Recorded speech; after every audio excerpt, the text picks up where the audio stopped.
Oh, whoops. Looks like my hardcore run is over. I arrived too late on the scene. Yeah, indeed. I usually just... so on YouTube you can start a stream and people can already join beforehand. But on Twitch that's not possible, at least as far as I know. So I usually just start up the stream with some cinematic piece and then let it run for a bit while people join the stream. So they don't miss the start of the stream. At least the ones who have chosen to get notified can be here in time. I had some sound issues because changed locations, changed microphones, and every time I make the slightest of changes in sound, my computer, or I don't know if it's Asus or if it's Windows or both, they really like to switch on these AI voice and recording and improvements and this noise suppression, and all it does is make the sound absolutely unlistenable. And it happens just infrequently enough that I don't immediately think about that being the case while I'm trying to figure out what the problem is. So yeah, that was the problem. Right, so this is basically where we left off last time.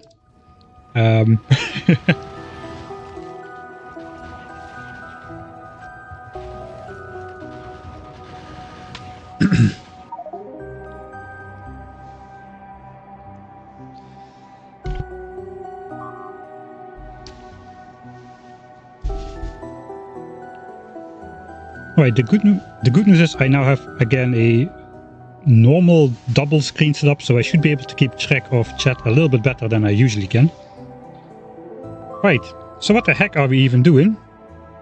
We are doing this. I hope this works. Yeah, it works.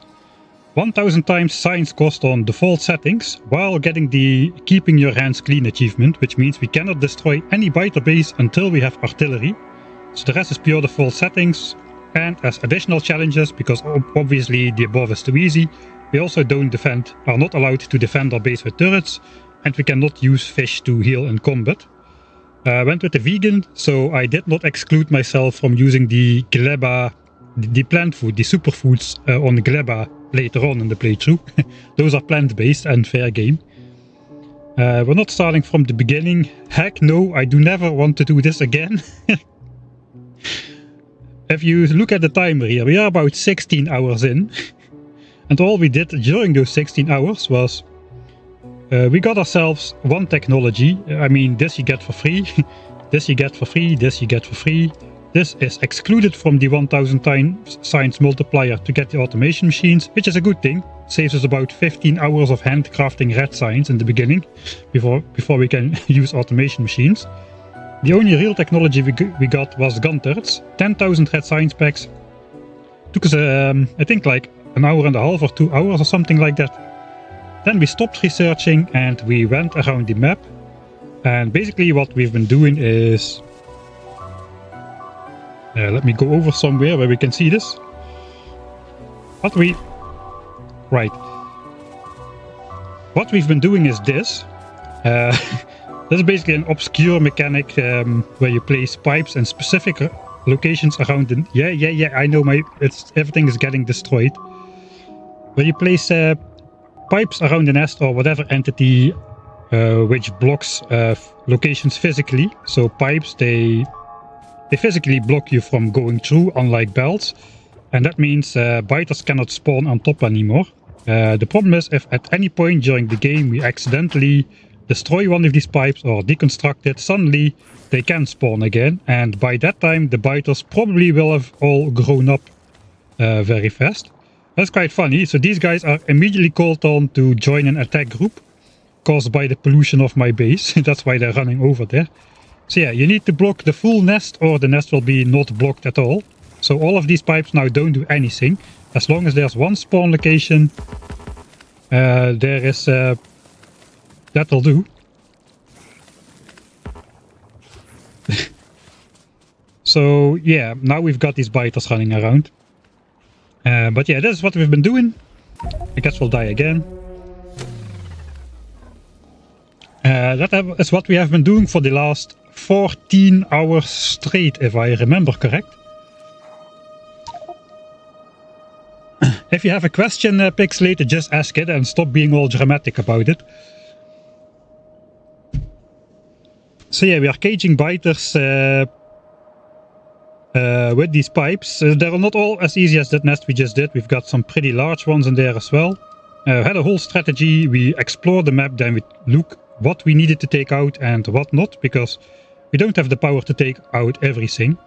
We're basically 32% evolution in just by time factor and producing the stuff for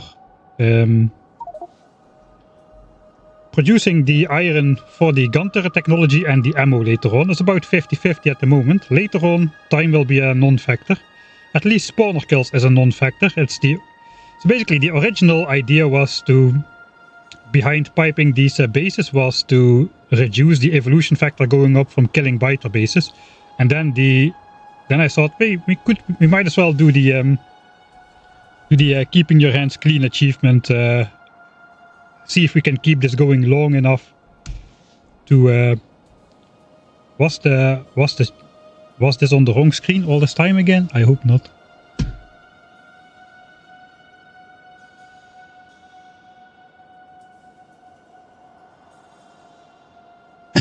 Mike seems to favor challenges where he goes, I never want to do this again. Well, the main reason I never want to do this again is, well, I know what you're all thinking. Okay, now, that was a pretty hard opening grind, but we've gotten through it now. We did the 14 hours of blocking biter bases with pipes. This is the final nest. We did it last time. For the rest, everything has been blocked off. And now we can start building a base, right? Right? Wrong. Alright, so we won't be attacking any more nests anytime soon. I really want to get my hands on the radar technology so I can see where the enemy expansions pop up. The problem is though, I probably first need to get electric mining and then radar. That is 45,000 science packs, which is 150,000 units of pollution. And there's a lot of other things I need to get done before we hit big biters at 50% evolution. And getting to the radar technology will be a very large part towards that 50%. And I'm just afraid I will be running out of time for all the things I need to do before hitting 50% evolution. So I don't think we can afford to tack our way to radar right now. Yeah, the other issue was, have we secured enough resources? So there's a couple things on the menu for today. Thing one is figure out if we have enough resources at all. Last time we roughly calculated we needed over 100,000. Sorry, 100,000. We needed over 100 million iron to get to a technology where we can basically unlock one of the other planets, so we can travel there. So basically rocket silo, if we can find it anywhere, should be beyond here. We need to get to rocket silo, which is 1 million blue signs by itself. Then we need thrusters for 500,000, and then any one of the planets, which is another 1 million. And then there's of course a bunch of prerequisite technologies that we need to get. And as of now, the entire area we've got explored, there is not enough iron on the map visible to get off of this planet if we need the full 100 million. I've did a bunch of Excel calculations in the meantime, and turns out we can get away with less if we make certain decisions. Mining productivity is one detour. Getting quality miners is another detour that basically extends the lifetime of the patches. It's also possible to get iron from space slowly. After reaching the space, the rocket silo, we can send iron down from space, theoretically. But yeah, one of the things we need to do is we need to explore much more, and I mean much more. Basically locate all the resources which we potentially could have access to at any point in the game, and from there make a game plan what we want to claim and what we want to let the biters take over. And we need to do that now. We cannot first build a base because biter expansions are going to settle all over the map, and Yeah, and basically they will settle all over the map, they will settle all over the resources, they will make it impossible to walk through later on. There's gonna be big biters and behemoth biters soon after, once we start the base. Also, let me showcase this with the expansion chunks. So basically, we've got all these dangerous light green expansion chunks in our base right now, which means the biters can expand into my base at any moment, and they will be able to do that for the entire game if we don't do anything about it. Now you might expect that I want to go around placing pipes again and turn everything red. That is kind of true, but not completely. I figured out something new. We're going to try to keep as many light green chunks around in our base, which will function as fake expansion opportunities for the biters, because there's a weird mechanic that prevents the biters from... It will prevent the biters from actually settling in my base, even though we will have these blinking expansion circles in our base. The biters won't actually come in if we do some certain stuff. So I think that's what we're going to do first. We're first going to protect the base, because I think if we go exploring first, that'll easily take us a couple hours. We're at 30% evolution, that's probably 6, 7, 8 new expansions, which could settle in my currently undefended base. Okay, the stuff is going crazy again. Let's stop the sounds. So we first need to protect biter expansions from actually forming in my base. It is very important I keep as many of these light green chunks around for the end game. Around the end game, basically the end game is after early green signs. We'll be hitting behemoth biter soon. And basically the enemies will make approximately 12 to 15 expansions every hour. And we're going to be on this planet for hundreds of hours. So that's thousands of expansions we need to deal with. Literal thousands of new enemy expansions popping up all around the map. We gotta prevent that somehow. So yeah, plan for today. We're gonna be placing more pipes. Not in the way we did last episode, but pipes are super versatile, as we'll see. They can be like small little biter prisons. They can decrease local land values, which discourage the biters from settling in certain areas, and they can even do other functions. I'm actually going to build a radar out of my pipes, so we won't have actual vision on the map like with the radar technology, but if my plan goes successfully, we will at least know when the biters enter our base, thanks to our new and improved pipe radar. We're going to build radars out of pipes, and we'll see how effective that is. But yeah, these kind of things need to be prevented, because every new settlement basically will form more of these red chunks in my base, and I want to keep as many of these green as possible. So yeah, plan for today, protect the base with pipes, then go exploring to find all the resources, and then we can make a tally of all the resources, compare that what we think we need to get off of this planet, and then we can deduce if this playthrough is even possible.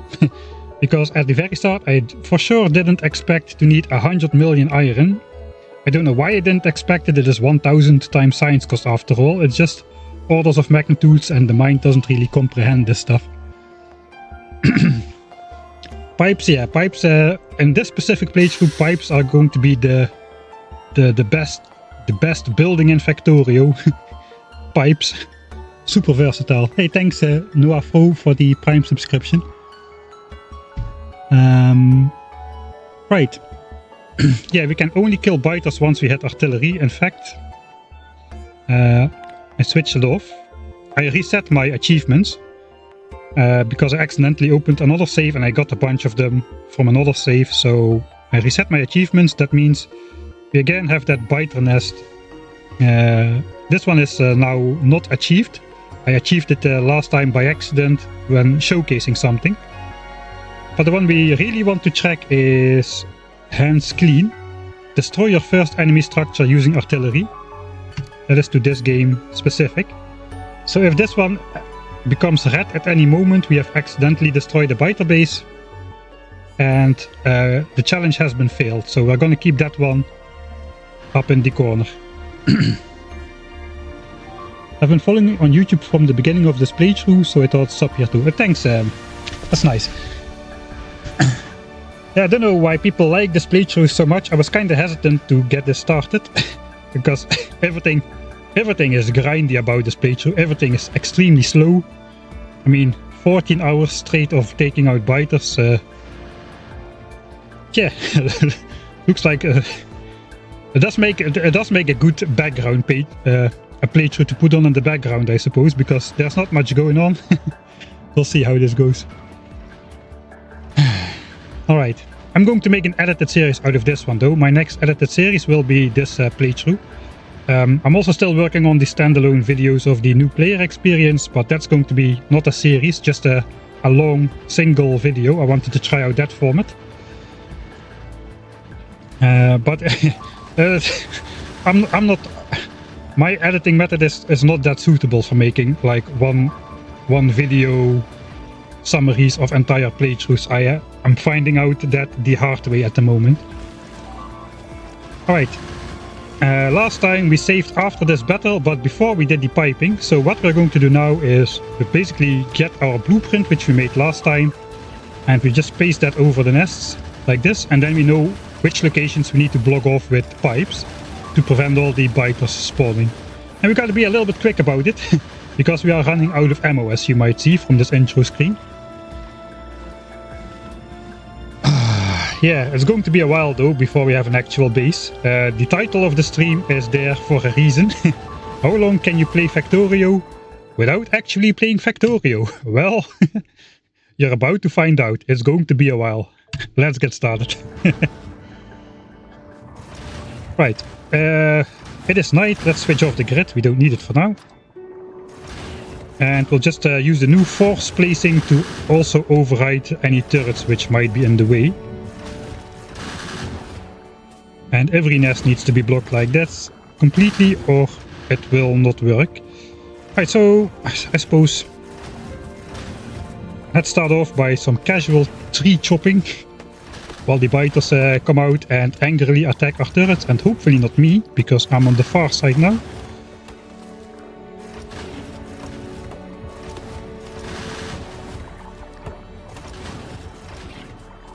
Right. This was the last attack, hopefully. But it's good too, because all of our turrets are damaged in the meantime. I don't think we've got a single turret left that is not damaged. Yeah, let's just start from the bottom, I suppose. So this is what we did for 14 hours straight last stream. Clicking pipes on the ground. And I do not want to do that again.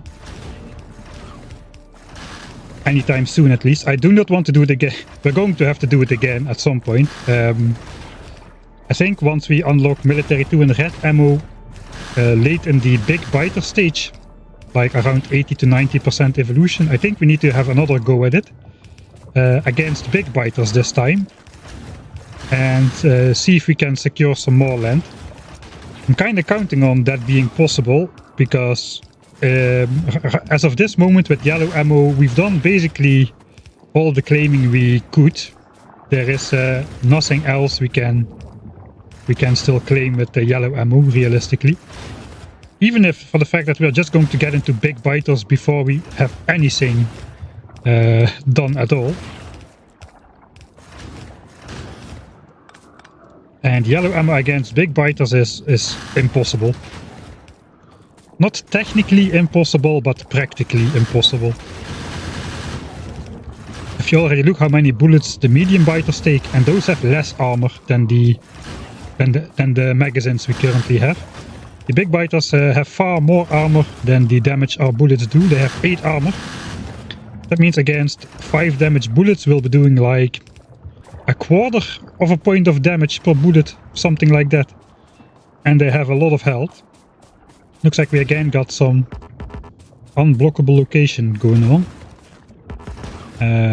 But we have power lines, so we should be able to fix that.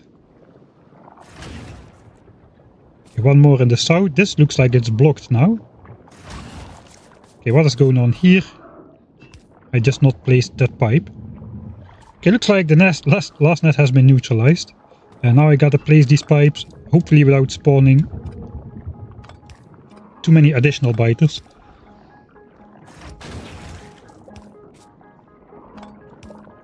14 amazing hours, watched it all. I gotta say, doing these kind of challenges is a lot easier when you do it on stream, and you can I can interact with you guys a little bit during the grind. That really makes all the difference. Just doing this offline would be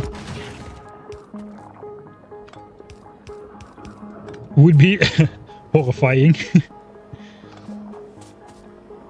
I mean, I did some pretty grindy stuff in the past, but I think this playthrough is gonna take the cake in terms of grindiness to get through it all. Fortunately, we've got some nice new space age music in the background to go along with it. I think this is a track from Volgora, I think.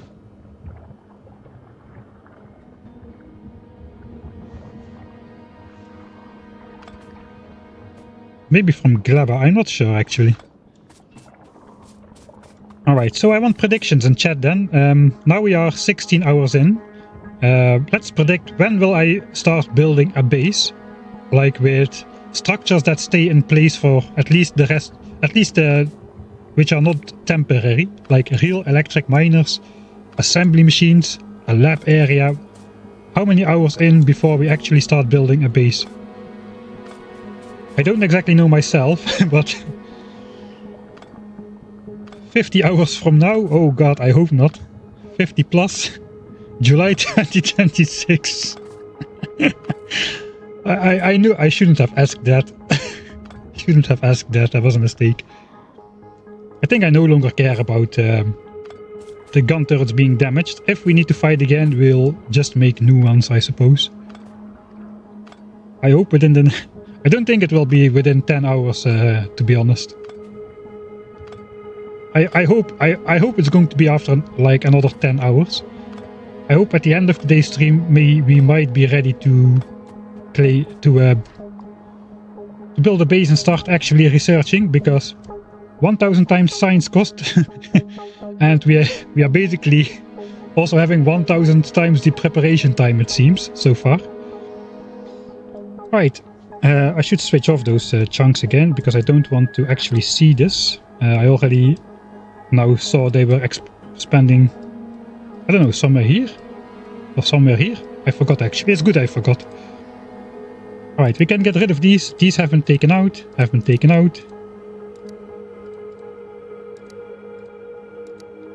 Alright.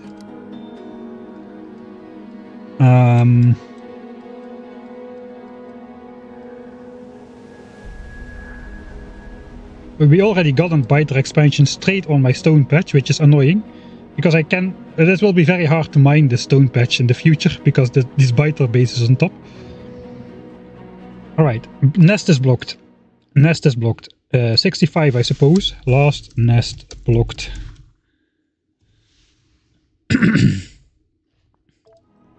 Eentje started a 1000 times science run last weekend with optimized settings.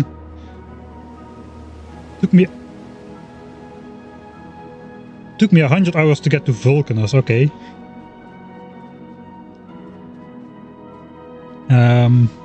Yeah, so the next step is going to be trying... So now we basically kept the mobile biters out of our base. The next thing we're going to work on is keeping the biter nests out of our base. So the biters will be making expansions every... like, at this moment, like every 30 to 40 minutes, something like that. Probably every half hour around this evolution.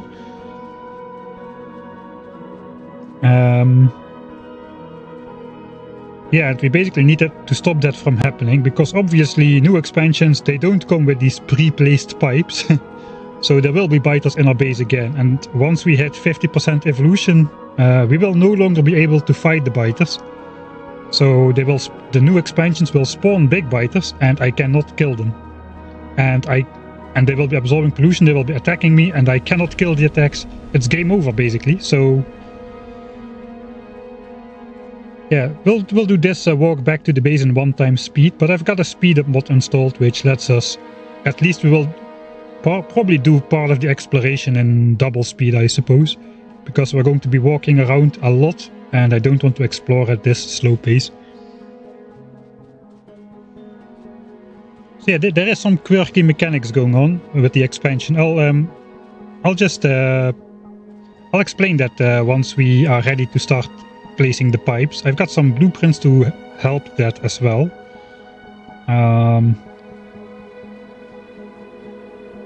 So if I remember correctly, last time I basically took all the resources from the base. All of this is empty, I think. Yeah, these are all empty. I don't think I have any iron left either. No copper, no coal is left in there. There is no coal in there. No coal in there. I think we need to switch on the burner miners again. So those will start producing pollution. Let's actually look at the difference right now. So the reason I'm being so careful with pollution is look at the progress over here. You can see it's 11, so it's like 18 or 19 points are added to this counter every second. If I start producing pollution again, even with just a couple coal burners over here. Now this counter is going up by, I know that's a lot, that's over 50 points. Over 50 points of progress per second. So pollution is really punishing in terms of evolution progress. So we have been producing as little as possible. Alright, actually I do have 8 healthy gun turrets. Let's put those in there, the ammo goes in there. Now it's time to make pipes. This is out. So we're gonna just refuel all the burners. All of this is out, this one is out.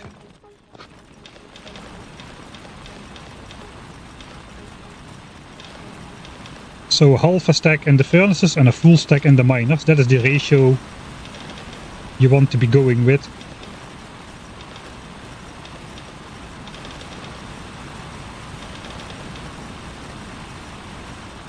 Alright, this has run out as well.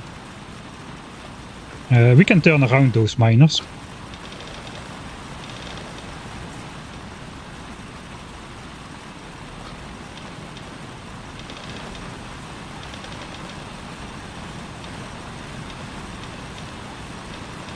Okay, I'm out of coal. Looks like I was right about needing to switch on the coal burners again. Let's go pick up some. This is the speed up mod. You can see in the top left corner whenever I increase the speed.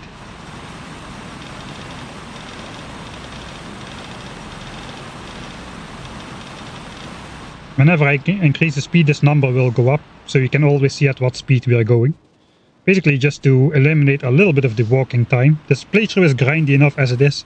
It's speeding up the actual game. It's not speeding up my walking speed.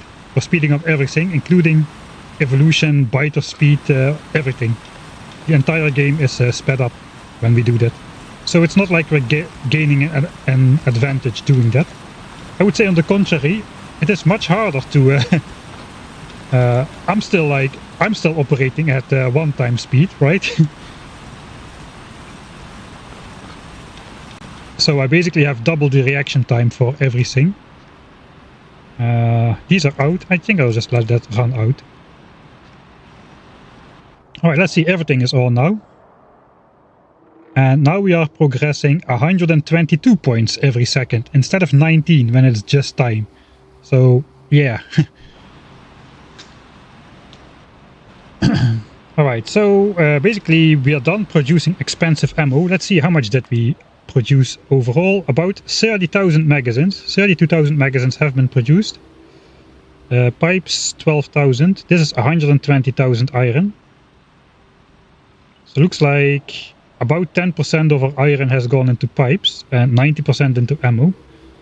Now we're going to need a lot of pipes though, because we are no longer going to carefully place pipes to block the nest. We're going to need a lot of pipes to build our pipe radar, our anti-expansion pipe detector. Is what we're gonna build. Alright, home mining. I don't care that much anymore about the evolution factor going up, because we no longer need to fight big biter nests. If anything at all, we need to fight biter expansions, which are usually smaller.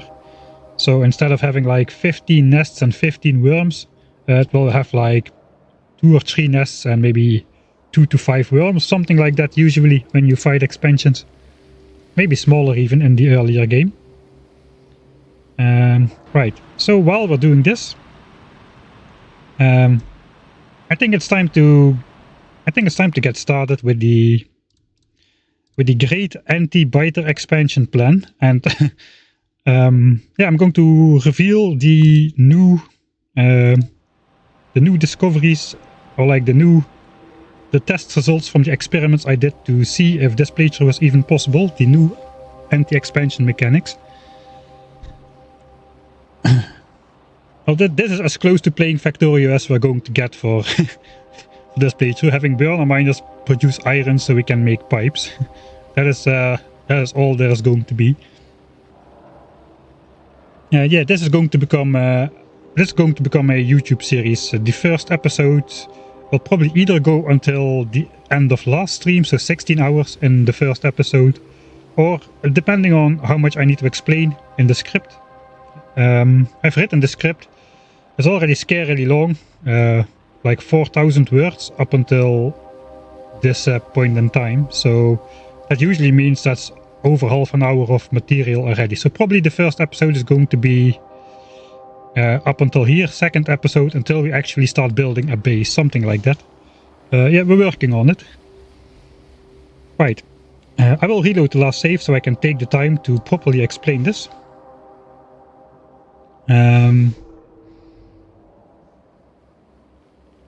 All right, so we've gotten ourselves into a pretty unique situation this playthrough. So those of you who have played Factorio for longer or watched some videos, you might know that enemy expansion chunks, they extend from the... We'll go in editor mode for this, so we can see stuff on the map. Let's let time play. Alright, so now I can zoom in and actually see these guys. So you might know that these green chunks, they extend up to 7 chunks away from a biter base. So here's a biter base in this very chunk, and that means it's 1, 2, 3, 4, 5, 6, 7. 7 chunks away in a circular fashion around the biter base. That is where these expansion chunks form. Now that doesn't mean that if this chunk would be selected for expansion, it doesn't mean that biters from this nest will be sent. In fact, I've heard from multiple other sources, and I've experienced this before. Like when this chunk gets selected for expansion, biters will easily just migrate from a base on the other side of a lake, walk all the way around the lake, and then settle over here. So they can walk a pretty large distance. I have had that happen to me. QV Boy, who also is doing 1000 times science cost playthrough, also says biters just migrate through your base. They can go long distances. I've did some more testing, and what I found out, and I'm not 100% sure if what I found out is accurate. We've got here the Book of Weird Measurements. So we've got this blueprint over here. Let's put the book on the bar for now. Maybe we'll grab a new bar. So we've got this blueprint. This blueprint basically is the expansion chunks of a biter nest. So if I hover this on here, this specific biter nest expands in all of the chunks which have like green squares in them right now. There's also biter nests in this chunk over here. So the chunks extend one more tile out to the right. If I hover over the right nest, you can actually see these chunks are the furthest they can expand to. And then there's no more biter base until over here. And that is why the chunks over here don't have green circles. But there seems to be a maximum distance biters can walk. Not an absolute maximum distance, but according to my experiment, the biters from this specific biter base in the center, they won't walk out to expansion chunk further than the square that is on the map right now. So for instance, let me put that on here. So for instance, if let's say if this chunk over here gets selected for expansion, let's mark it. This chunk gets selected for expansion. Biters from this nest will never be selected to walk over there, despite it being not such a long distance. And that's also why the biters can migrate along the lake. If this chunk over here is selected for expansion, let's say this one, and there happens to be a biter base over here at the other side of the lake, those can be tasked to form an expansion group and then walk over to this chunk over here. The water is in the way though, and that is why they'll take a very, very long trek, go around the lake. They can pathfind to it, but they have to be within a physical distance to be selected for expansion. This is what happened in my own playthrough as well, where we got basically a behemoth biter group trekking through our base. Then they figured the power plant was in the way and they started attacking my power plant, despite not being triggered by the pollution of it. They were just an expansion group on the way to some faraway location, and they happened to trek through my base and the power plant. So they basically destroyed a part of the power plant and then just went on their way to finally expand next to the lake somewhere.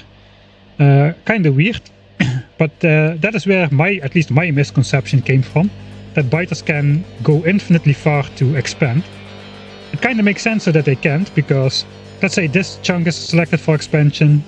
Factorio devs are all about optimizing the game, and it's not very optimal if biters have to come, are then selected from this nest and need to pathfind all the way across the map every time, 15 times per hour in the late game, on a much larger map than this one.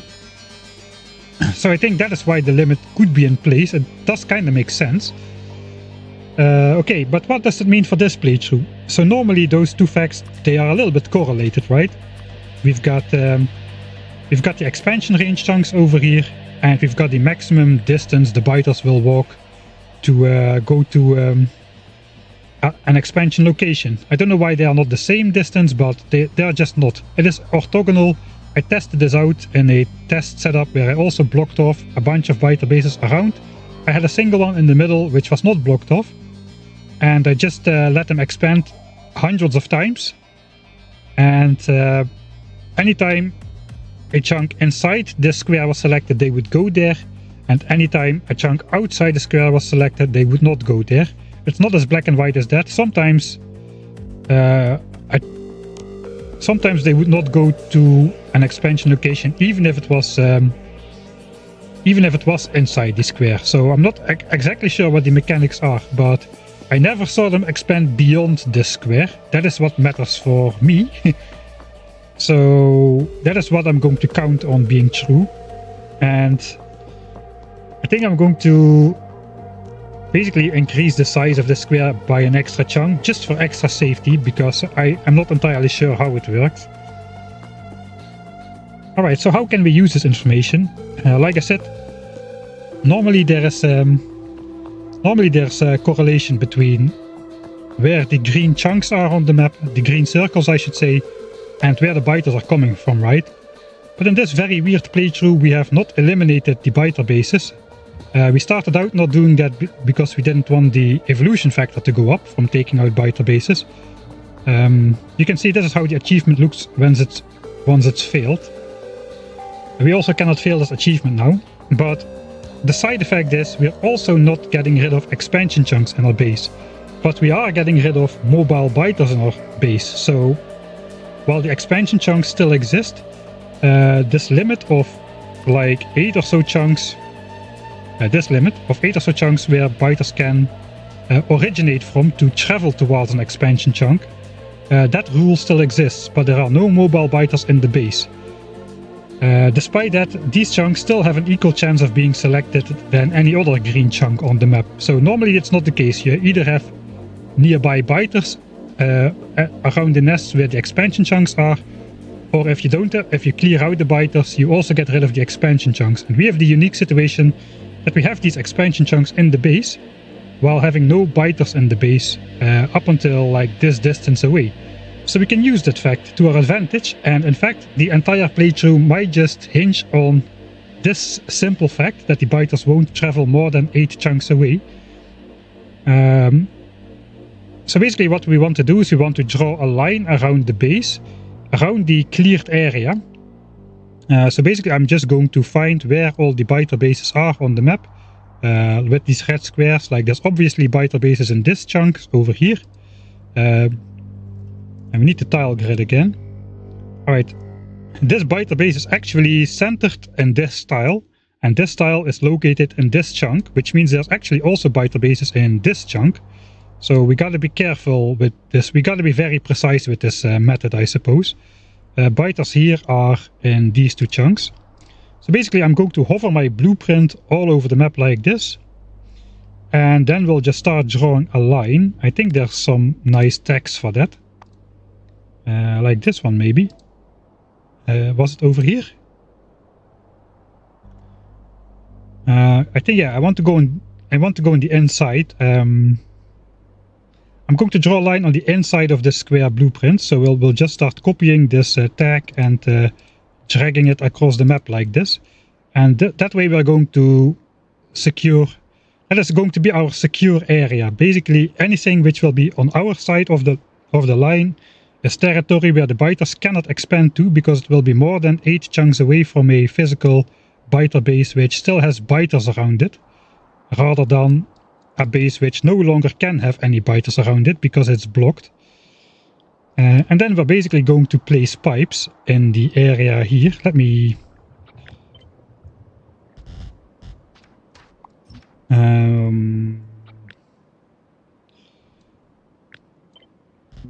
let's just grab some for now.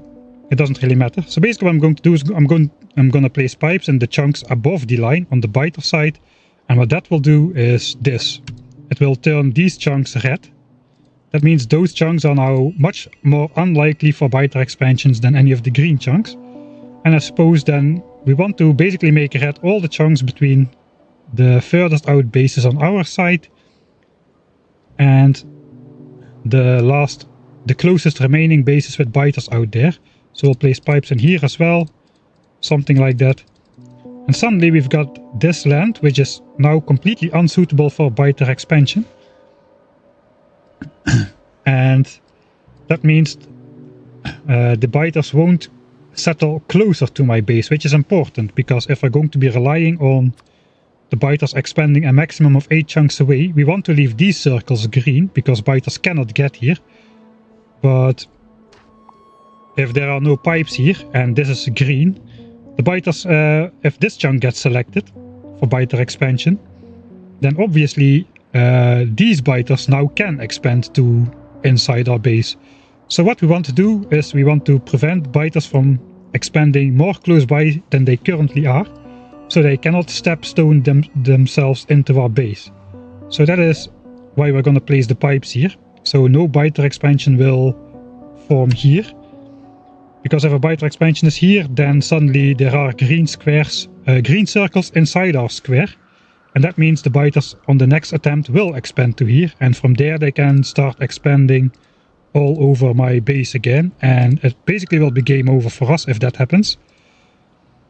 But if we make sure the biters don't expand in this area, in this buffer zone, it's going to be sort of a buffer zone, the biters will either expand on this side, which is fine, or they will try to expand on inside our base, which they cannot get to, is the theory.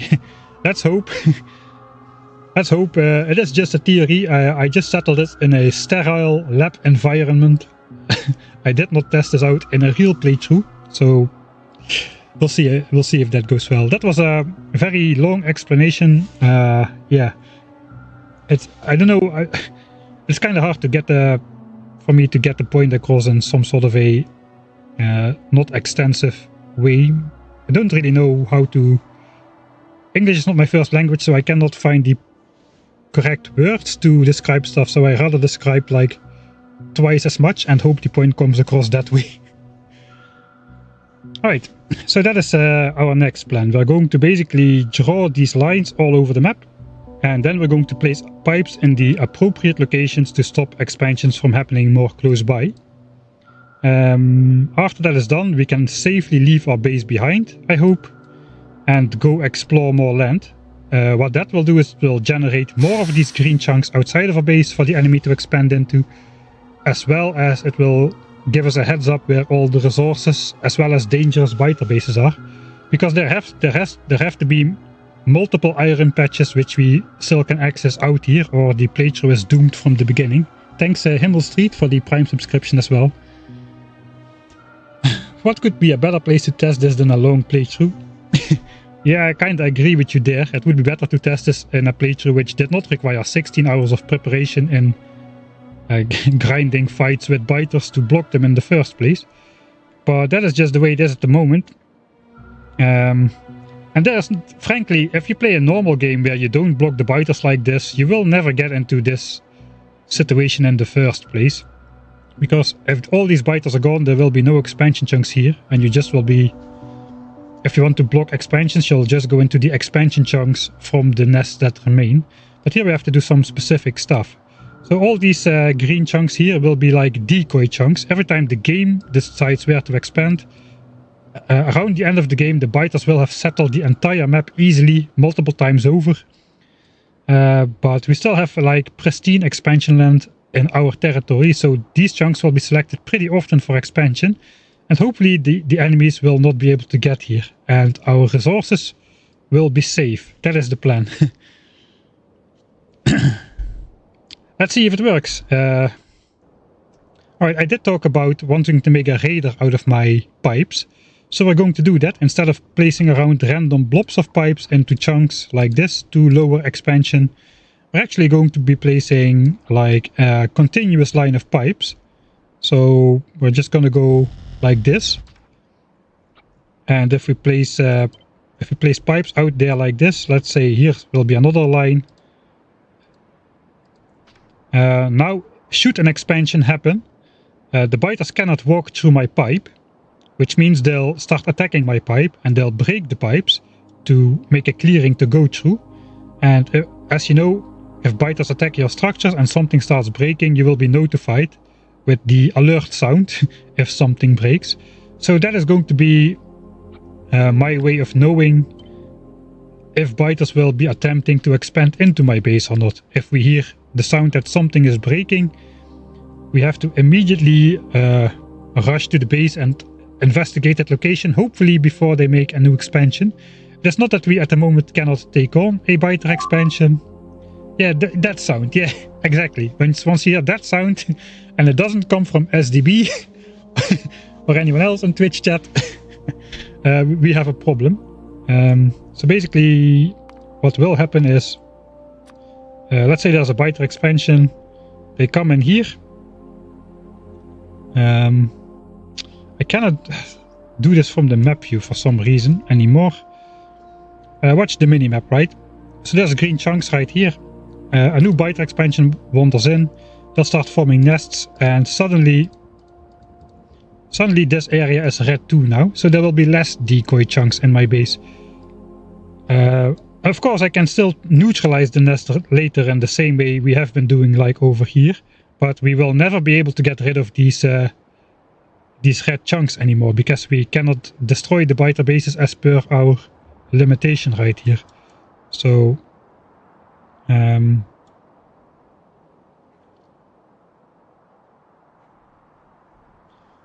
we want to keep these chunks as green as possible. Alright, that's enough introduction, dang it. My stream has been going on for already almost an hour. Alright, and these biters will migrate to a nearby base once they lose their home. And that... Okay, there's gonna be some more intro. I just realized something. Okay, so when I said this distance is not 100% reliable, so I tested this out, right? But I also I tested this out on this world as well. I just set evolution to 100% and then just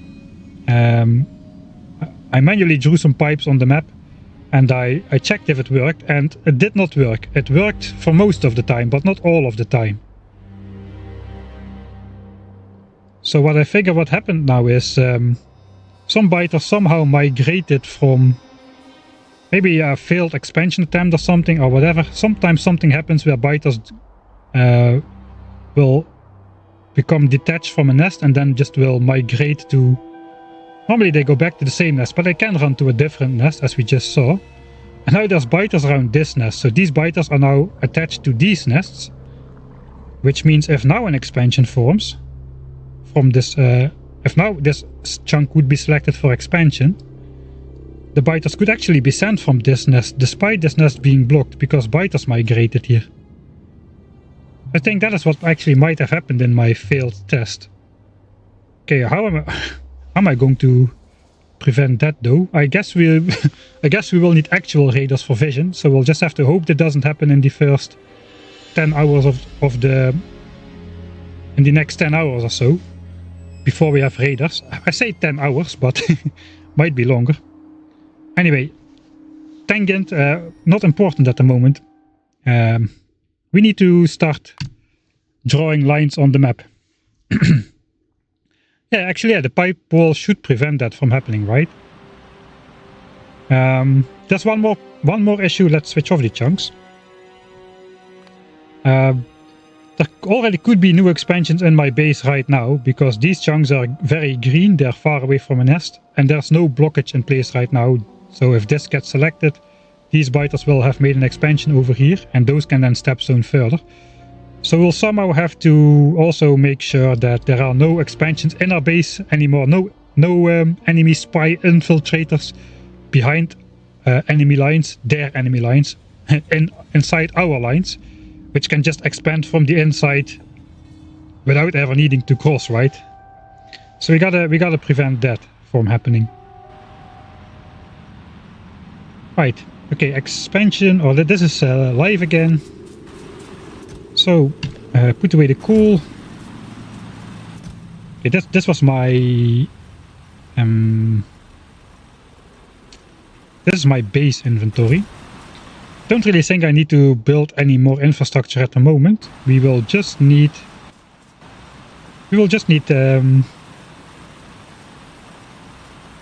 iron for pipes, basically. I suppose I will take the gun turrets. Let's take one stack of gun turrets. And also take some magazines. So I guess I want to take like 1,000 magazines, something like that. In case we encounter... yeah, in case we encounter an unknown biter expansion somewhere, we can neutralize it. Or in case I am dumb and we walk close by a nest, I have something to defend myself with. That would also be good. That would be even more likely to happen, I suppose. So I've got 420, I got 720 ammo at the moment.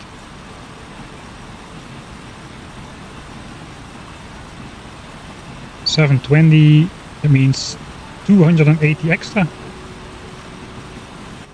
Would be ideal.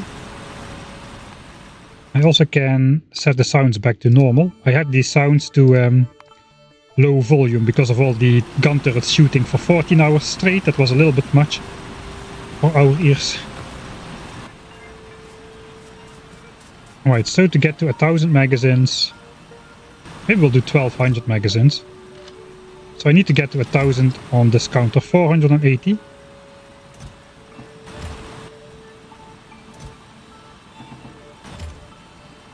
Close enough. And 4 more. And the rest of the iron is going to go in pipes. I suppose I'll make a bunch of them in assemblers while I handcraft the ammo. I won't need the ammo anytime soon, or hopefully at all. So we should be good handcrafting all the ammo.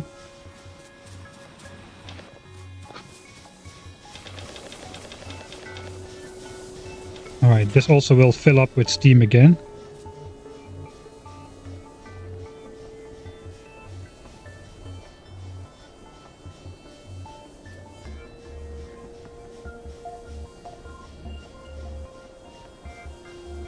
Alright, looks like the entire system is full now. So let's fill this back up.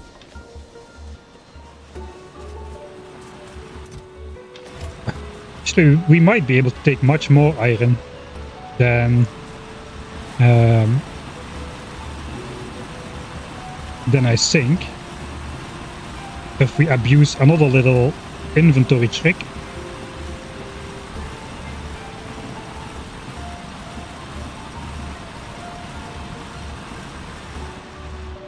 Alright, the iron furnaces are empty. Let's just click this behind there.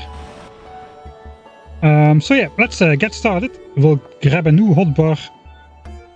We'll grab the Book of Weird Measurements, or rather we just grab this blueprint, I suppose.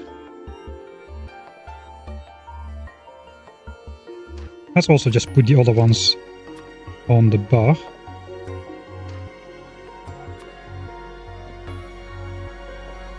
Alright, so these nests are neutralized, but these are not. We just already did this. We're gonna mark the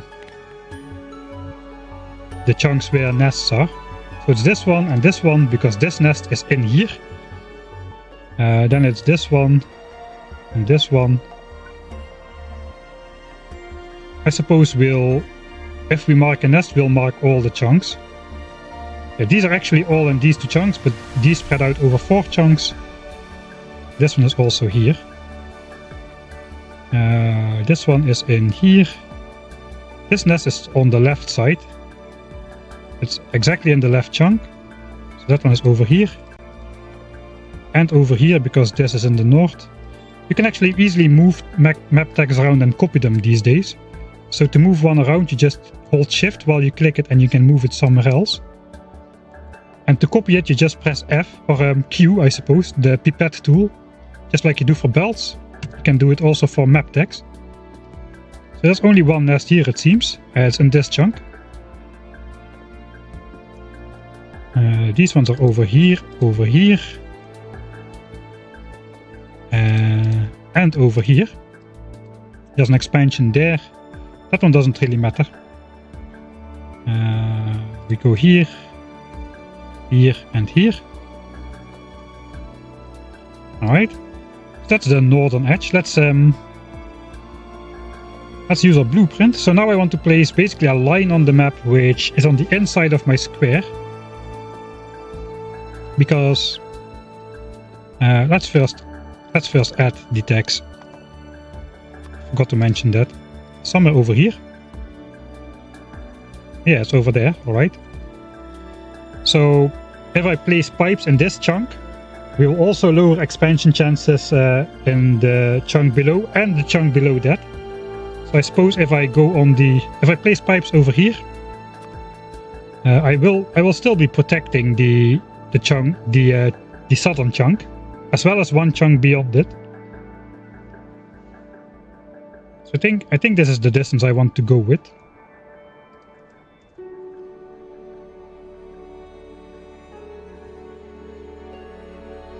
Alright. Then we go up somewhere around here. I cannot rotate this. So we need a vertical one. Yeah, that's right there. Let's actually place it on the actual corner. If there's water there or not, we don't really care.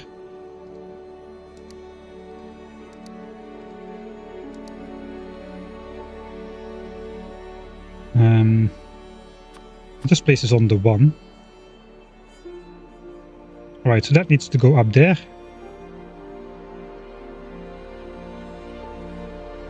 And this one means we will continue to the right here again. Right? Actually, this one is located in such a way that this chunk is still included. So I probably should just push this back a little bit.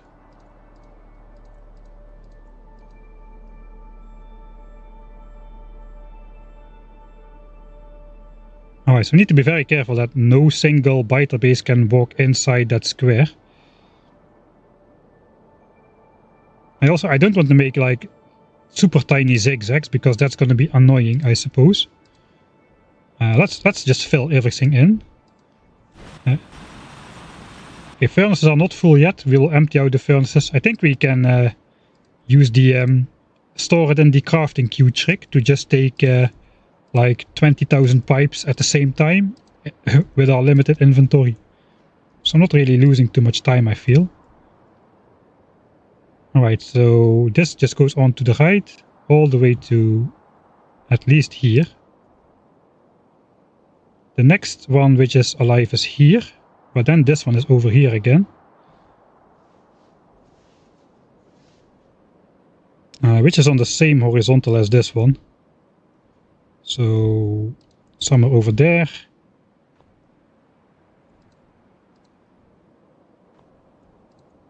Alright, so here we go down again.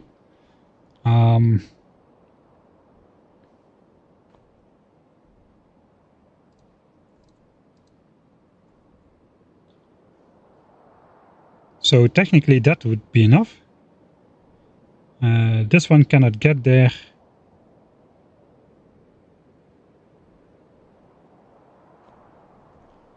Alright, so I guess this is the top edge. Let's just quickly switch on expansion chunks and just see how the situation looks like regarding to our lines. So this is where our lines is now. So once we place pipes over here, we will be basically blocking 2 green chunks above the green chunk itself. I suppose these 3 green chunks and the 3 chunks below it will be blocking off.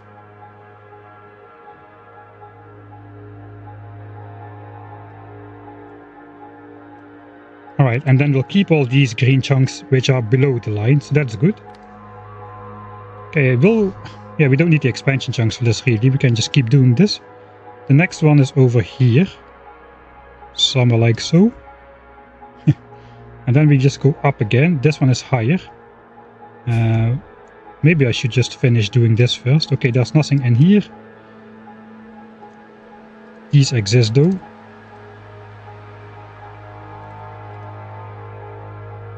This one is close by. Those are exactly in these chunks, not further in front than that.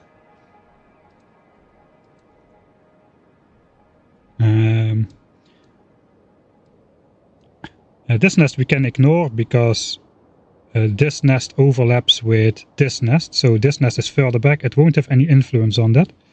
So we need to mark this one.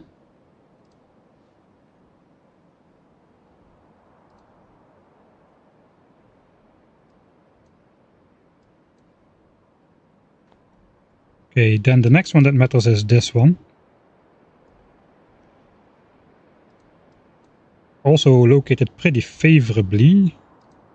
They exactly are not crossing our chunk borders, it seems. Only in these 3 chunks there are fighters. We've got this one. I would have loved to take this one out, but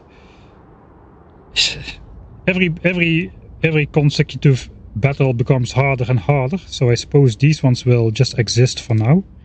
Okay, these nests are exactly in the top chunk. But this nest is also exactly in that top chunk. Okay,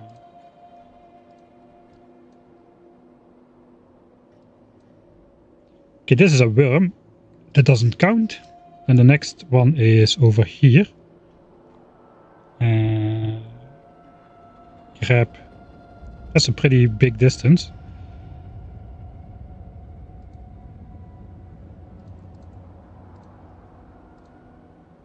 This one is in all 4 chunks.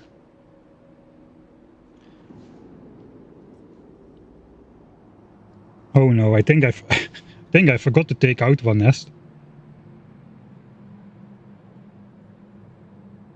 Why? This is like blueprinted gun turrets. I now start to vaguely remember something about leaving this nest for later because I didn't have enough bullets. Something like that. Oh, that is not great. Oh, dang it. And we gotta take the nest out because... yeah, all our efforts will be in vain if these keep existing. We want to push this line back over here. That was the entire idea of taking out this base, taking out this big base over here. So we need to take out this one as well. Ah, forgot. Oh, that's annoying. We can delete these markers, I suppose. Okay, I'm going to pretend that that nest is already gone. 12 medium worms and 3 nests. Maybe we can get rid of this one as well. I should decide upon that now, though. Because that matters a lot for where these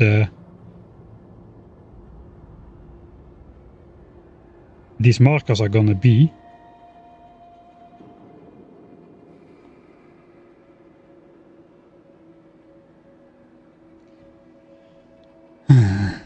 Let's for now mark them.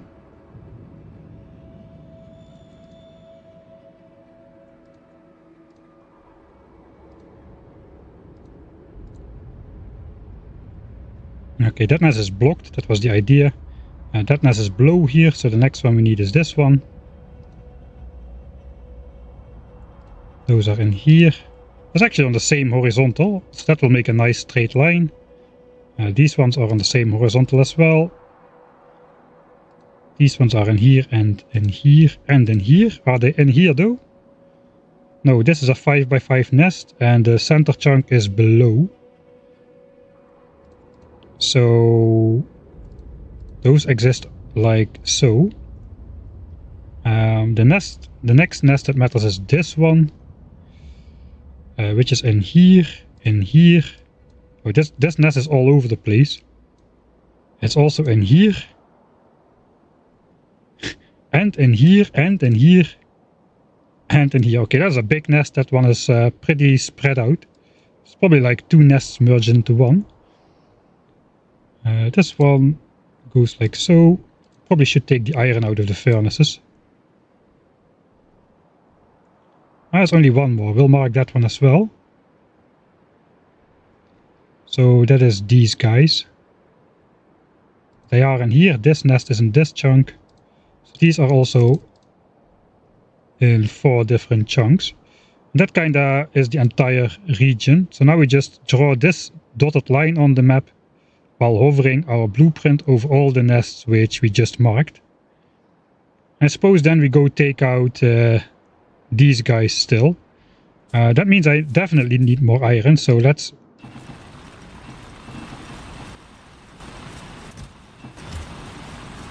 empty all of this out. I thought we would not need that much iron anymore because it's only pipes, no more bullets. But we definitely need some bullets.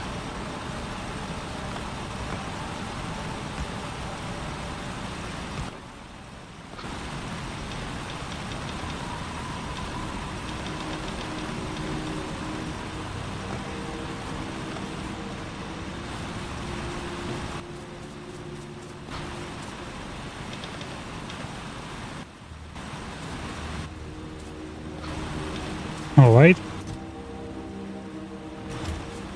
I have 0 copper here.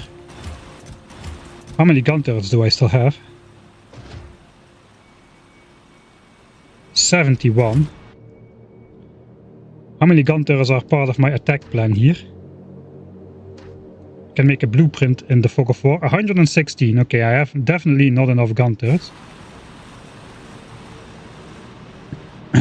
Okay, looks like we are... There's just nothing else we can do. We gotta get some more copper as well then. I cannot do that attack with the gun turrets. I let my gun turrets die almost purposefully in the last attack. Because we would not be needing them anymore. At least that was the hopes and dreams.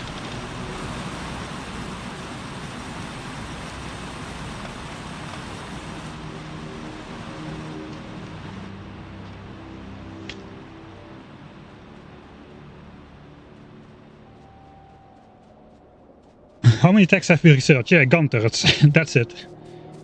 And it's not because it's 1000 times science cost that it took 16 hours to just get gun turrets. We got gun turrets after like 1.5 hours or so.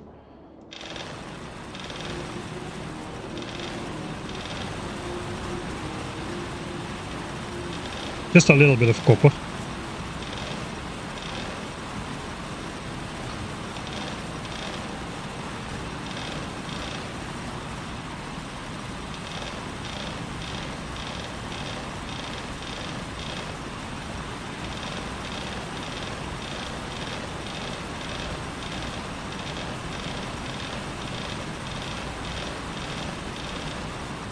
Just doing this precisely so I don't put coal in locations where I don't need to.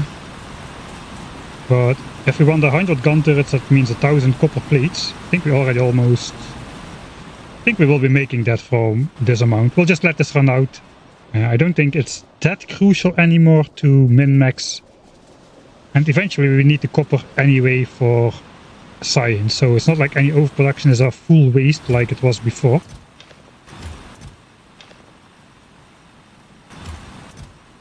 Alright then. If we're making gun turrets, we also need to make gears. I think I'm just gonna make like... You know, I'm done with my crappy old gun turrets. I think we're just gonna make... Like, they are still usable. No, let's not go crazy. I make 50 new gun turrets, I think.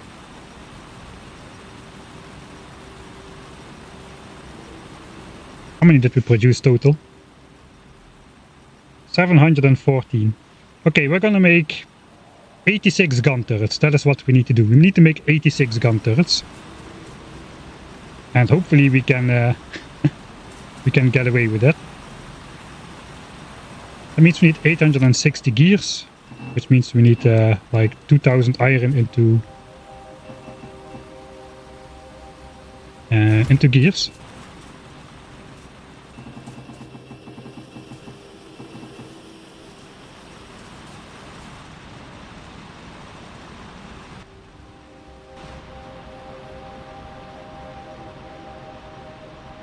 Actually, I think there's already enough copper there. If we only need 86, we need 860 copper. Yeah, we got that. Alright. No more mining. Switch off pollution.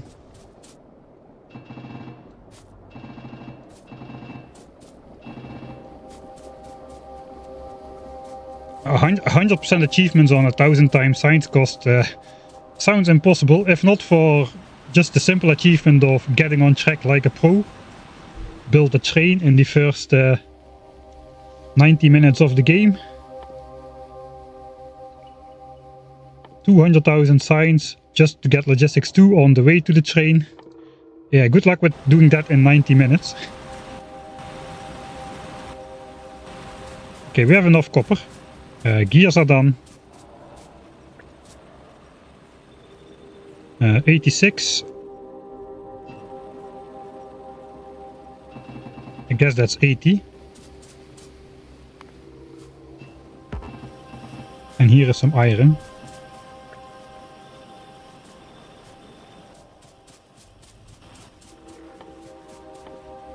I'll just keep handcrafting. That has run out again.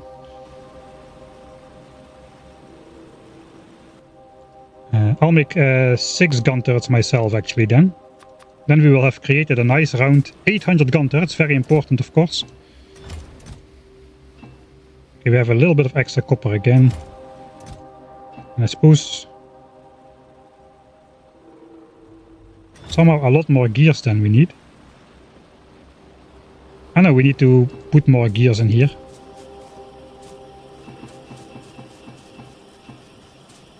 Oh yeah, that is better.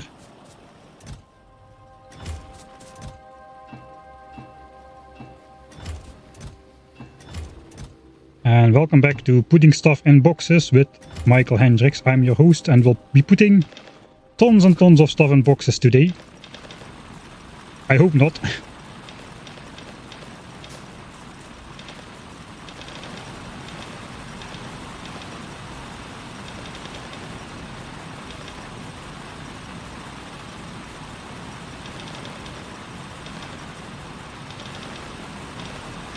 I should do this row by row really. Okay, that one is out. Let's swap it around.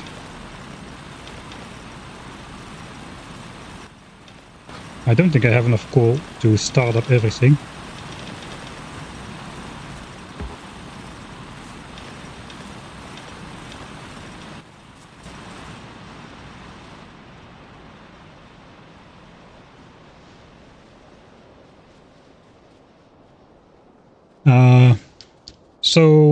Biters are the biggest problem. That is true. It's not so much biter attacks, it's biter expansions which are the problem. And the biters indeed will eventually become unkillable for us, but I think flamethrowers or landmines or any other of the standard OP stuff is not going to be the way for us. First of all, I have this extra rule that I cannot have base defense, so that kinda excludes flamethrowers completely. I suppose landmines as well, because base defense is base defense.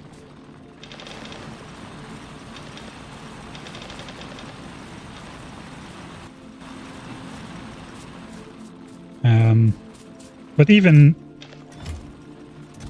without the restriction of base defense, I don't think I would be going for actual base defense. I think I'm just going to try to manage my pollution cloud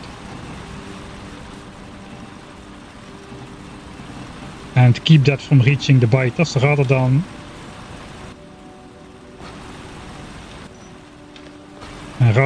trying to build and move my defense everywhere. I'm not really sure though. Alright, we might have gotten enough iron out of this already. Gun turrets. How big is this nest? 7 medium worms, that's 700 magazines just to take out the worms.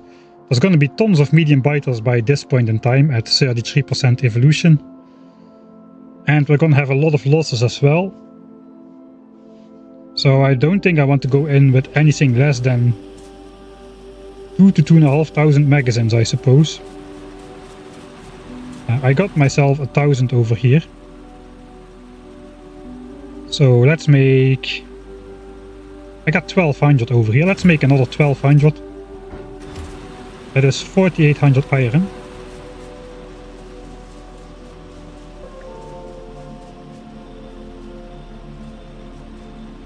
In 48 assemblers. And then all of the rest can go into pipes.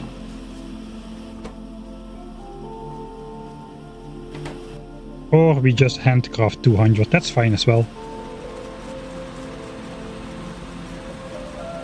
What SPM number are we going for? I don't know. It kind of depends. I hope at least 900. For red and green, maybe 1800 for red and green. For blue, 900 seems kind of the maximum that we can get. But maybe, I don't know, even if just from the amount of ore patches we will have access to, it is a little bit unclear still at the moment.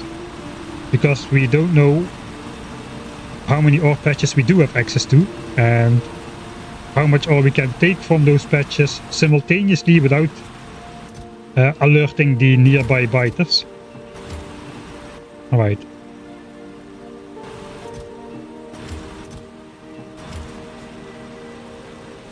Gun turrets are done, ammo is done.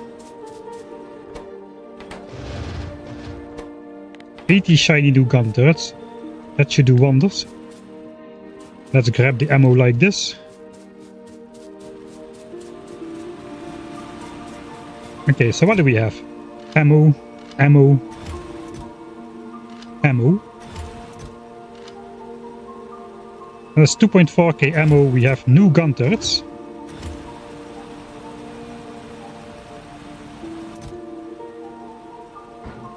I have my stuff all over the place, that's not good. Okay, so now we have some new gun turrets. 94 shiny ones and a couple broken ones. In total 157, that should be enough, right?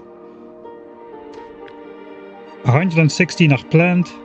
We're gonna lose some, maybe we need to replace some. It was a difficult nest to attack with these worms in the forest, I remember now. Yeah, that's gonna be hard. It's gonna be hard.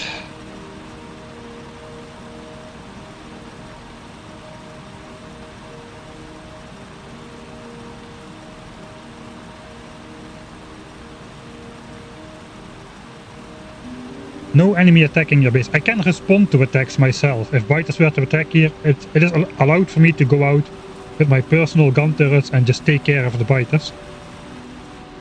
But I cannot defend my base with like stationary turrets as you usually would. That is the goal, at least. Alright, then I think I'm ready to go attack the final attack, unlike last time. I thought this was the final one, but suppose we're gonna do one more. We're gonna be... I forgot I was busy on this. Got distracted by those biters. We'll let the iron complete once more. We'll just handcraft all the pipes. I think we have time for that. Let's switch this off.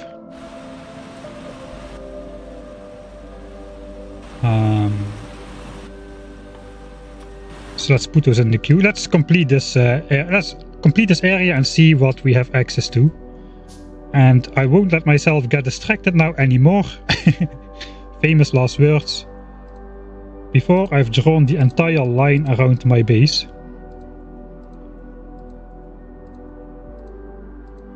I hope I never have to delete these map tags. As far as I know, there's no easy shortcut to delete map tags. Right, so this would be going up here. According to this nest. But then this nest would be continuing along this flat again. So I think we're just gonna keep things simple and just go in a straight line. Straight lines are good. We will be meeting this one soon. So we do need a vertical line somewhere around here.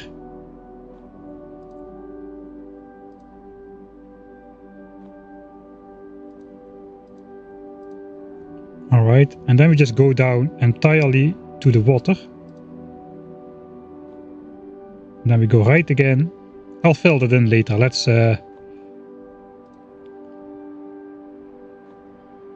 then it's this nest over here. Okay, that is really like right on the limit there. Yeah, if I take out that nest, we still have this nest to deal with. I probably thought about this in the last stream. Yeah, it's only one chunk we would win by taking out this nest. So that doesn't really matter. Right, so I suppose we'll go down here instead of there. That can go.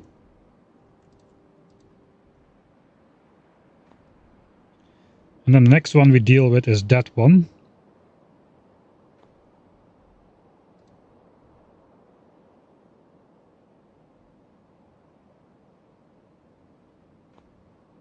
So we have to go like straight through this base somehow.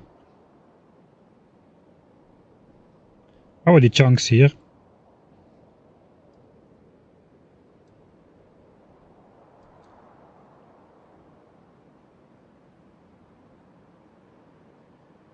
Maybe it does make sense to take out this base. I don't know.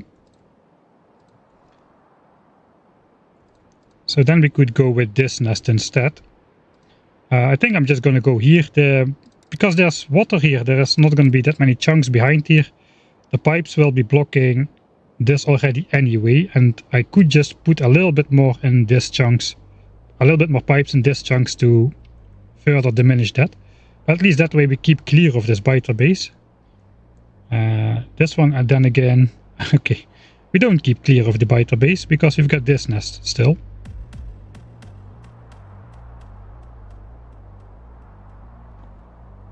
Which means we go left here already. Alright, I suppose we'll go through the biter nest then. We'll just follow the biter nests as they are on the map. Okay, then we just go down all the time.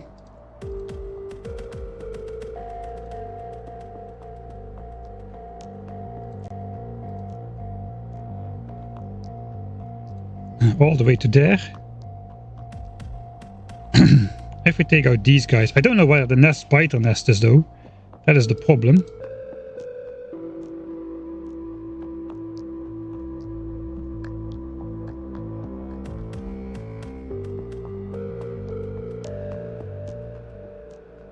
But this area could be entirely mine. The problem is I don't know how this water goes. I didn't explore that yet. I mean, there could be a biter base right here, and then it would not take that much sense to... I'm just gonna go with what I have now. Combat is done, and it's time to start protecting some land here.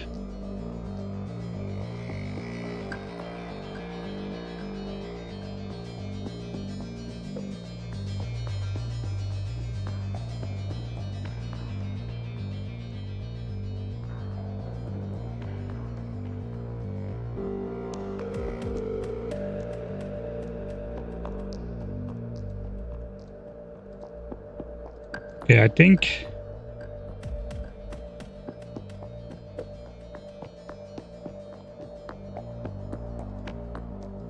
So it's like this, right? And then this connects again. Alright, and then this one is over there.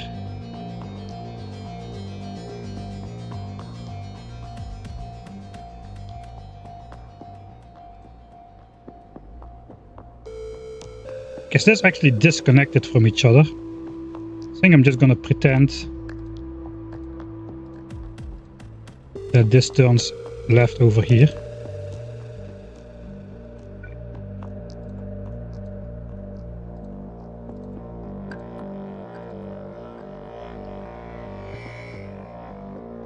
We could have expansions in here as well. That would be bad for us. So we need to check that out before we start exploring. I suppose we need to do a sweep of our land to make sure we didn't miss any biter expansions, because right now we don't know yet. It goes all the way to there. Let's quickly finish this because it's taking way too long. It is Factorio, man. Everything just takes way too long.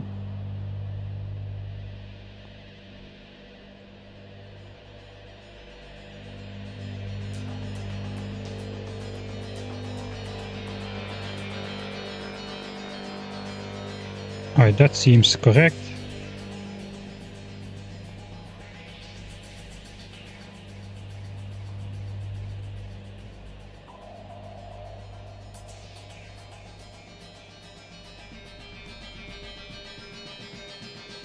Right, and then we meet up over there. This is basically a big straight line all the way to the lake, except where this guy comes up.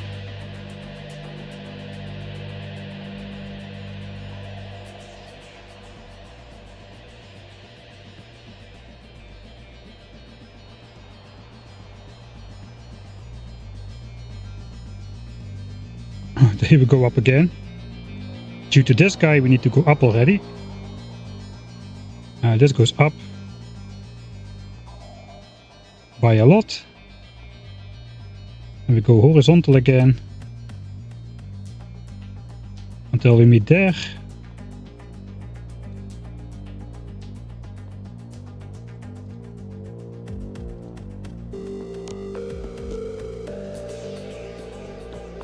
We keep going up until the stone patch, basically. And then we finally turn right towards the sea, but not entirely because these guys are here. So we need to go up here again. And I think that is the complete arrangement.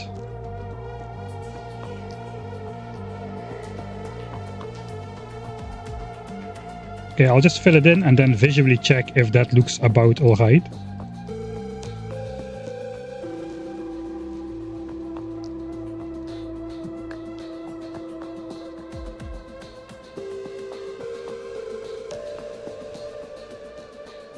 This should look pretty confusing to anybody just dropping in on the stream.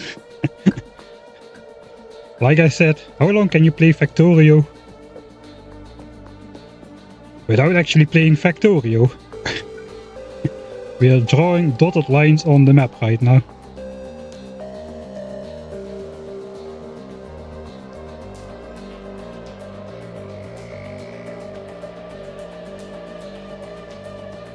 Okay, and every line is a chunk.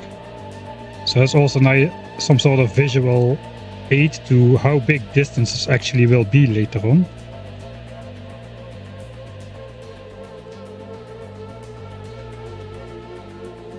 I just joined you, read my mind.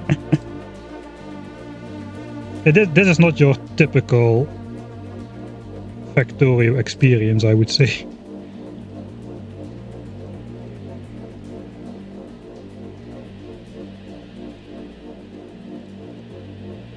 It's basically another summary of what we've been doing so far. We spent like 2 hours building your regular burner starter base and getting the first technology. I guess after automation we got gun turrets, and then we spent the next 14 hours taking out biters. And now we've been spending some time drawing this weird little thing on the map. And that is basically going to be our territory. So if you now look at expansion chunks, everything that is green within this border will remain green. That's not really very visible simultaneously. At any zoom level it appears. But everything that's green within these borders will stay green. And the rest, then what is just outside these borders, we want to make completely red. So all of this area we want to make completely red in terms of expansion chance for biters. That is the idea here. I suppose first we need to deal with the forgotten nest. Grab the magazines, the gun turrets, pipes. Suppose we can put those in there. We don't need anything else. We can leave the wood. Do I already grab... Suppose we already grab the iron. No, we don't. I gotta... We gotta go. We just gotta go. Get the final nest. Attack the forgotten nest. The captured biters, the captured spawners do not absorb pollution at all. So basically, how it normally works is a biter base absorbs pollution, and then after it reaches a threshold of pollution absorbed, it sends one biter to an attack group, and then the pollution counter resets on that biter base, and it can absorb pollution again. So what happens now is we pollute the biter base once, it reaches its threshold. It's not very high. The threshold is at this moment it's like 20 pollution, maybe 40, I don't know, for a medium biter to spawn. It cannot spawn the biter, it cannot send it to the attack group. I'm walking completely the wrong way, what else is new? It cannot join the attack group, so the pollution absorbed counter in the nest never resets, and it no longer can absorb pollution for the rest of the game, basically. That's not entirely true. There are, like, when you cross into a new era of biters, like when we cross to big biters, the threshold goes up, so then they temporarily can absorb a little bit more pollution again. But over the course of the game, I think any single biter base will absorb less pollution than a single tree. So basically no pollution absorption at all.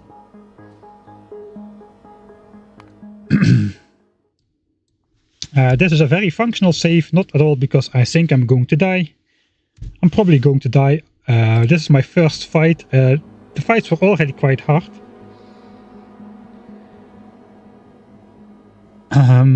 We gotta get up and stretch. That is actually a good point.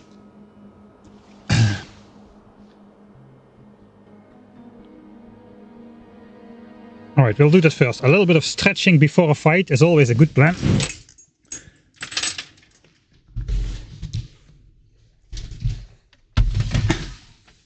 Thanks, C-Rex. You're doing what you can. You're doing what you can to keep me healthy. It's just it's just up to me to actually listen to the redeems I personally set up, I suppose.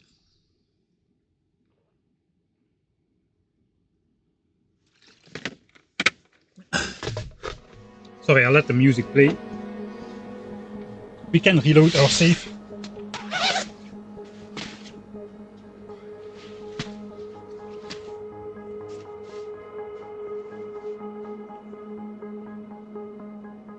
Oh, things are like, I don't know what's the name for that in English. Creaking. Bones are creaking.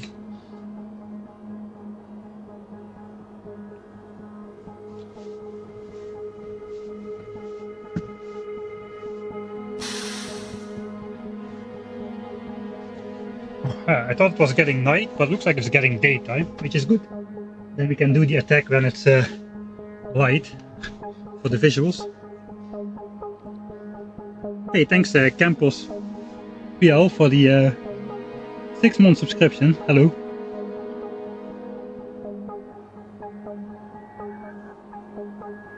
Yeah, the problem with big biters is they have 8 armor. And it means even if you have red ammo, but not upgraded, you are still doing like half a damage per bullet. If you have the same damage output than biters have armor, you do half a damage. That means you need like 750 bullets to kill a big biter, even with red ammo. So yeah. It is hard to get the damage upgrades, man. It's such a big deviation compared to... And normally it's 100 science. It's also a fairly big deviation when you want to go towards functional technologies like, you know, modules or oil or whatever. Here it's 100,000 science deviation. Or 200,000 for red and green. The problem is, in this playthrough, I think we have to go for damage 2 to get enough damage on the red ammo so we can reliably take out big biters. Because we're going to be fighting those later on, and it is just impossible to fight them without the upgrades. We'll see that. We'll see when we get there. I worry too much about things in the future sometimes. Alright. So what's the plan here? I suppose these turrets we won't actually need to place. The plan is just to go in, place these turrets, worms, and then somehow in the end we try to get turrets over here to take out the worms in the forest, because almost all my turrets will be out of range for these guys. But the worms will be able to shoot my turrets. They have 30 range, whereas my turrets have only 18 range, so that is what we are at. Okay, this is the first... That's probably going to go pretty horrible. Let's at least select the right hotbar. That would help already a bit.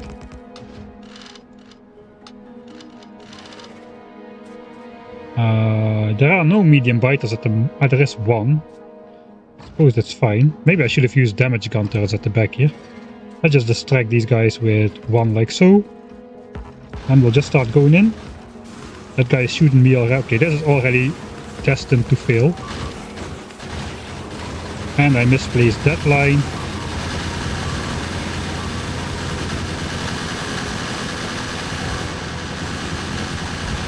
Okay, I'm dead.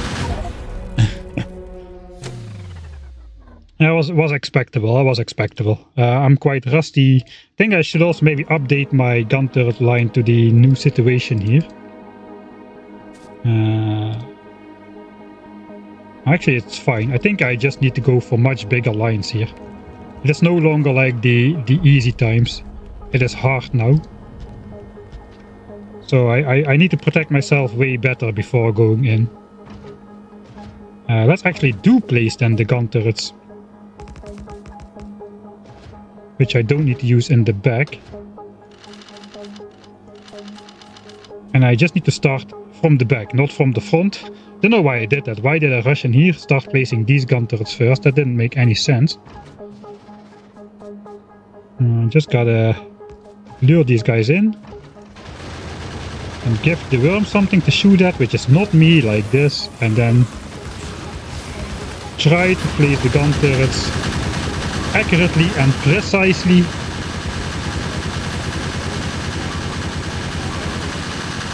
Oh, I'm really rusty.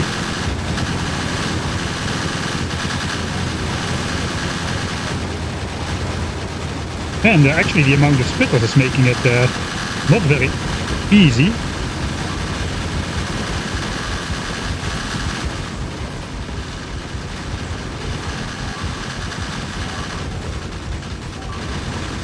Adding some like almost death experiences.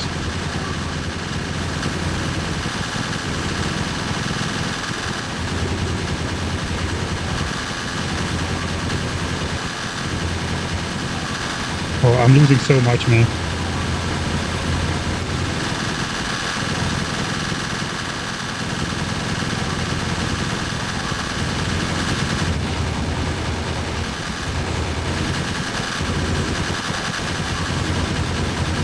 I'm already out of ammo.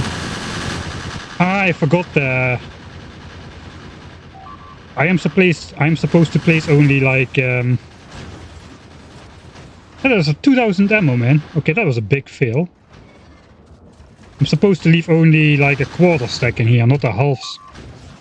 Like 1/8 of a stack, like 12 magazines per turret, or I just simply won't have enough. Alright, that went better though. It's getting back in my fingers a little bit.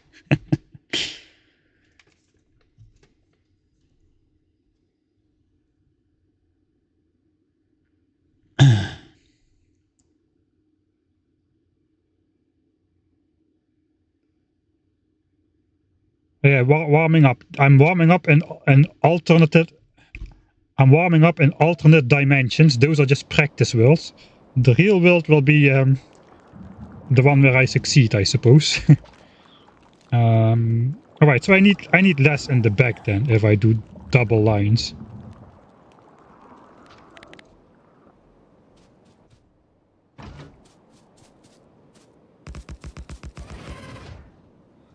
Again, let's grab at least the right hotbar. I'll place the full damaged gun turrets. And I'm supposed to take out ammo twice. That was on the line already. So take out ammo twice. Put it in, take it out, take it out. That is the way to do it.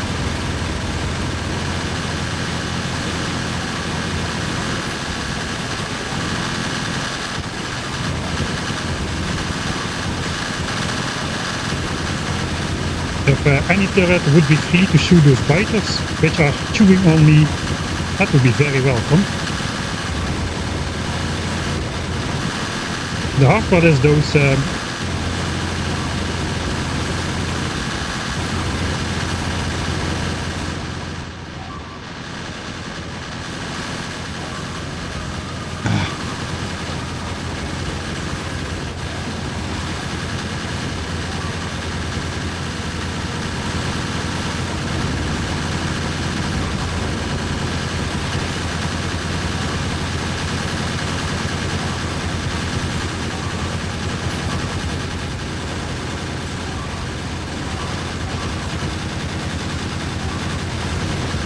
you can see how sturdy the medium worms are, man. It's just not funny anymore.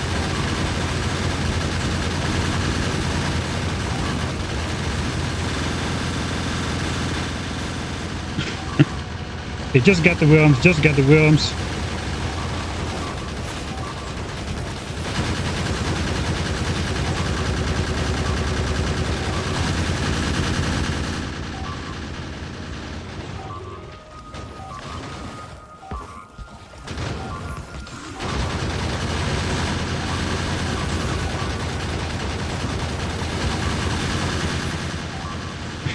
Everything here is out of ammo.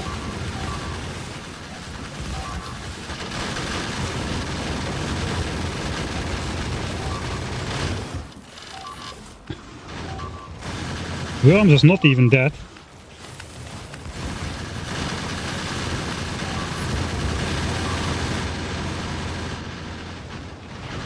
Holy moly, the worms are gone.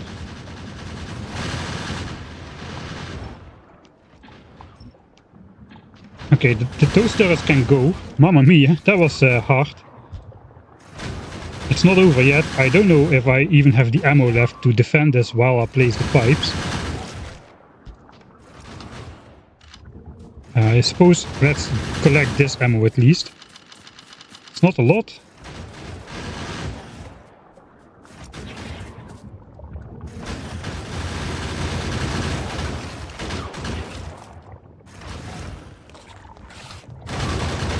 Okay, I have to put some ammo in there.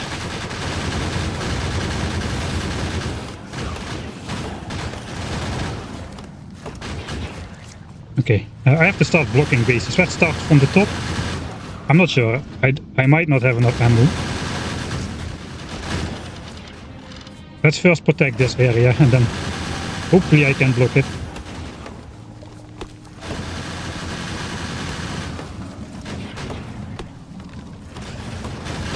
First this northern biter base area, I just clear it and I start blocking. If the big biters leave me alone a bit.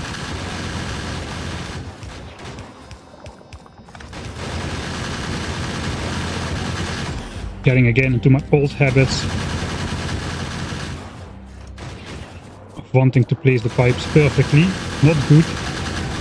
Not good. Just do this. Just do this.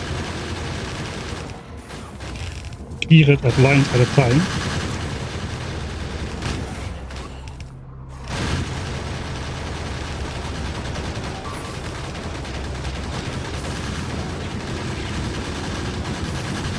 Okay, those turrets are lost.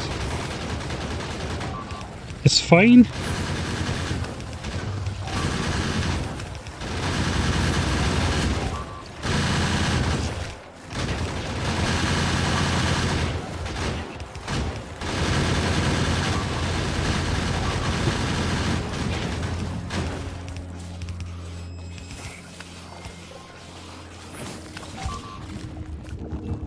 Okay, they're all after me now. Okay, I blocked most of the biter spawners, so that's good. Let's flop a couple in here.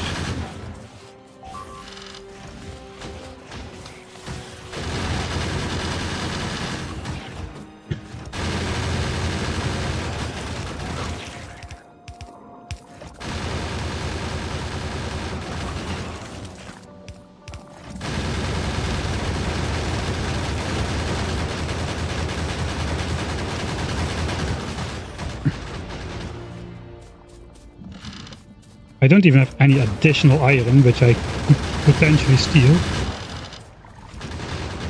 Where are these biters still coming from?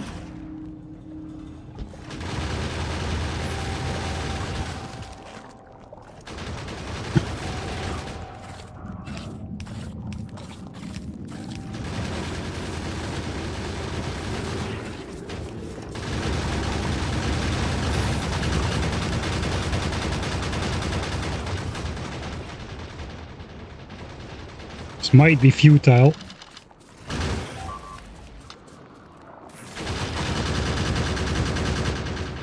Okay. Dang, man, I think I just even need more ammo than this. It is over. I have nothing. I have nothing. Every big biter takes up 8 magazines by itself, so this will be... Is it over?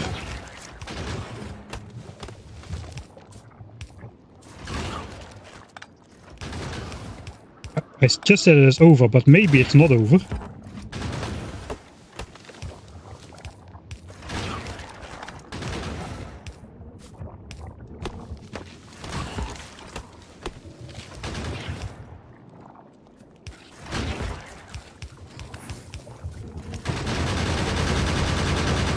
I did not spot. Where are those coming from?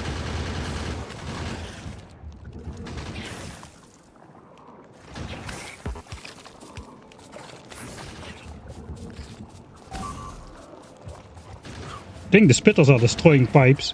Hey, hello SF Hobbit, thanks for the raid. I'm kinda in a live or death situation right here. You know, casually chopping coal hooks in the middle of biter bases like players usually do. I don't know what's going on here. Somewhere, some pipe is broken. But I have no more ammo.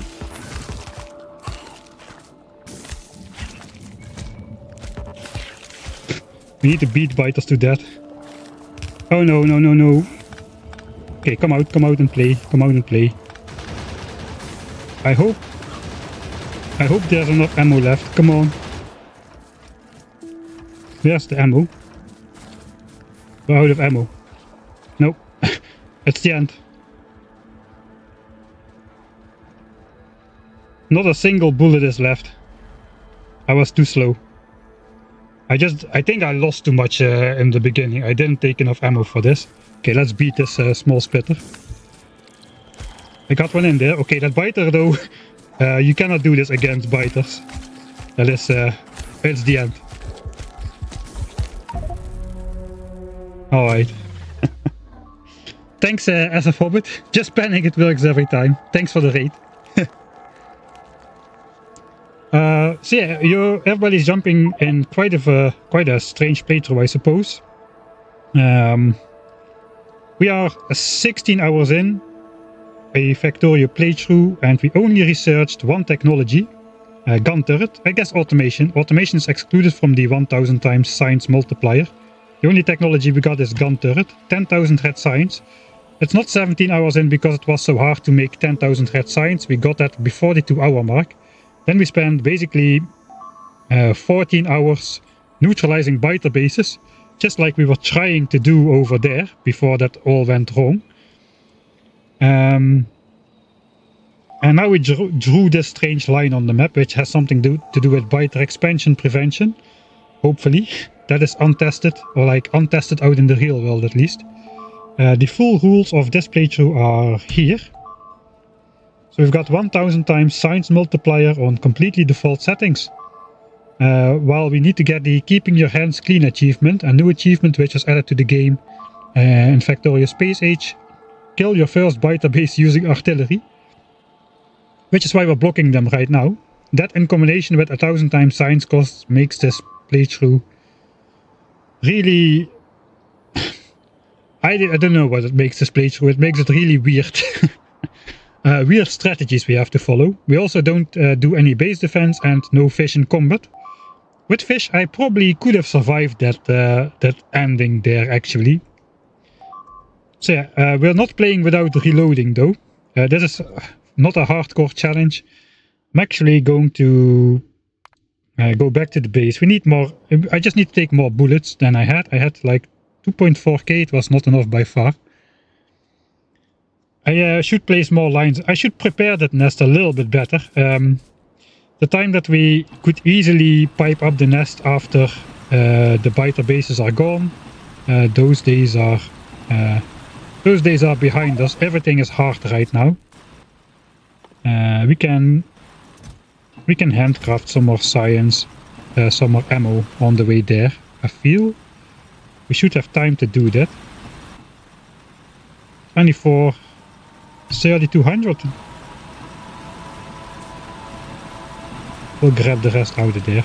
So we'll make a proper pipe blueprint before, like we did for the bigger nest when times were still easier. And the rest we'll leave here. I guess we can start making more pipes as well. We don't need all these pipes to block the nest. Alright, so I'm making 800 more magazines. It should take us a while to make the blueprint and stuff, so I feel we should be good to go for the second attempt. So, what kind of playthrough are you doing, SF Hobbit, if you are still here? I know you might be gone already. Raid and run is a popular thing I like to do myself. Usually because after streaming for 10 or 11 hours I'm just too exhausted to hang around. I'm stopping to go to bed and usually don't stick around too much.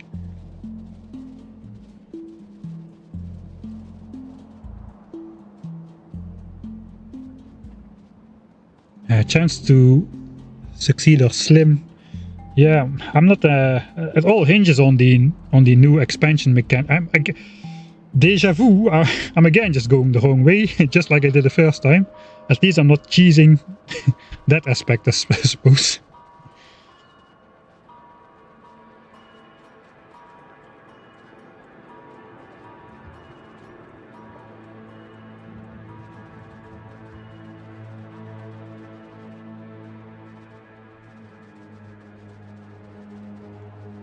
Yeah, maybe it's worth it to enclose the nest in pipes completely. I did that already as well. For some other nests.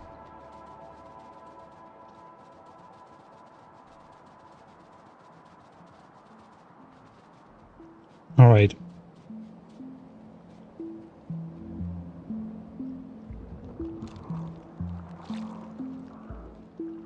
I guess I'll make a blueprint for the gun turrets instead, because I'm going to have to get rid of those.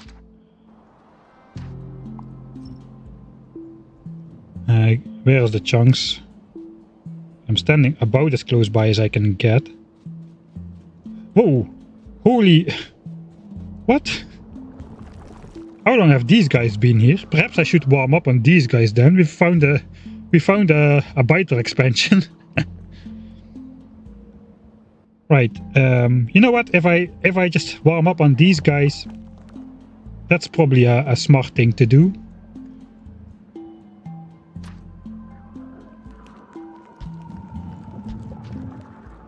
And it will also allow me to finish handcrafting the ammo. There's only one worm, so it should be pretty easy. 2 biter spawners though, that's going to be lots of medium biters. So we're going to go like with 3 rows of turrets. And we also want like 2 rows of turrets before they even come. And hopefully I won't be spending too much ammo on this nest.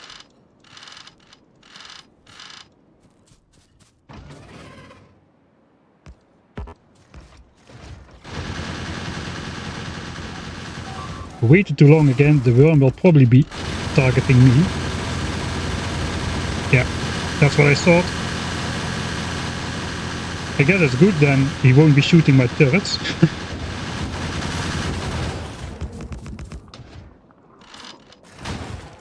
Alright. I'll be blocking off one nest at a time.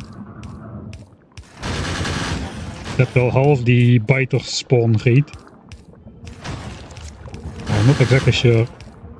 It's this pipe. This pipe belongs to this nest.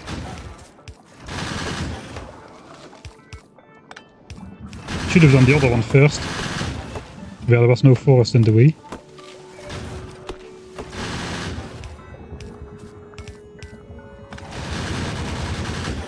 Alright, I think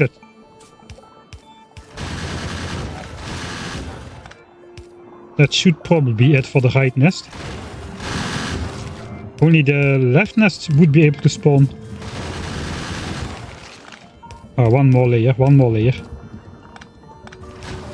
Okay, only the left nest is now able to spawn biters.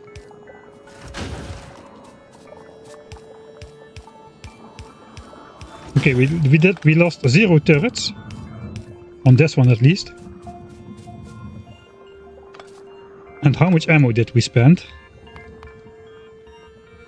269. 44% medium biter spawn chance. Alright, that means we spent like 100 magazines on taking the worm down, and then we spent 170 magazines on killing the biters. Early in the game, early in the evolution factor, that was actually... We would have spent like 110 magazines on this in the small biter era. Not even, perhaps. So the medium biters definitely make a big difference in the amount of ammo you need to clear out these bases. Holy moly.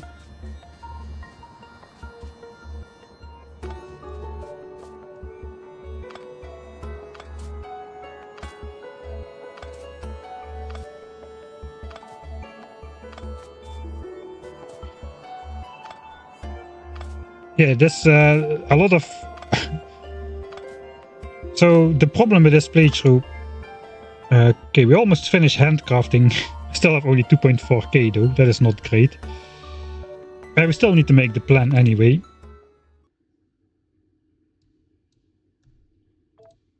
So the problem with this playthrough in general is evolution goes up way faster than your tech level, no matter what you do. Evolution now is going up slowly because we are not teching. But as you saw, as soon as we start producing, even from this tiny base, evolution starts to go up like easy between 6 and 10 times as fast, and the bigger your base gets, the faster it goes up due to evolution. So evolution would be going up 10 to 20 times faster if we were actually having a base producing science, and we would be in swarming in big biters in no time. The higher the evolution factor is, the more expansions per hour they make as well. And we can only take all, like medium biters is the hardest battles we can take is like medium worms and medium biters. Anything beyond that, beyond 50% evolution, we're going to be powerless. We physically cannot destroy biters anymore. And they're going to be expanding all over the place. So we basically, before 50% evolution, we have to basically somehow secure our homelands, make sure the biters cannot expand to where we don't want them to, or at all eventually. And we also have to find over 100 million worth of iron, which currently is more iron than is visible on the entire map. And we have to secure the resources we find out there somehow. All before 50% evolution, because after 50% evolution, even biter expansion parties are gonna settle big worms. And big worms are a big problem. We cannot take them out, so we cannot neutralize expansions anymore. So yeah, basically the era before big biters is going to be probably completely devoted to securing our lands and getting our hands on securing as much resources as we can, because after big biters we are powerless to do so. We have no choice but to claim everything now and use everything later. There is no balance in it. There is just a huge grind to get this done, and then I suppose a huge grind to get through the technology tree to get off of the planet. Well, hopefully the plan holds. Hopefully the plan holds contact with the enemy. What mods are we using? Let's go over that as well. So elevated rails is part of Space Age. Library is just some technically required stuff for like the grid lines, I think. The most quality is Space Age. We're using Statsky, a mod by Raygard, one of the Factorio devs, which displays these things. Normally, I modded the mod a little bit to make it more suited for my own taste. Just shows the day, the time, and evolution factor. You can get this info basically from this screen right here. It shows playtime. You can get evolution factor. From hovering over a biter base, it says evolution factor 34%, 0.34. So this does not give you info at all.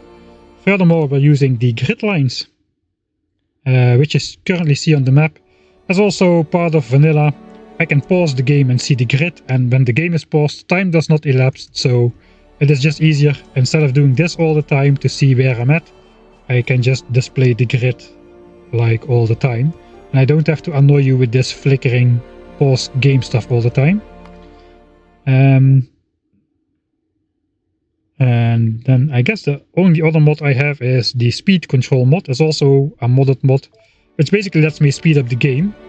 So you see the biters go much faster now as well. It's not just me who goes faster, it's also the entire game. So evolution goes 12 times faster, time goes 12 times faster, etc, etc. So you're not getting an advantage of doing this. It's quite the other way. If I make a mistake, I basically insta-die. Sorry for the jump scare there. That might have been a bit too jump scary. But yeah, that's basically all the mods I have. It's basically completely default, and anything that does do something different than vanilla doesn't really give me an advantage, except of not making me go crazy when I need to explore for 5 hours on end. For instance, I could go half speed too, but that I consider cheating, because then I basically have I can do double the amount of things in half the amount of time, so it would be way easier to, like, if go half speed, I can just easily dance around. I can block these guys off like precisely, and well, looks like not because they just run straight through it, but it would be easier to defend myself at half speed. So I'm not going to use half speed for game progress. The only reason I have half speed is because my speed limit goes up by let's reload that. My speed goes up by 1 every time, but I want to be able to go into halves as well. So I just set the minimum to a half. So if I go down in speed, I can then go 1.5, 2.5, just to have a little bit more fine control about how fast the game actually runs. Like 1.5 times might be useful for exploring to the south, so I don't run into a biter base which is hidden behind my double bar over there. Alright, as you can see, I'm very, very scared to take on this nest. I've been postponing doing this. Let's get to it. I suppose we'll use the pipe one. We're going to do this the professional way. Okay, that is the entire thing I need. So now we just make a blueprint of that. Problem is the worms are in the way. So I'm just going to redo the blueprint over here. And that will fill in all the voids over here where currently medium worms are. So like this. We just do all 7 nests again. Alright. Then we'll make a blueprint of this instead. And we'll snap it to a grid. And then we just go back. And with shift arrow keys you can these days you can alter the relative offset of your blueprint. So we just overlap it with the current situation on there. And now I can just grab this blueprint, I'll put it on my bar. And I can quite easily place the pipe locations after the battle is done, without having to spend much time trying to do this on every individual nest again. In fact,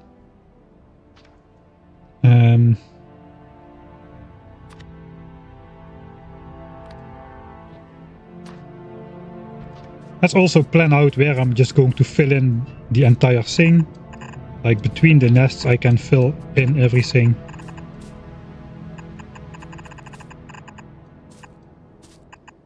Alright. The nests themselves are filled in already as well.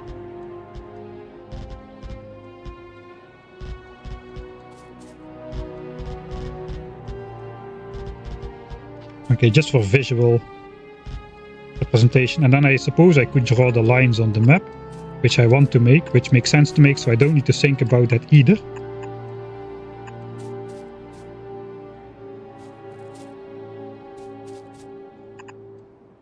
So these are nice lines I can just draw in. Alright, I think that makes for a pretty good attack plan.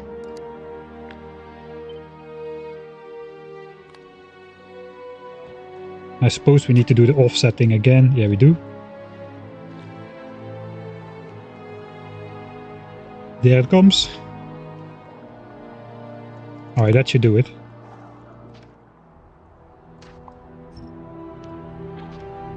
Alright, then we put back the gun turret plan. Let's go a bit closer.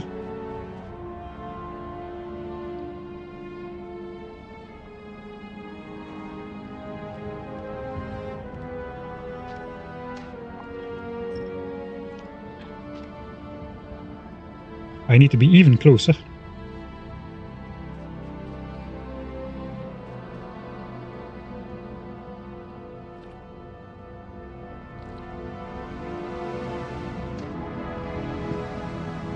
How is this again?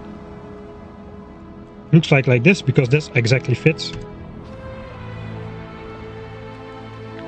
I think I like the longer gun turret rows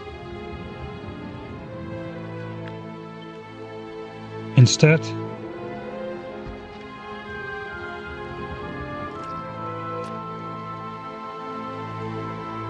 Alright, so I'm blocking a couple of my pipes, but that's okay. Later we can just force place that on top of the gun turrets. I don't want these pipes to be in the way at the moment, because this battle is hard enough as it is. Alright, now we're finally ready then to do the assault proper. So I have this blueprint on here. I can just place it after I'm done with the fighting. And that should be good. Alright, let's see how it goes this time.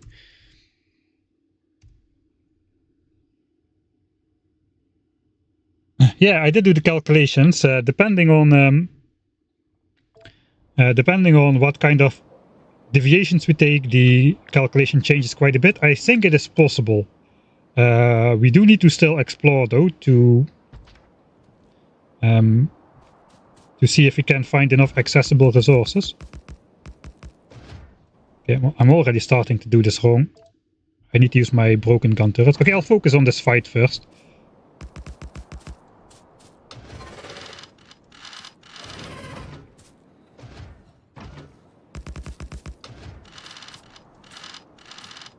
Alright. I have 2.5k ammo. It's not much more than I had last time, really.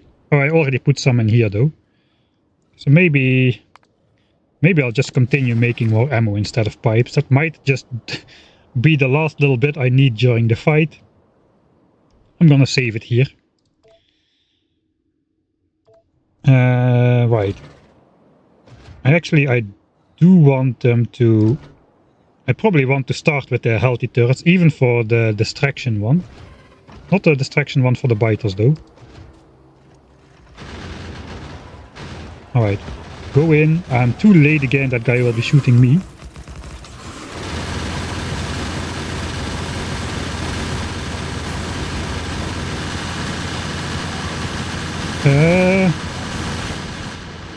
Shoot the biters! Easy. That won't have any effect on the outcome of this. Again, that was a bad start. I forgot I need to get the biters out of the way. Okay, now they're coming for me. That's also not great. Okay, now come on. Just draw a big line of theirs. Well, okay, there we go. That is the spirit. That is the spirit. That's how you need to do it.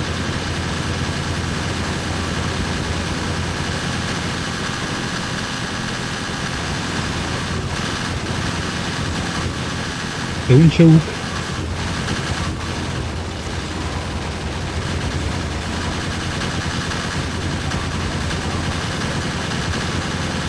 Alright, it's going well.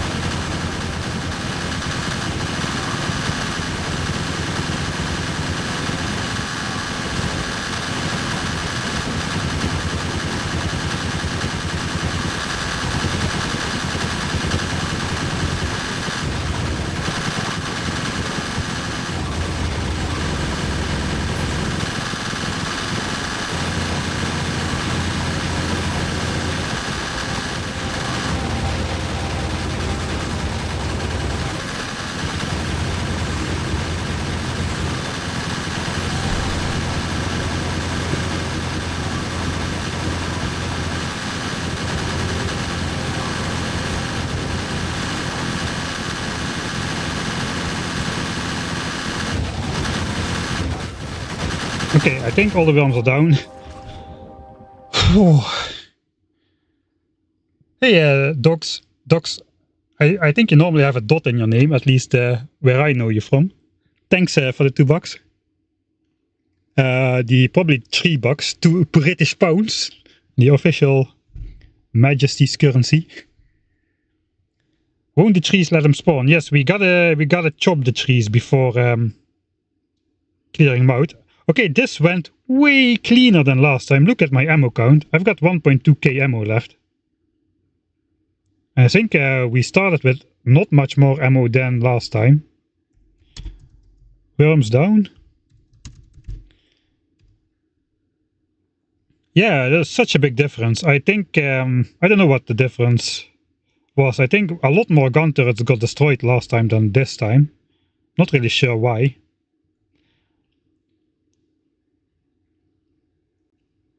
Alright, so what I want to do now, place the pipe blueprint. I'll get rid of the gun turret ghosts and I'll set up a couple stations with gun turrets with good ammo, which will destroy the biters reliably, because all of this is basically dead or without ammo almost. Yeah. And then we'll start chopping trees and placing the pipes. But man, the spawn rate of medium biters, man, just brutal. 8 full magazines per medium biter. Plus they do a lot of damage to the gun turret, especially when spawning from 5 nests simultaneously. I think this is about the limit of what I can possibly take on with my yellow ammo, at least with my combat skills. I know Kuvy Boy says he did battle until 50% evolution with yellow ammo, but my RTS skills are just not up there to get that done. So let's go. Let's take the blueprint, force place it. Okay, that is good. Now just I'll start placing these new gun turrets, putting good ammo in. This is already almost down. That is good gun turrets. I suppose that can be our station.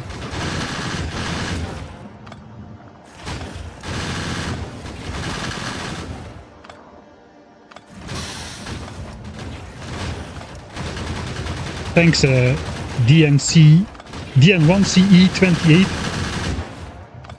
for subscribing to Prime.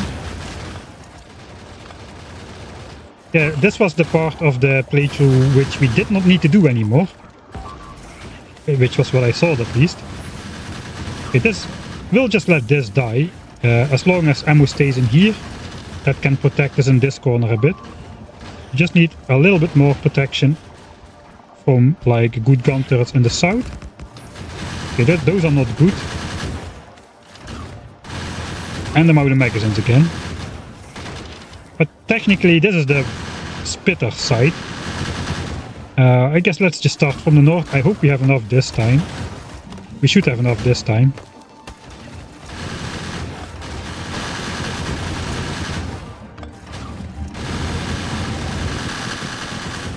Man, that is just brutal.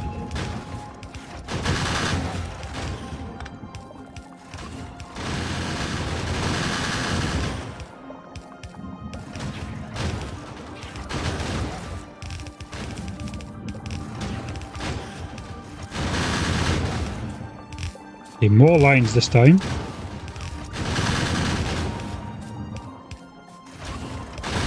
Forgot to delete the ghost blueprints from the turrets.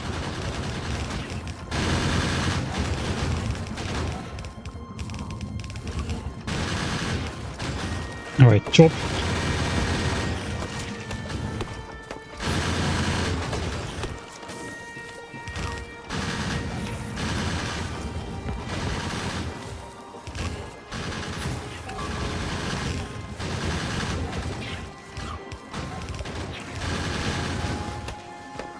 Okay, let's first focus on those 5 biter spawners.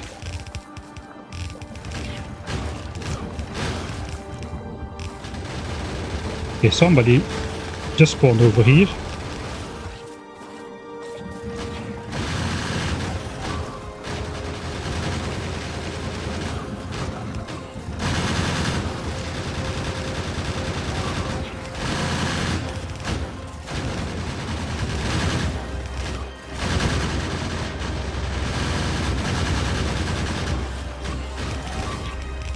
I don't know exactly what's going on.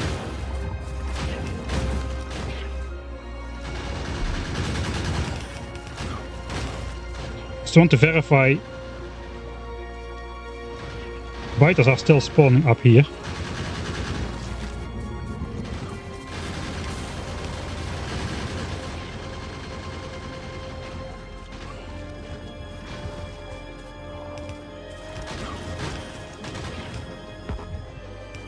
Okay, I think that does it for the biters.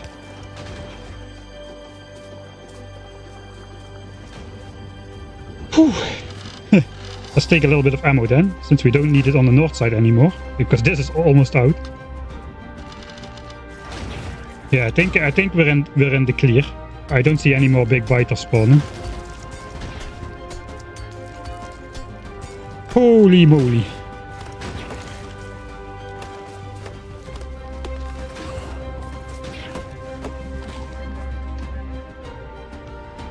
Alright, let me just redo that. Because there's much more trees marked for deconstruction than there should be. Okay, I'm missing one pipe in there. Apparently it does not do anything.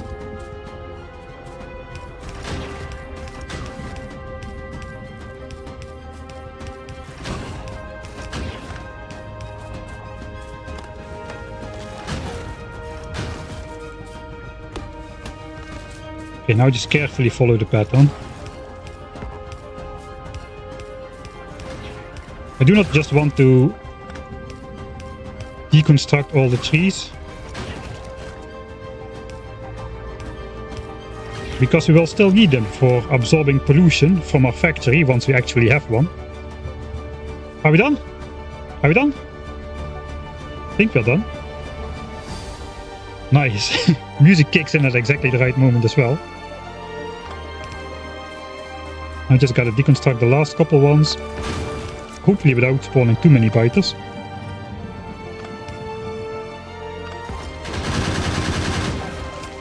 Alright. That's it, right? Oh. Yeah, I'm done with this. I do not want to do this anymore. Oh man, it's going to be... I'm going to have to do it again when big biters arrive, but... it's just big biters, right? Big biters are gonna be easy, right?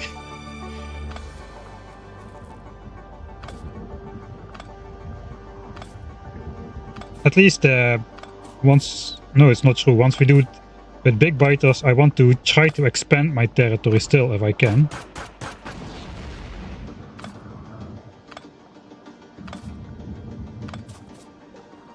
Yeah, we will have red ammo for that. These gun turrets are so damaged. That one just took one bullet over in the north. It's almost faster to shoot them than to deconstruct them. Okay, we will switch on artificial steel axe again. Double speed.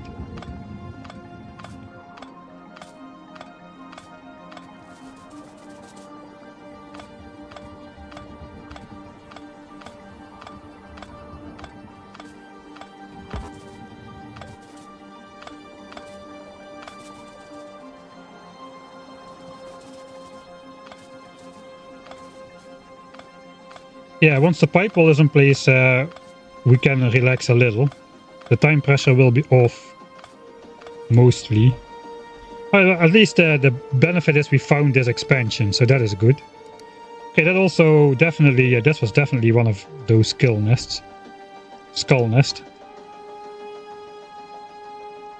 How many worms did we kill in here? It felt like a lot, but I think it was not a lot. 8 worms. I think it was 7 nests. I'll leave the marker in place just to remind myself that even a nest with just 8 worms and 7 nests was pretty hard to take down at this point in time. Earlier we did nest like 14 mediums with 10 nests. That definitely is outside of the realm of possibility now, it feels like. And we had no problem at all with this nest with 8 medium worms and 17 nests. That was quite easy. But that was much earlier in the evolution curve. It changes a lot, man, these medium biters. Alright. Suppose back to the base we go. How does the pipe walls prevent spawning? So Factorio is a pretty optimized game, so that means they optimized a lot of things which cause a couple things which you can exploit if you are that kind of a bastard like I am.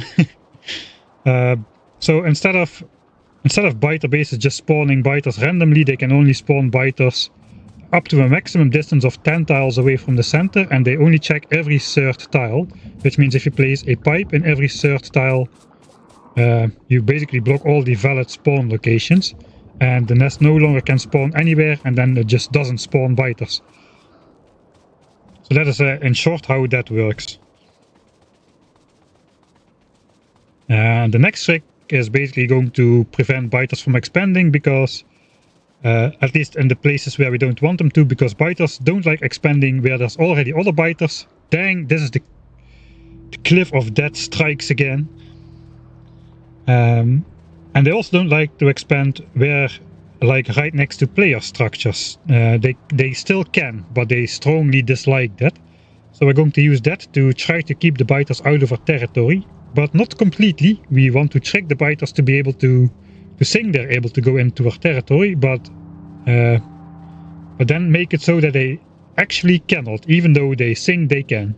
That is going to be the most of what this playthrough is going to be hinging on. Alright, so I want to go back up to at least like 2000 magazines. So that is 1200 minus 54.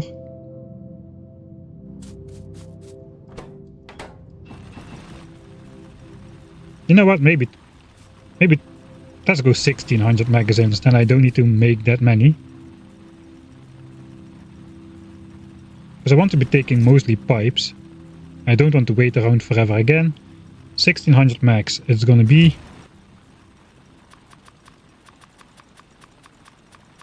Yes, that's that is 1600.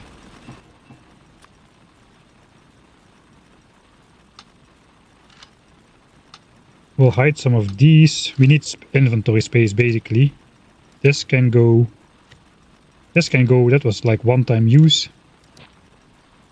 I'll take one stack of gun turrets with me. I'll take a undamaged stack, I suppose. In case we need to fight more biters. For the rest, if we need to block something, I want to have this on me. We need a lot of space for wood. We need one space for stone. Stone we can craft into furnaces. If we need to chop rocks on the way, we can do that. Coal, we probably need to reserve a bit more space for coal.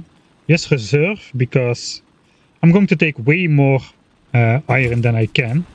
I guess I should first actually take the iron then, so we can produce more iron in the meantime.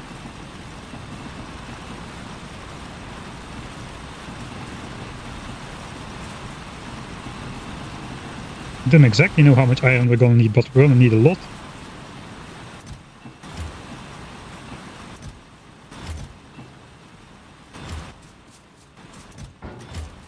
Alright, and yeah, chests I want to have on me. But I suppose it's mostly gonna be... We need to...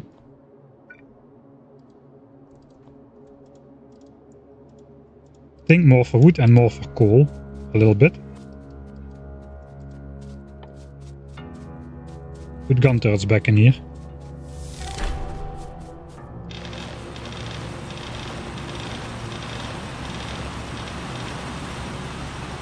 Hey, DRD Bire, teşekkür ederim.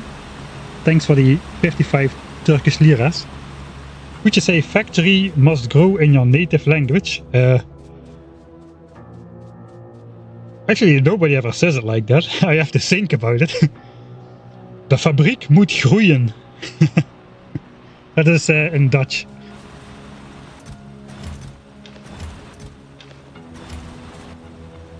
Alright. So we won't need anything else, right? I gotta get started, man. Another hour has gone. That's another 2 expansions which could have settled in my territory, so... Let's get on with it. What do I have? I have some pipes. I think I want to make some more pipes and assemblers. Because I'm going to be spending them probably much faster than I can.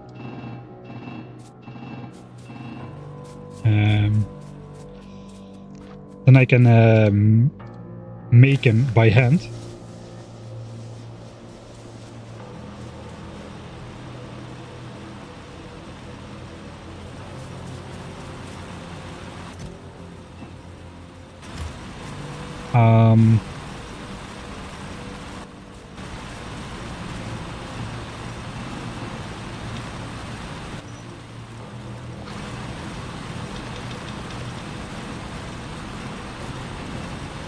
I suppose we will wait for the burners to run out again.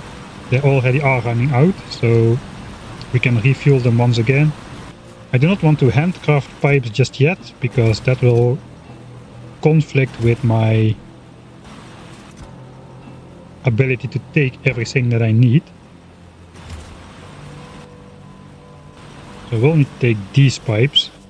There's gonna be 32 inventory slots already. That is basically almost all. So yeah, I don't want to handcraft anything just yet. Thanks, G-Cosmics.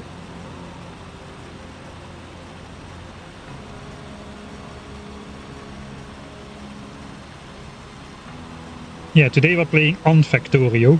Our factory is not growing at all. And it hasn't grown for the last 15 hours after we set up the initial burners on the patch. And our hand-fed science assembly to make 10,000 science packs to get the gun turret. French or Canadian? No, no. Je suis Hollandais. I come from the Netherlands. But yeah, it's a little bit similar, I suppose.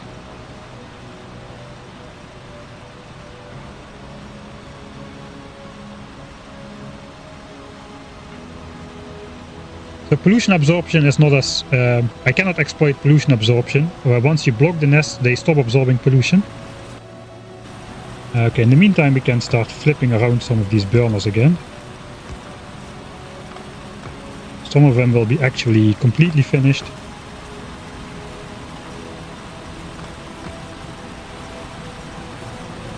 If I can, I want to get like these like depleted fully. Maybe I should... So the thing is, these are...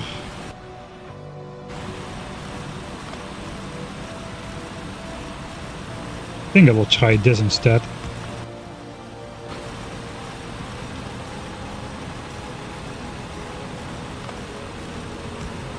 I want to deplete the iron as far away as I can.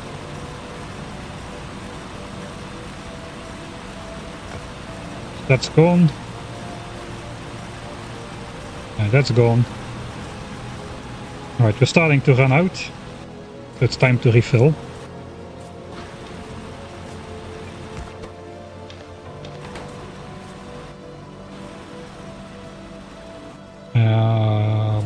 This is what I need to take, right? So pipes, bullets, not coal at all. I don't need to take any wood. This is what I need to take. Stone I don't need to take either. So that goes in here. That is what I need to take.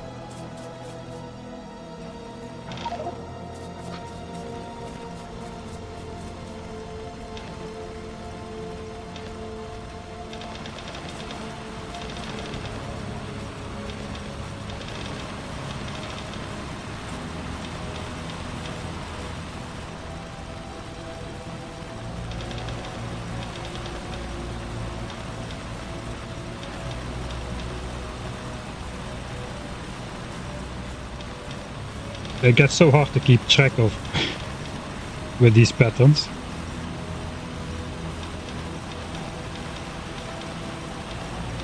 Alright, that is roughly fueled again. And then we'll just let that fill up, I suppose. We'll grab the iron one last time and then we'll head out of here.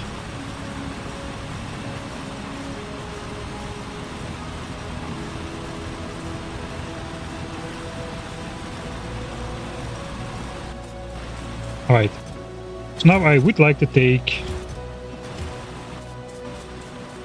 get rid of the burners. I would like to take my inventory here, all of these pipes which are supposed to be ready. Let's grab them like this. Alright, and now I also need to take like 3 chests of iron if I can. That would be nice. Well, it looks like I cannot, except I can. I will just handcraft a bunch of pipes. Then we'll handcraft 1 ammo, a bunch of pipes. We'll handcraft 1 ammo, a bunch of pipes. We'll cancel the ammo. Put it in pipes. Now I can individually cancel batches of pipes. I can take this. Now my inventory will just fill up and then this will just stop crafting. So now I have all the iron on me. Like over 10,000 iron worth of pipes we are going to be having.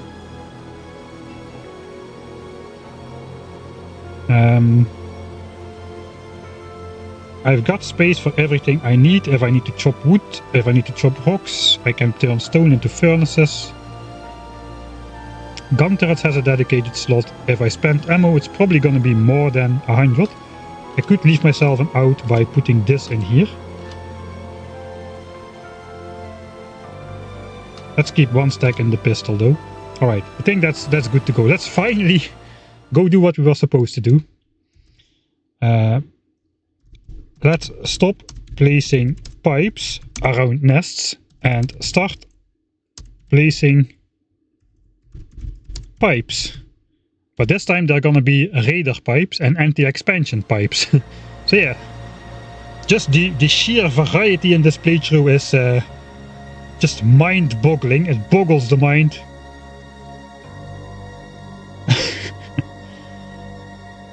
Pipes, the most versatile building, the most versatile item in Factorio for sure. They can do everything. Okay, let me walk in 1x speed while I try to reset a bit. Looks like I accidentally... Where am I even going? I'm going over here. Okay, actually, I'm walking in the right direction. That's something.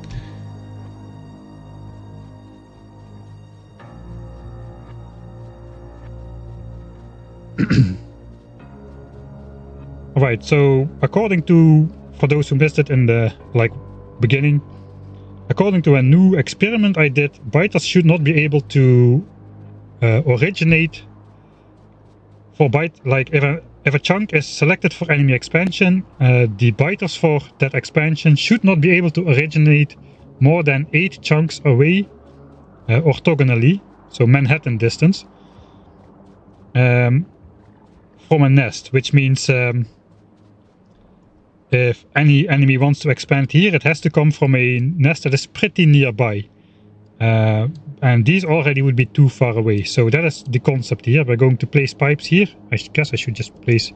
I'll just keep expansion chunks on for now, because that kind of visualizes what we're going to do very well. We won't have any benefit from it at the moment. So basically, if this chunk gets selected for expansion, the biters need to come from a nest pretty nearby. So they cannot come from far away. Normally that's not an issue because you don't capture biter spawners like this.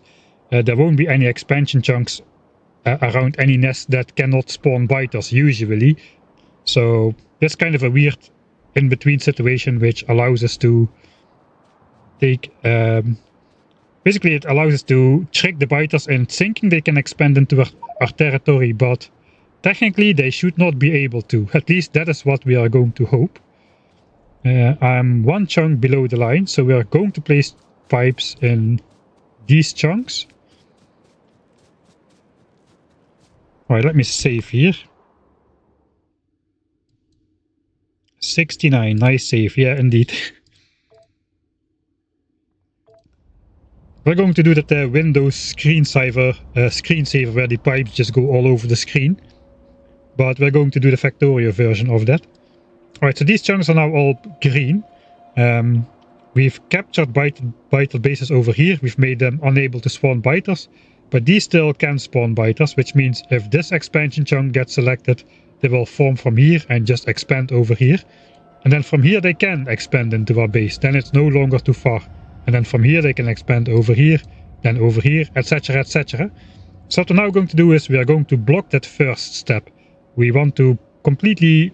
we want to make this land unfavorable for enemy expansion, so they cannot step stone into our base. We're going to leave all these chunks green, which is going to be very scary to see these later in the game. Once we have behemoth biters and this starts blinking, I'm going to be out of my mind scared that my theory does not work and we're going to have a behemoth expansion into our base, but we're just going to have to live with that. For now I'm going to block this off. This will all turn red, and then yeah, we're just going to go follow this dotted line. We print it all the way across the map. And then from that point on... Oh god. Well, looks like we're going to have an expansion here. I'm not going to block that off, but it's okay. Expansions that do form before 50% evolution we can still capture. The only negative issue is...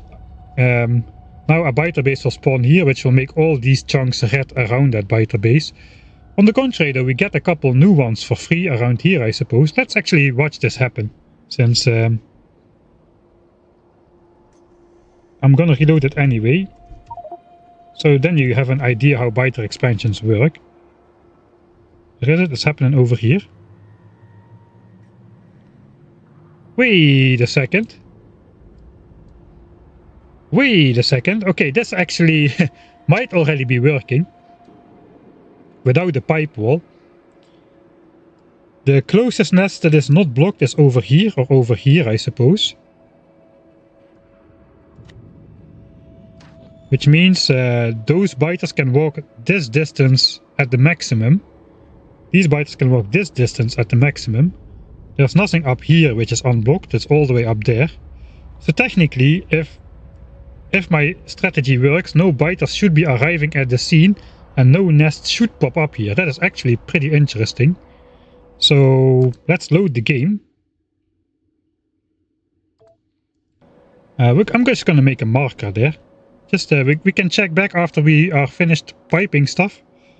Expansion? Question mark. We can go check back in this chunk and see if there's actually a biter nest there. Because that is the sign that this chunk is selected for expansion. And normally what happens after that is biters will settle there. And yeah, we don't want that. But this already might not happen. So that is good, I suppose. Now we're just going to make sure they cannot stepstone into our base. This is not stepstoning, this is just one bridge too far. They first need to build a bridge to here, then build a bridge to here. So, if my theory works, they cannot expand to here. If biters expand to here, this playthrough is over, basically. Yeah. Right. So I think I'm just going to go with a double line of pipes. I made my marker like one chunk above as far as they can walk, but my pipes are gonna block like up until here or here, I suppose. Let's just start by making a single line on the top side. So my pipes are in this chunk, not in this chunk. And we'll see if that will be sufficient. I don't think it will. I think we need more than a single line of pipes. Alright, so here we are also making our radar. Basically, if a biter expansion does come in and wants to go through here, they need to destroy my pipes. And if biters destroy your structures, the game notifies you. I'm not gonna chop trees, I don't think. Maybe just the dead ones. The biters also cannot walk through the pipes, so...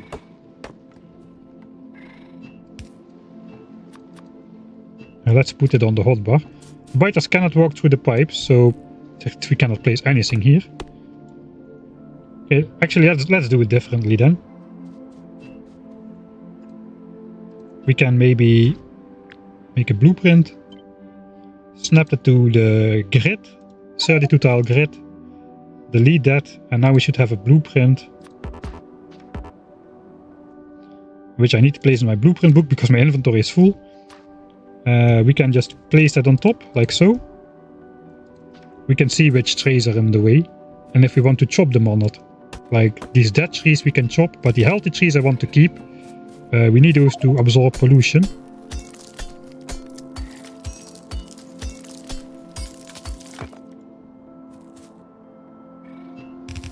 I have no idea how I'm making this entertaining to watch. I really don't understand.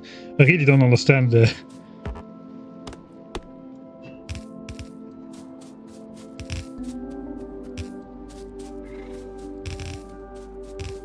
Alright, so we can basically, if I have this blueprint anyway, I can just drag it across the map already.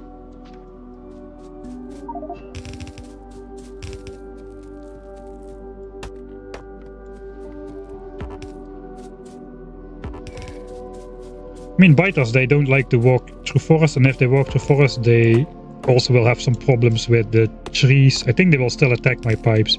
I don't need to make a full uninterrupted line, I think. Okay, so don't chop trees, that was the plan.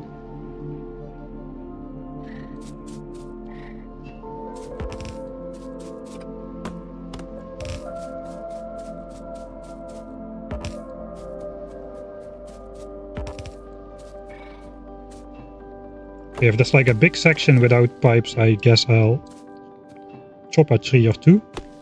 Still cannot place. stupid thing is those the dead trees which lay on the ground have like way bigger hitboxes compared to the trees which are standing up.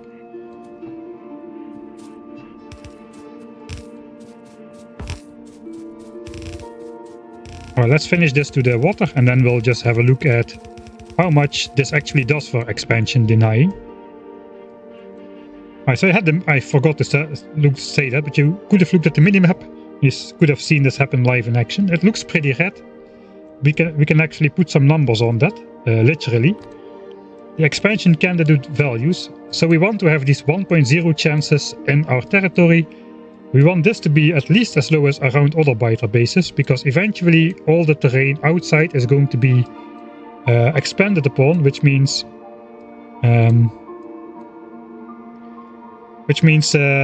these values outside the base are going to be very low. Right now we've got 0.15 right next to the pipes, 0.26 far away. If you look at an individual biter base over here, it has 0.07 in the center, like 0.14 or so. One chunk away, 0.32 chunks away.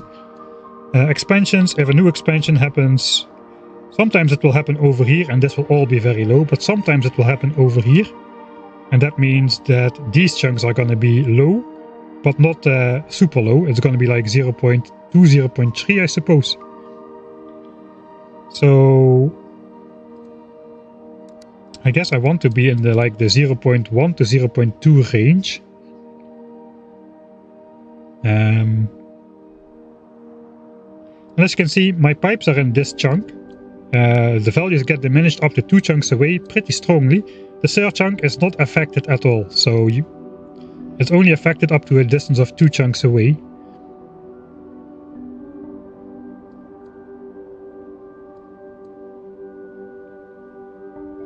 Alright, and then I would technically need another one, because these chunks are still super green. It's not enough. I think I'm gonna do a double layer of pipes. I think I'm gonna sacrifice one more green chunk inside my base. I'm already sacrificing one over here, which is unnecessary according to my experiment. I think I'm gonna block 2 of them, because I don't know how good my experiment is. So let's take 2 chunks of safety. I think I'll just place another pipeline below. And now we will be able to see, if I switch off the numbers again, you will be able to see these chunks turn red as I drag the pipe along. As soon as I enter this chunk at least. Now nothing will happen just yet.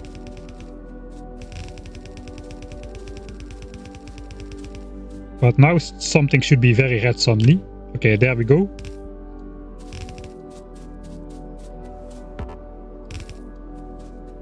I guess I'll drag my blueprint once more.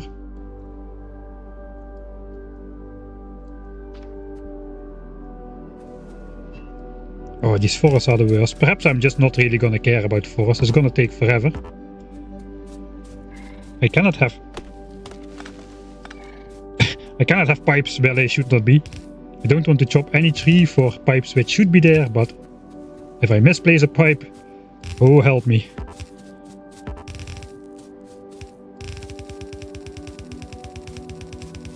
Yeah, the long distance walks happen because they don't check for actual walking distance. They check for if the chunk is like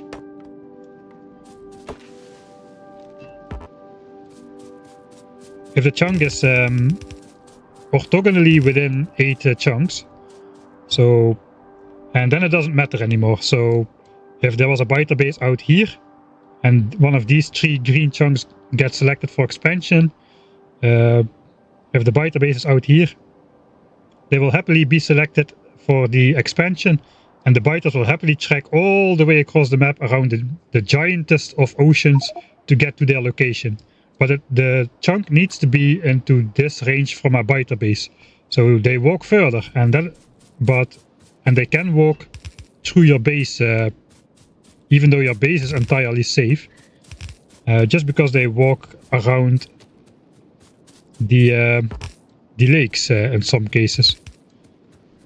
I guess it's good if the pipes don't connect, because we have this pipe distance limit, and we would get lots of notifications about fluids not being able to go through these pipes because of the distance limit being crossed. Alright, so let's check once more. So now we have one line of pipes in these chunks and one line of pipes in these chunks, even though it looks like they're one thing.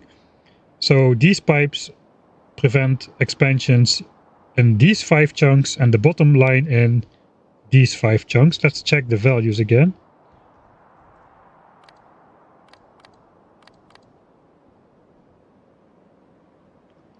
I think that's pretty good. 0.087 for the line itself. Theoretically, according to my experiment, that means the furthest distance they can go away is protected by 0.087 chunks, under 0.01. These chunks are higher, but that's okay, because these technically are already outside of the reach of the biters. I hope. So now basically I want to go build another line. 1, 2, 3, 4, 5 chunks away maybe.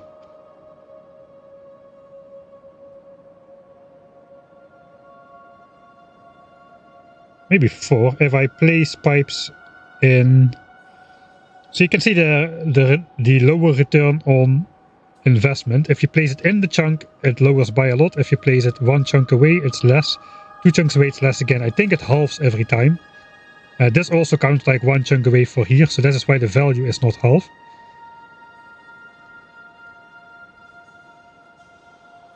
So that means I probably want to place...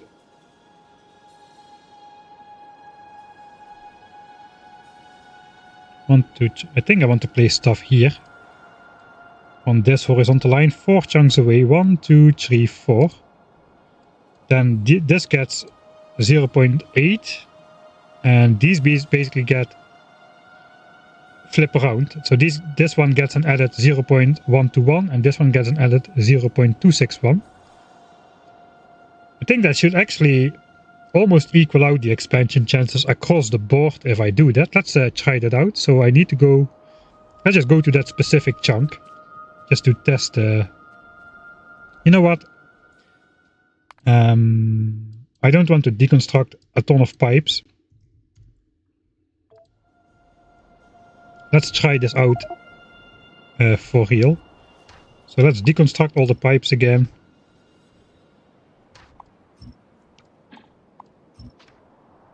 Alright, there's something weird going on here.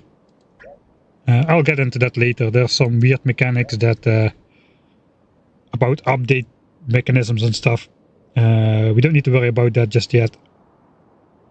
Alright, so the first line, let's get the blueprint. Can I seriously not get the blueprint because I'm in editor mode? Are you actually kidding me? Okay, it was not very hard to make. I hate how editor mode works these days.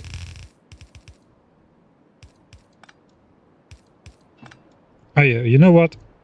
I should do this anyway. Why I have the blueprint book in my inventory? I should have it in here instead of in my inventory. That means I can access it, right? Yeah, that means I can access it, alright. Now we can actually do this from the map view and see stuff diminish live. So the values are 1. I grab this.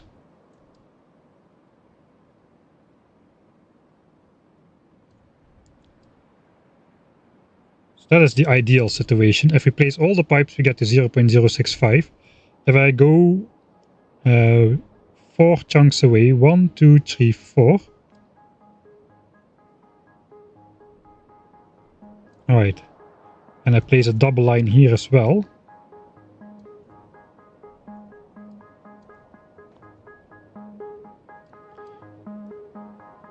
That looks pretty good.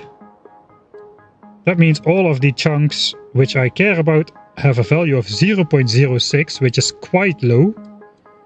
They're exactly the same actually. I guess, yeah, 1 plus... Actually, this is really weird. Why are they exactly... Okay, let's not think about why they're exactly the same. It doesn't matter. They are exactly the same. So it looks like the expansion chunks here are even lower than just like expanding right next to this nest, I suppose. So that is nice. That means in the end game, the biters probably still will prefer to make expansions close by other biters compared to in the land where I don't want them to expand. A single expansion in this area is deadly, because that opens the door for them to expand in here. And even if I know it in the late game, if I cannot take out behemoth biters, I cannot stop the expansion from happening. So maybe I do have to go landmines or something just to take out enemies later in the game, moving enemies. We'll see about that. Yeah, I think this is the strategy. So we're gonna do it here on the line we drew, and then on the line 4 tiles away, and that gives us a nice, even, and very low expansion chance in the land where we want it to happen. Makes sense. All right, yeah, and this is what we get. This is what we get, right? If we place pipes continuously. Now we have 8 alerts on screen where pipe lengths are too long. So until we break all of those, that's going to be an issue. we don't want this. We want the forest and the cliffs to break up our pipelines, basically. Oh hey, Kiwi Boy seems to be here. When Mike catches up, so we can race. You asked a question about the expansion. Yeah, it was with the lakes, the lake stuff. I didn't read your name. Sorry about that. I hope you're continuing sooner than that. I plan to go to... We're going to be laying pipes until we hit big biters, probably. And we're not going to be fighting much anymore, I hope. So it's going to take a long while. I have to secure all my resources. I have to secure everything before I can start building. Because if I don't, I later don't have a way to kick off the biters anymore. Which means... Which means I won't be able to get enough access to enough resources to get off the planet. Because right now on this entire map, I should switch off this values again.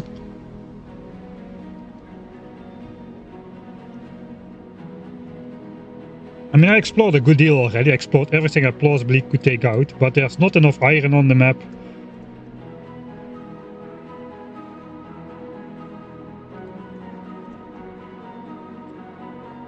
To beat the game, basically. Even if I claim everything, and I cannot claim everything because here's already big worms in the mix, and those are just immune to ammo. They're even immune to red ammo if unupgraded, so we're going to have to find more ore patches.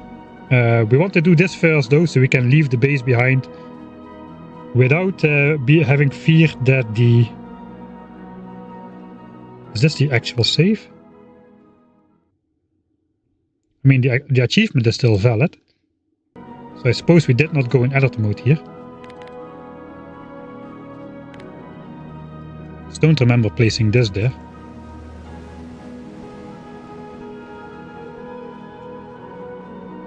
I lost my train of thought. Alright, so now we go 4 chunks away then. This is 1, 2, 3, 4. Click. And click. So we want to place like double pipelines across the board here as well. And the rest of the expansion denying is done by the nests themselves, by proximity I suppose. So we don't need to actually deny access all the way to there.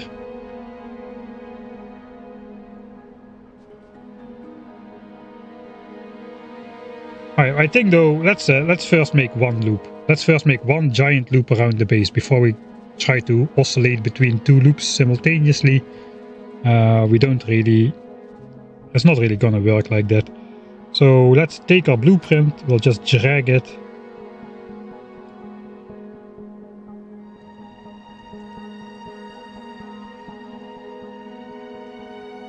all the way across. Okay, 2 here. And then the other side as well.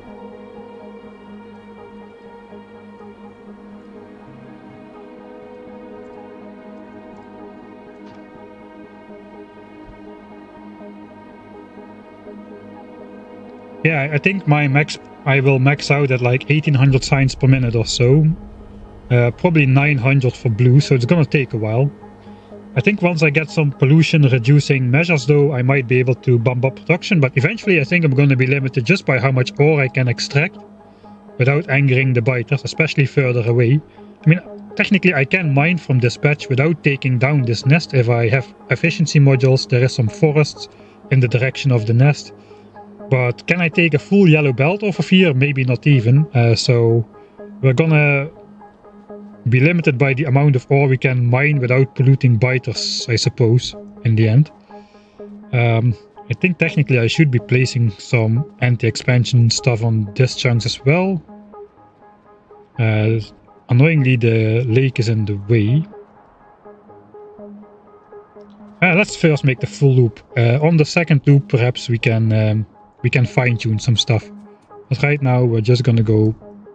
I'm gonna switch on the chunks just for the visuals.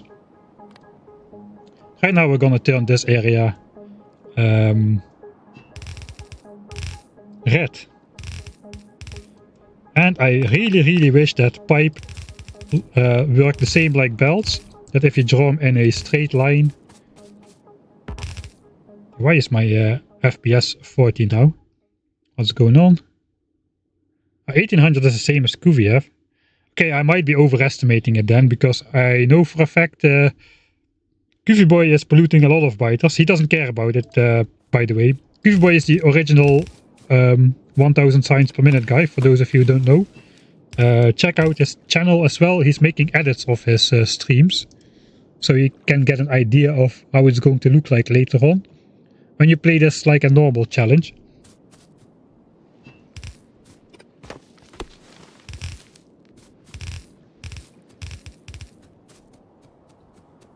I also, Kuvie Boy, I did some more calculations on the electric mining versus gun turret thing.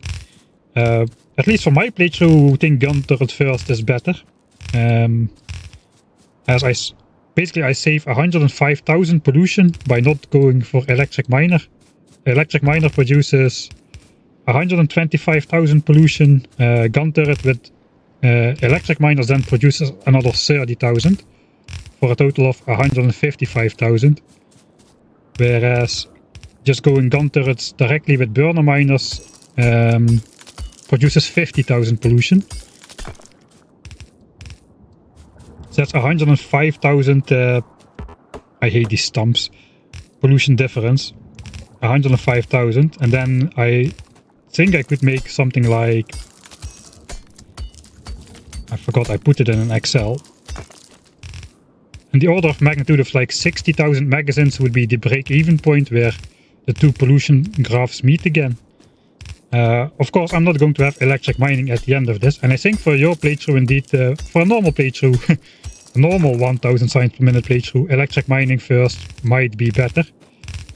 But since I have to do all the biter stuff up front, I'm just going to not research electric miner at all until big biters almost. Basically, I'm not going to pay the pollution for researching electric miners until I no longer care as much about pollution. So for this specific playthrough, it's a big deal to have that to spend that pollution on ammo instead of ammo and pipes, I suppose, instead of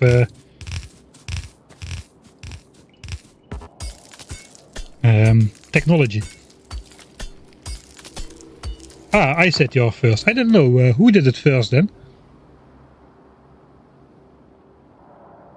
It was my at least that's all I know. I know some guy on Facebook had some stories about doing 1000 signs per minute.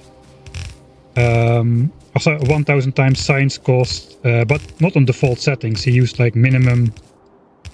All the factors for increasing evolution were minimized, and I think it was rich resources, etc, etc.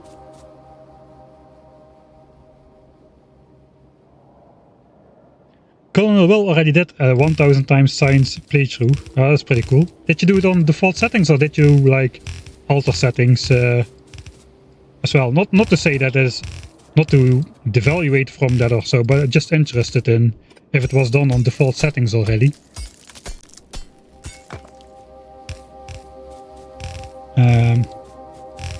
Yeah, piping nests, I don't know if I was the first person to ever do that, but I don't really watch a lot of other... That's not true. I do watch other Factorio content, but I don't really like go on... I develop my own strategies, basically, for the playthroughs I do. And I don't really go around on the wiki and Reddit and all that kind of stuff to see what's possible and not. That's why I sometimes hilariously fail or just don't know about some common knowledge, which everybody seems to have. But that does lead you to thinking in different directions sometimes, which can help. The piping nests, I did it with walls, I suppose, was from the Indestructible Biter Bases playthrough, where obviously we also couldn't destroy Biter Bases, and that was a pure Dead World map on a desert template as well, without forests around. I theoretically should not be able to run into a Biter base, right? Unless it's an expansion. Okay, this is already starting to look nice.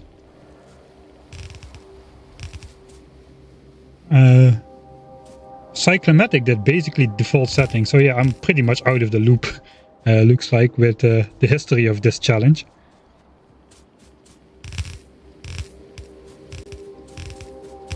Alright, I'll stop referring to you as the OG 1000 signs per minute person then, because before you know it, people are going to quote that and think that you said that you did it first, and then they're going to be angry at you because Cyclomatic did it first, and it's going to be all my fault.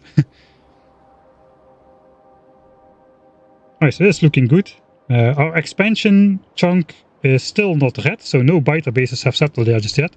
Could still be that an expansion came there and made only worms. That would not turn this red. But yeah, we're not gonna look. We're gonna look at the end. Now, I suppose we can switch this off again. Let's switch it off.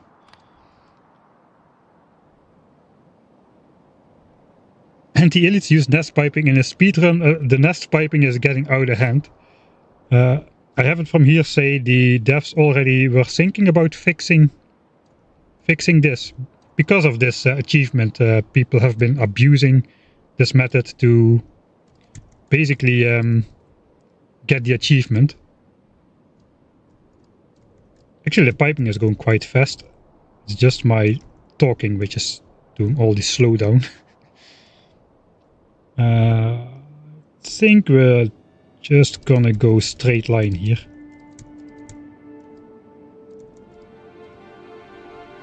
It's placing the blueprints on the map already, so I don't need to sync. Factorio is much easier when you don't need to sync.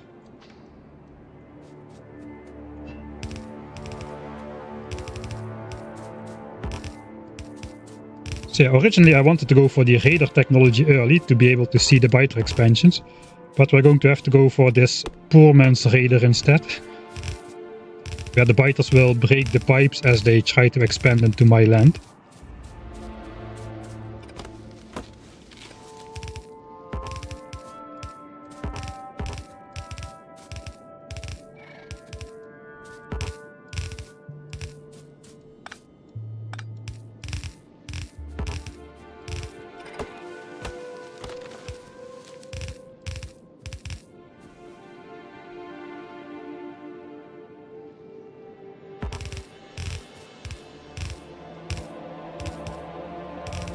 I cannot draw a straight line to save my life.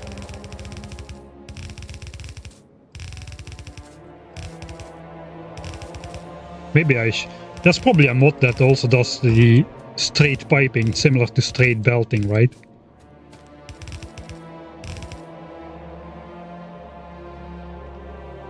Alright, that's most of the way. Yeah, I suppose we'll just continue.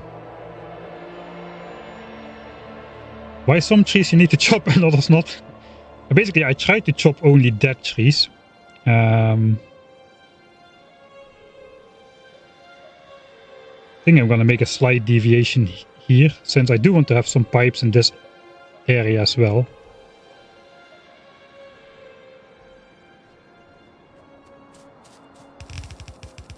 So I should really not ignore the water.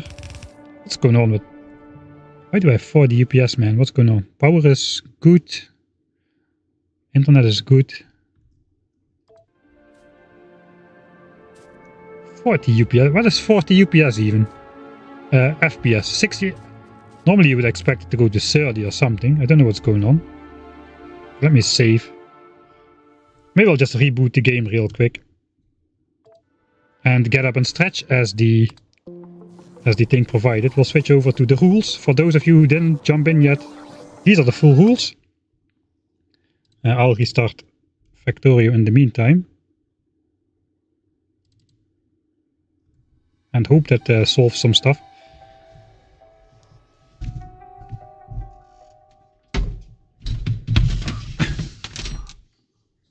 Oh.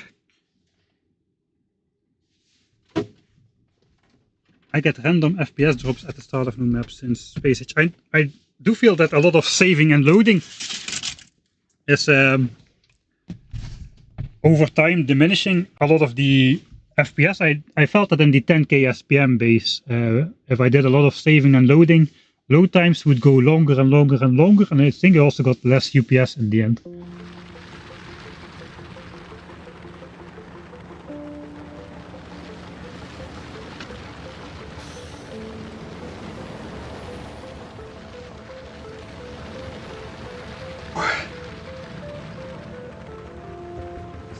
A little bit of stretching. I guess we can jump back into the game. But yeah, the rules are pure default settings. 1000 times science multiplier is the only change to the settings. We need to get the keeping your hands clean achievement, where we destroyed the first biter base using artillery. Artillery is unlocked on Vulcanus, so we cannot destroy any biter base until we get off the planet. We don't do base defense. That's basically a time-saving tactic, so I don't need to worry about base defense. And we're having a vegan diet. So we still have access to the Gleben superfood, the plant-based superfood, so we can go proper hipster on the bioflux and zip around the map on Gleba at least.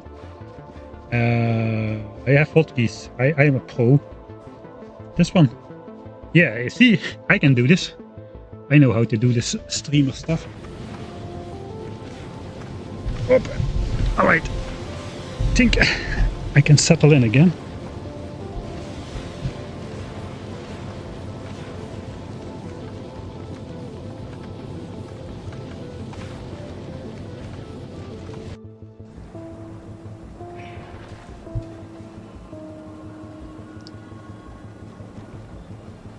Yeah, I will have to explore around the lake as well.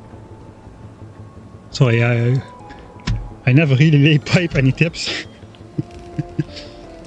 I didn't know about the other meaning of laying pipe in English for the longest time. So, why is this mouse now not working?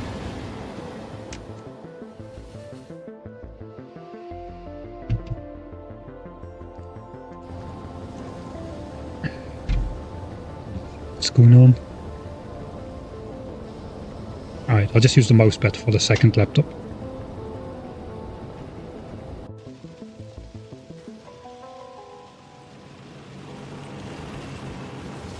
Alright. Let's see. UPS counter, give me 60.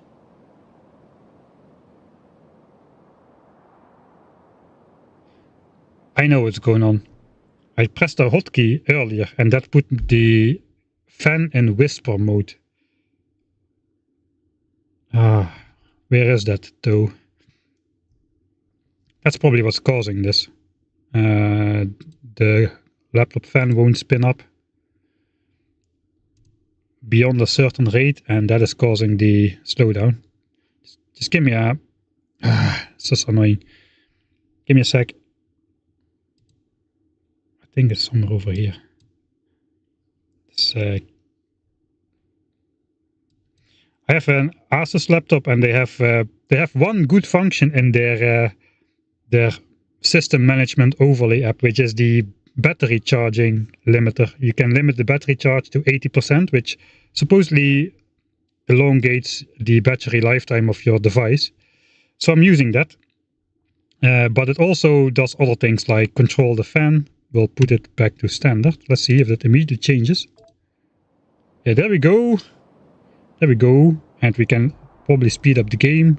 We can still, the UPS is still good. We can, oh, let's see how fast we can still go. Okay, okay, we can run the game at 2600 UPS still, because we don't have a base. And basically we are walking at this speed and we're dying this fast.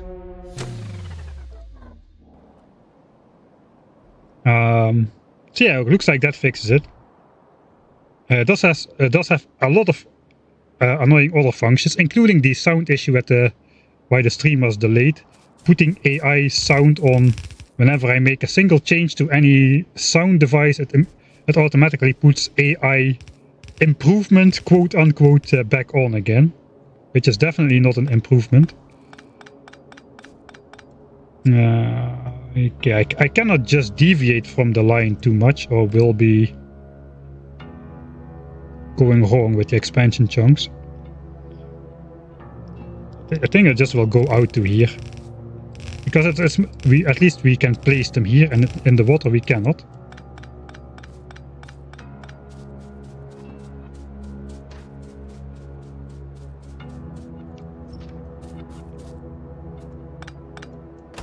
Okay, I should not worry about this. Let's just leave it. It's only extra expansion denying.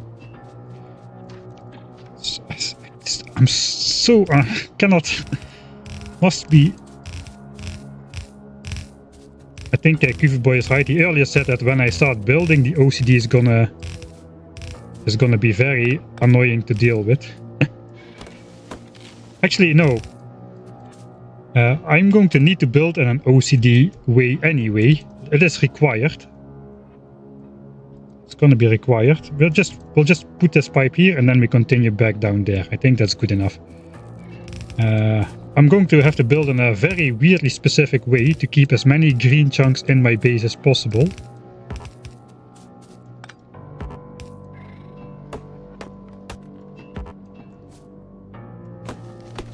Okay, so my logic for tree chopping or not is, if a tree is dead, I can chop it because it doesn't absorb pollution. If it's one of those stumps on the ground, it hardly absorbs any pollution like this one. So I can chop those. I do not want to chop the green trees, those. Those absorb like 10 times the pollution compared to the ones laying on the ground, as long as they're still healthy.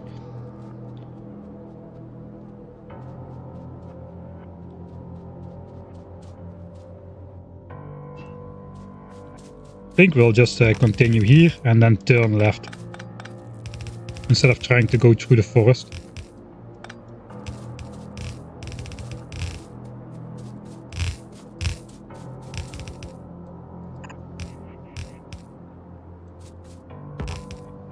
Ah!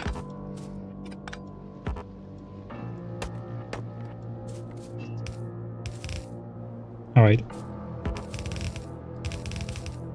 Draw straight lines.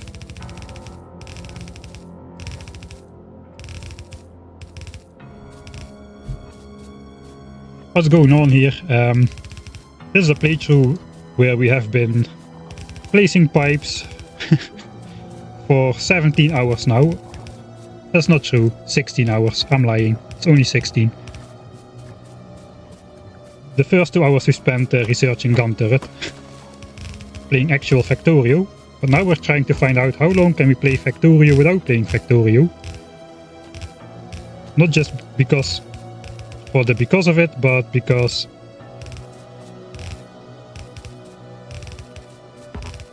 I need to. Normally you just you expand the factory, you build some miners, then you expand the factory, you take out some biters, then you claim some new ground, build some more miners, expand the factory. We cannot do that here. We basically need to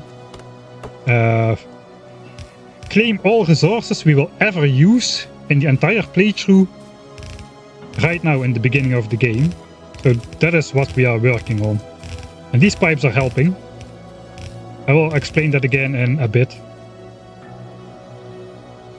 I guess we're gonna... That is a long cliff, man. So the cliffs in Factorio 2.0 are less annoying. But the ones which do exist are definitely more longer and more uninterrupted than they used to be before. But the cliffs are actually nice now. They are way less predictable. Like in the olden days, you could almost certainly say if you saw a cliff, then you would see a lake pretty nearby, as they use the same altitude function to... Alright, stop deconstructing pipes which are misplaced. It does not matter. It does not matter.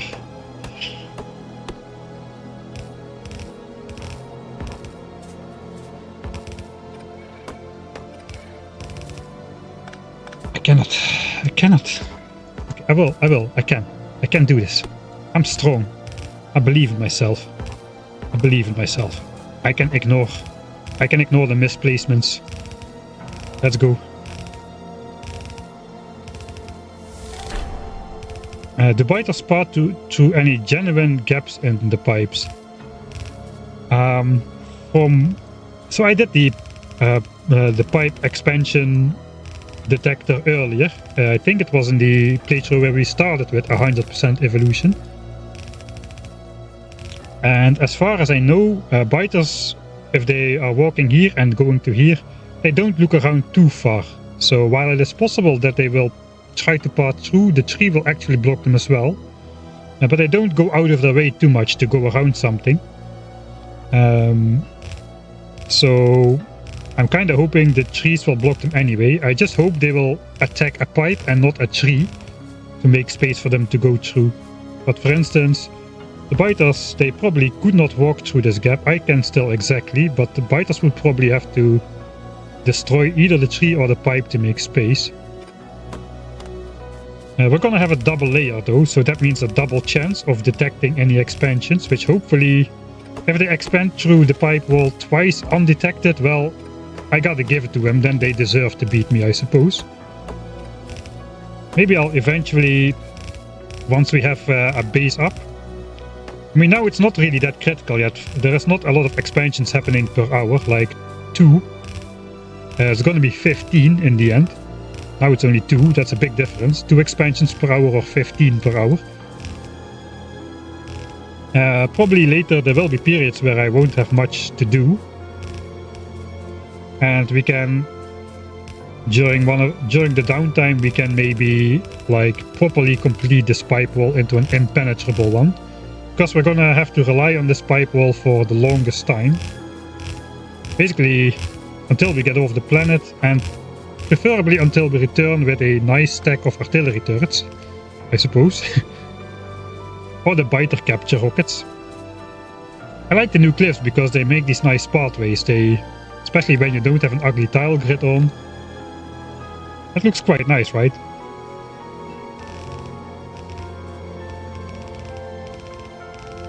Suppose I can keep the grid off since I blueprinted all the pipes.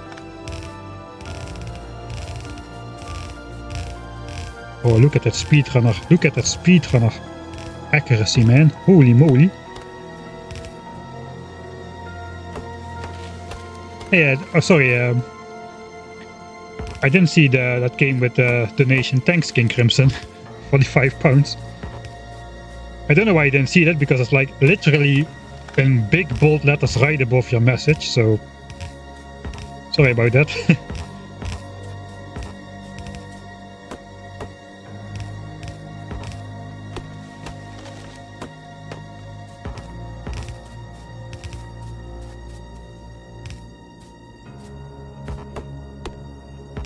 Right, I don't mind about not placing all of the pipes. If there's like a lot of pipes I can place, I will chop some trees as well, because we are relying on the trees to absorb pollution later on, but we are also relying on the presence of all these pipes to diminish the local expansion chance value by enough. So that the biters won't expand, right? These rocks are useless though, we can maybe chop those. Oh yeah, this is going to be a world record speedrun for 1000 times science cost while getting keeping your hands clean achievement. I'm definitely not going to beat QV Boy's current run. I think he already... You unlocked blue signs. I don't know if you're still here, but if you're still here, you unlocked blue signs already, right? So how many hours in the run did you get to blue signs? And will I already have started building a base by that point? That is going to be the question.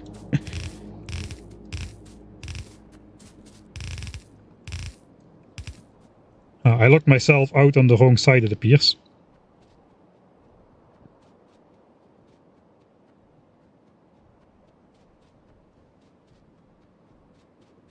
I'm not setting the game up to run AFK. And I actually don't think we'll have much AFK time at all. Instead of AFKing, I'll probably use the speed up mod whenever I can. If we really need to pass some time somehow, but I think we'll be pretty much... There's always something to do.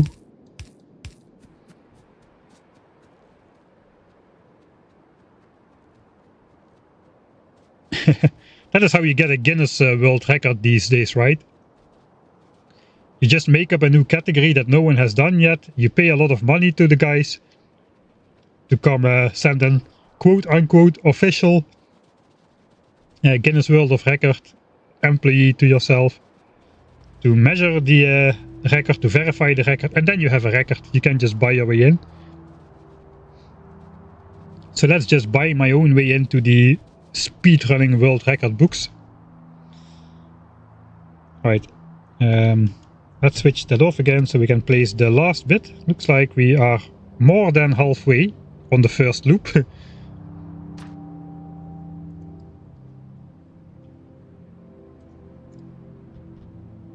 Alright. I'll blueprint everything out to the lake. Let's just go straight here as well.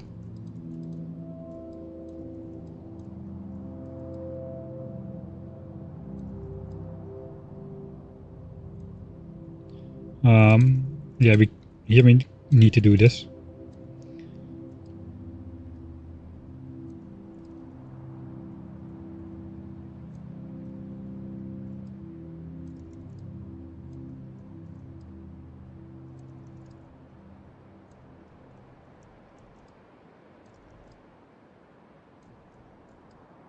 Alright, that should be all of it. We still have like over 4,000 pipes in the queue. I hope we can keep up making them fast enough.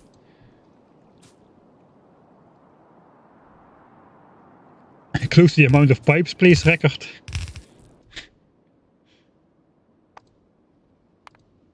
Not yet though, we only placed 18,000 pipes so far.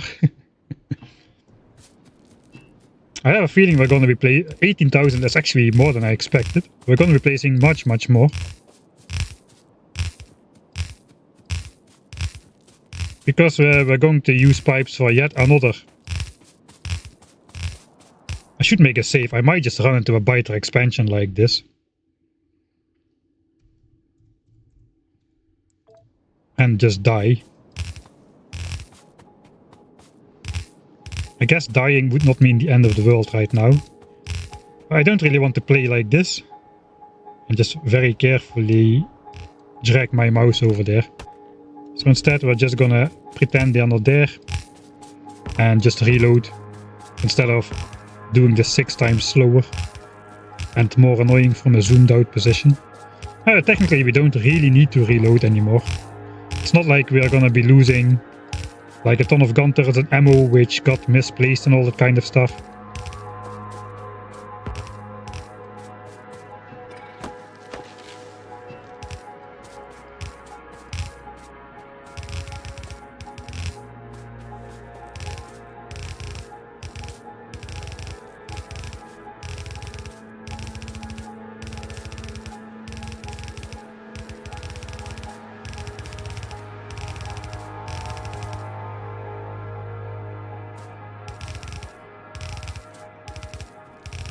I will take a look at how many pipes this was though, once we get fully around. We can probably look at...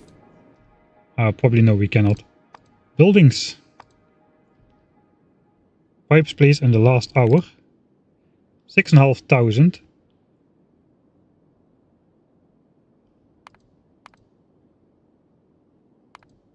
I think we started piping maybe around here or here. I think this is when we did the tests.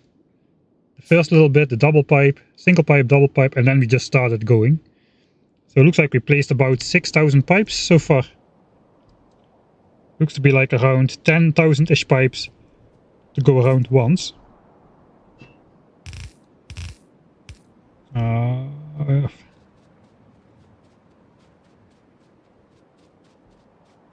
What's the end goal for locking down bases? We've locked down enough bases.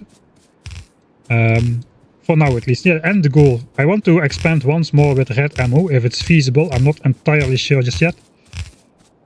But we are done with neutralizing biter bases. We won't be neutralizing any significant amount of biter bases anymore. Until we actually have a real base. Is that a promise? I hope so. that means no, right? That's not a promise.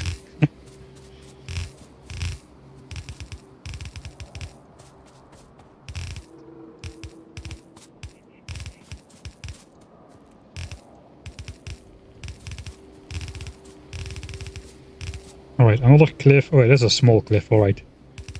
Looks like the cliff is not enough to block biters. We need to block some pipes to prevent the biters from jumping off the cliff, I suppose. I cannot draw a straight line to save my life. I draw from right to the left and from the left to the right. I'm not... Let's zoom in. I will have a little bit more leeway. Now I don't have enough pipes on the screen to do this properly.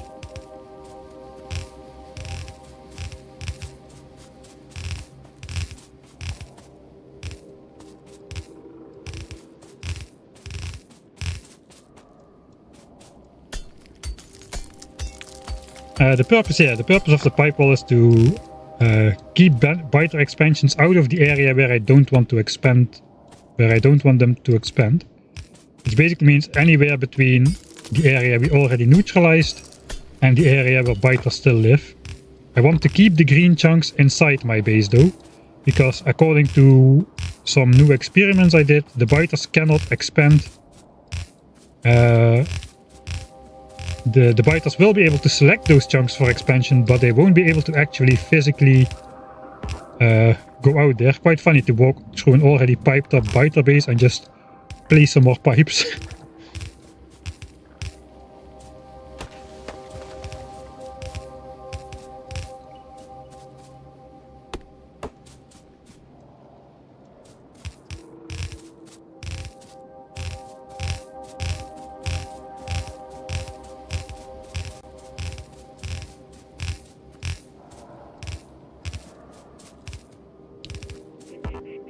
It is really... Yeah.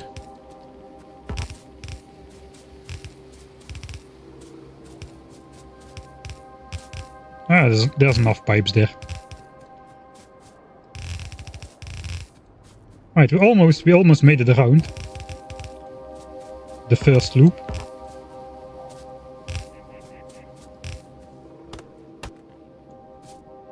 The biters need more ventilation. Yeah, that's my excuse. We're installing like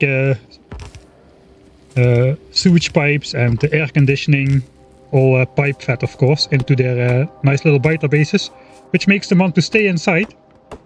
And the climate control we are installing basically prevents the nasty pollution smells from the factory. Prevents annoying the biters with the smells of the pollution, so they won't feel the need to attack us later on. That is the lore, I suppose.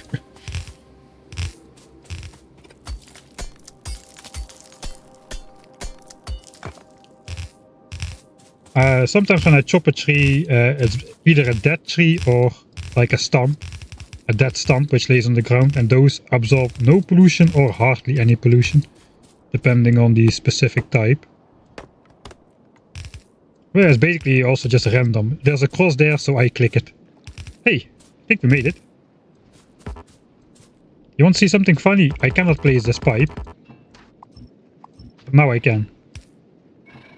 Funny, huh? So basically the hitbox the pipe's hitboxes connect actually. So the pipe I will place here will have a larger hitbox because it's connected to this pipe already in the ghost. But if it's not connected to there, then suddenly there is place to place the pipe. So I guess I'm placing less pipes actually than I can by having this as a blueprint. On the other hand, it is kind of nice to just be able to follow the guide. Okay, let's see. I cannot place any pipes here anymore. If I deconstruct the ghosts, 3, I know 2, 3, I can place 3 more pipes. Alright, first line done, let's look at the result. So the entire dotted line has now been covered in pipes. So now we have a nice red border all the way around our base. Not very thick yet though, we need to do another line to also get these chunks out there. And once we get those, we're gonna be hopefully completely safe after we do a full sweep of our territory.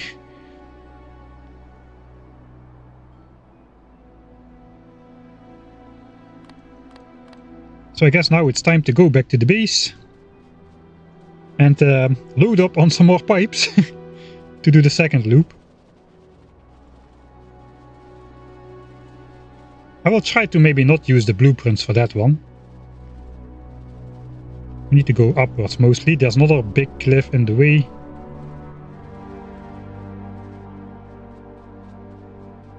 Left wall not finished. Oh, wait a second. I already thought we were done quickly. We ran into some water, but it was not the end of things. No.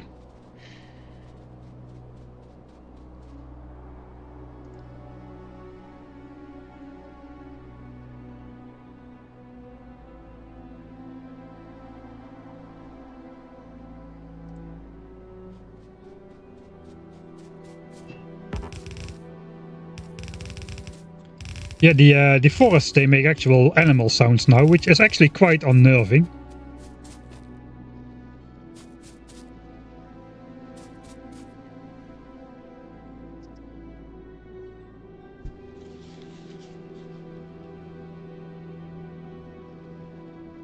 Maybe it's not this forest, maybe it's like the more jungly forest. But in the beginning I always thought that there was like a worm somewhere, like a small worm or a medium worm somewhere close by, or biters somewhere close by, which were making the sound. Really strange to hear signs of life in these forests.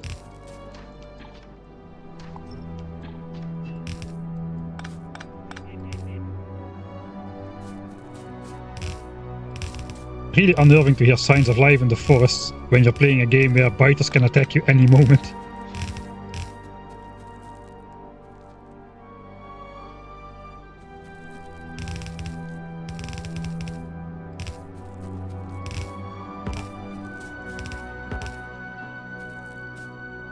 Alright, that stump.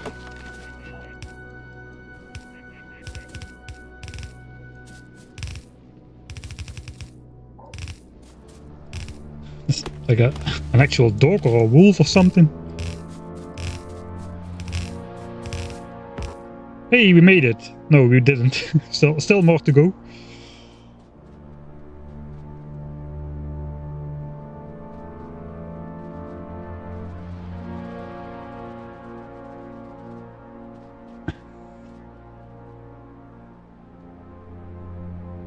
I don't know if the sounds go away after polluting the forest. Not all the trees in the forest die. There's a reasonable chance that some of them keep a good deal of their leaves. And those trees actually will keep absorbing decent pollution the entire game long. And those trees will stay alive the entire game long after they get locked into a leafy state at some point. So I suppose the life in the forest will stay there as well. Why is my A key not working? That's not good.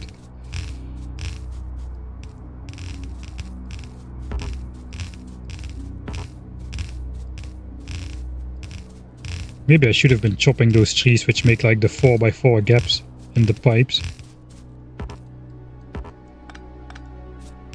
How was I in the way?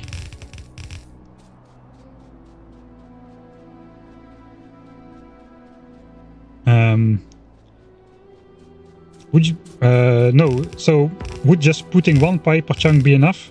No. If you want to make an expansion detector like this, you need an uninterrupted line of pipes which biters can destroy. But also for denying expansion land, which is probably what you are talking about. Every entity has an additional effect. So the first one has a little bit of effect, the second one has a little bit of effect, etc., etc.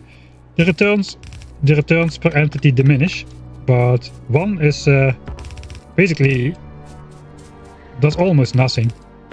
So you need like, I would say like 10 per chunk would be pretty decent for a normal game. I don't know in what kind of normal game you would need to use this though. But for my game, this is going to be a long game, and expansion chances are going to be super low everywhere on the map after everything gets settled. And everything will get settled, I don't even think too far into the game, so I need to be sure that the values here are actually quite low. So perhaps after this forest is a bit polluted and damaged, we might actually just go back and manually chop out the damaged trees, but at least until that moment they can still absorb pollution, right?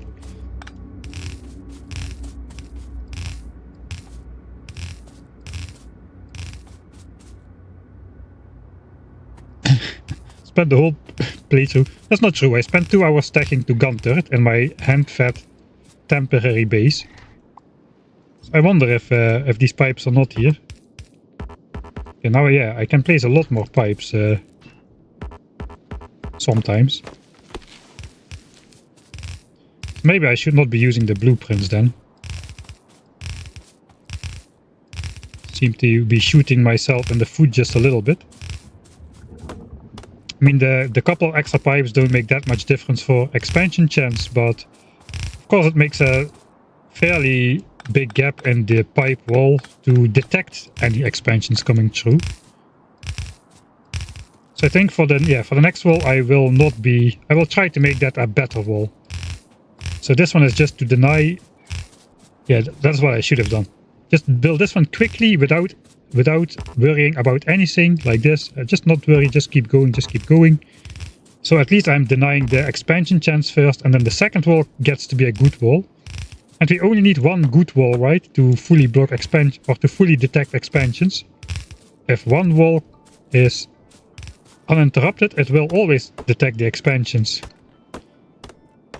And by doing that on the second wall, we already would have gotten most of the benefit of lowering expansion chances in this first wall.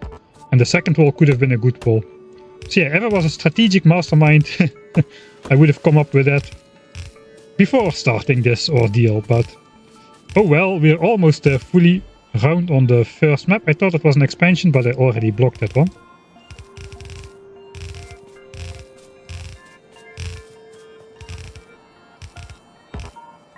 Alright, so if we spent almost 10,000 pipes on this first loop, the second loop is likely to be slightly larger since it's a slightly larger radius out from the center. So maybe we need to take like 12,000 pipes, then we can do it all in one go again. 300 pipes left. I'm still crafting a lot though, but I guess I will be chopping more trees and rocks on the way. Looks like this was a hard battle as well. Look at all the destroyed gun turrets here. 4 nests only. I think there was a lot of worms here. Oh yeah, this nest was hidden behind the cliff, wedged between the cliff and the ocean, forests all around. Good luck with taking out all the worms here. But that was pretty hard indeed.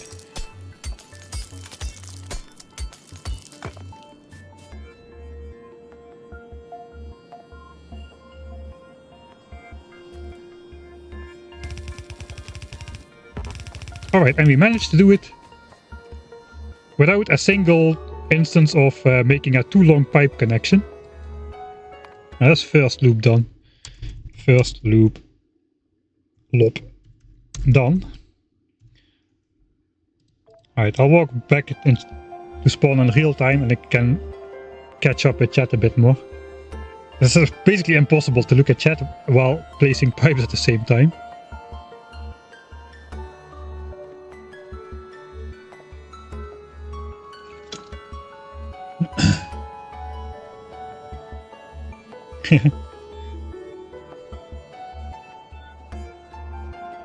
The nests will not absorb pollution at all anymore. They need to be able to spawn biters to keep absorbing pollution, so they're going to be completely disabled.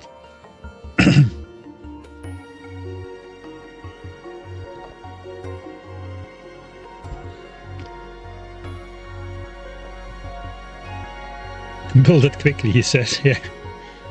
Quickly is not my specialty, I must admit. What do you do now? Are you routing biters to your base? Yes, actually, yes and no.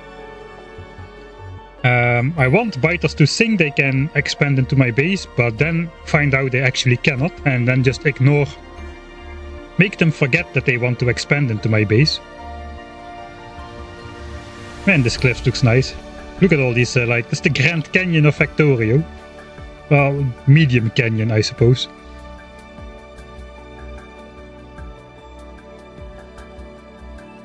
Just want to know how he intends to play without playing. I am playing without playing. Do you see me do normal Factorio things? The most normal Factorio thing I've built so far is this, which already is not quite normal to have 50 red science assemblers hand feeding, being hand fed to make science for 50 laps. This thing has become quite normal for my playthroughs, I must give you that, but this is my factory after 18 hours. I'm not playing Factorio. Alright, I actually chopped a lot of rocks. I think I'm not going to make more furnaces as of now. We've gotten quite a bunch already. Making furnaces is a quick thing. I don't know when we're going to get access to steel furnaces. So we'll keep the stone for now. Wood, 3 stacks. I think we're gonna maybe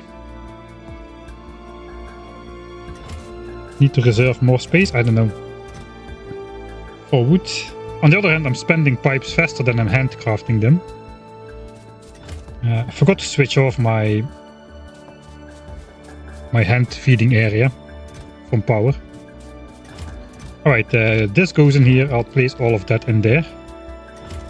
Pipes in here, and then we'll just resupply ourselves with 12-ish K pipes. This patch is gonna run out before I start a base, won't it? This used to be a pretty majestic patch, and it's just completely disappearing into nothing right now.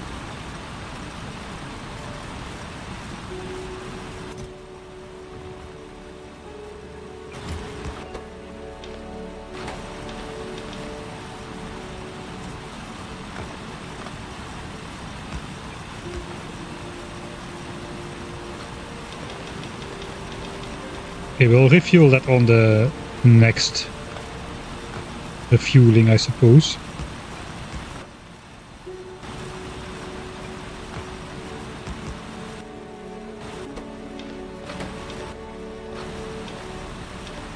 Maybe I should just ignore this for now. Alright, so let's stop this. Let's stop this. I need to make pipes at the very end.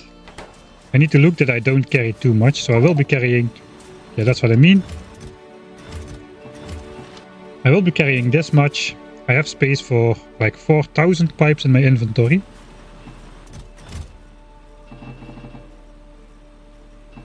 So let's make 4,000 pipes.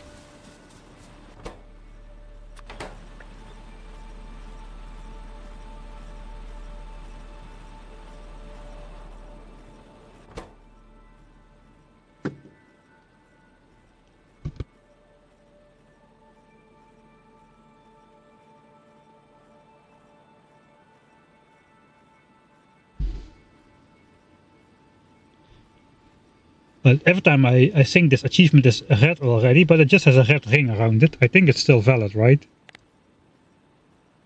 Okay, we still have achievements, so... Yeah, okay. It is not in the failed ones. Just being paranoid a bit.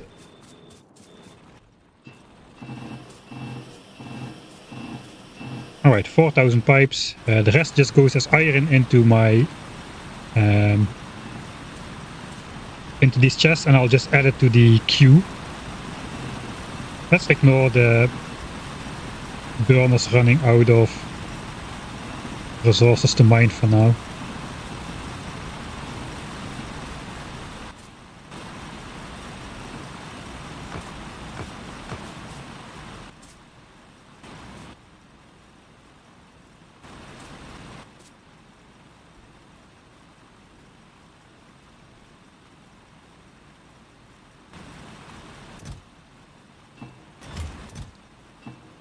Alright, so I'm making 4k pipes. I have like about, let's say 1k left, so that's 5k. So I need another 7 to 8k of iron to handcraft and pipes in my crafting queue while I go out. I think I should grab some coal for the next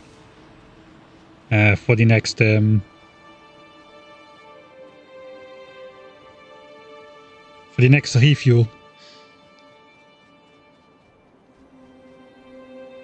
It's the bookmark thing. Yeah. I know, but I just every time it catches the corner of my eye, and I think, I somehow did something wrong.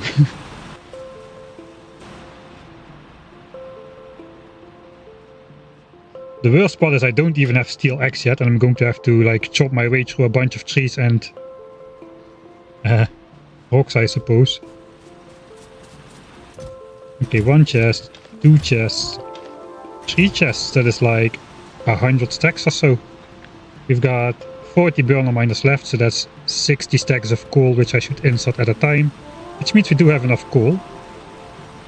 They still have like 17-ish iron inside. I have run out of power.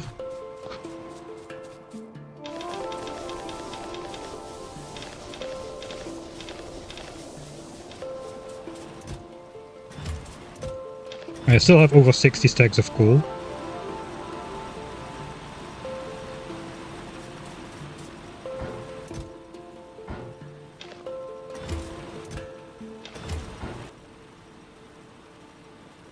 Yeah, okay, that's good.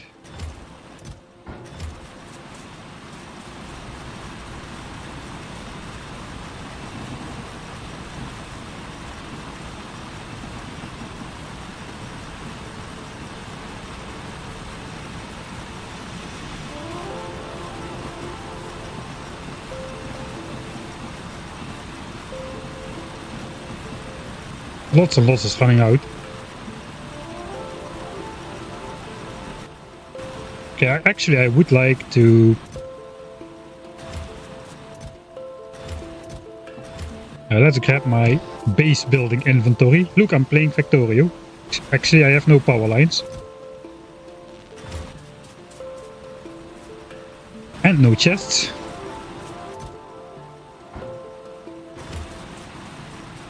I want this to run out if I can help it. So I'm going to make sure these mine for longer.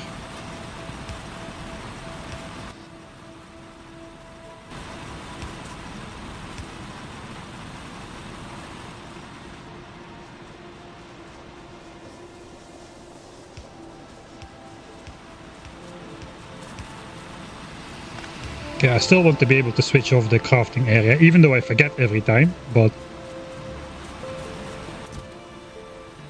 Alright, base building stuff in here. I will just refuel those to the max then.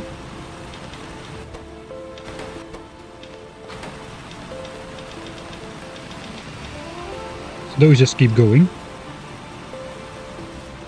The rest I can do with electric miners later.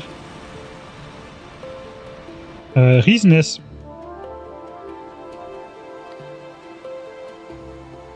my iron patch here is exactly on the border of where enemy expansion chunks are and where there are no enemy expansion chunks. Which means if I will be building only in this chunk, but not in this chunk, I can keep these chunks green. Once I deconstruct everything, these chunks will be green again. And as long as I don't update these chunks by building anything in these chunks, I can build right next to these chunks without lowering the expansion chance in this chunk right here.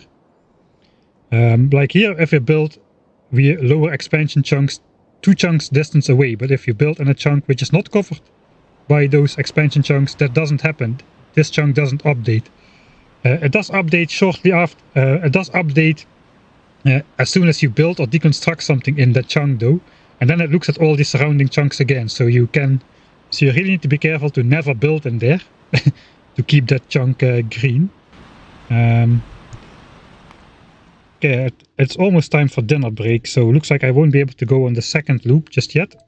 Just let me quickly then illustrate that point I was making. Alright, so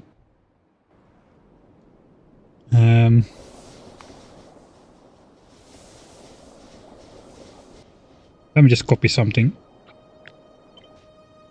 Okay, let's say I'm building stuff in this chunk over here. And I have time progress. And we can see something. Okay, now it's updating. Alright. So this chunk still stays green with a value of 1. So it's not altered at all. It still has value 1. But as soon as I put a single thing in here, it will update. And now it's 0.4. It's not 0.4 from this one thing. It's 0.4 from all these things. If I deconstruct these, it won't update.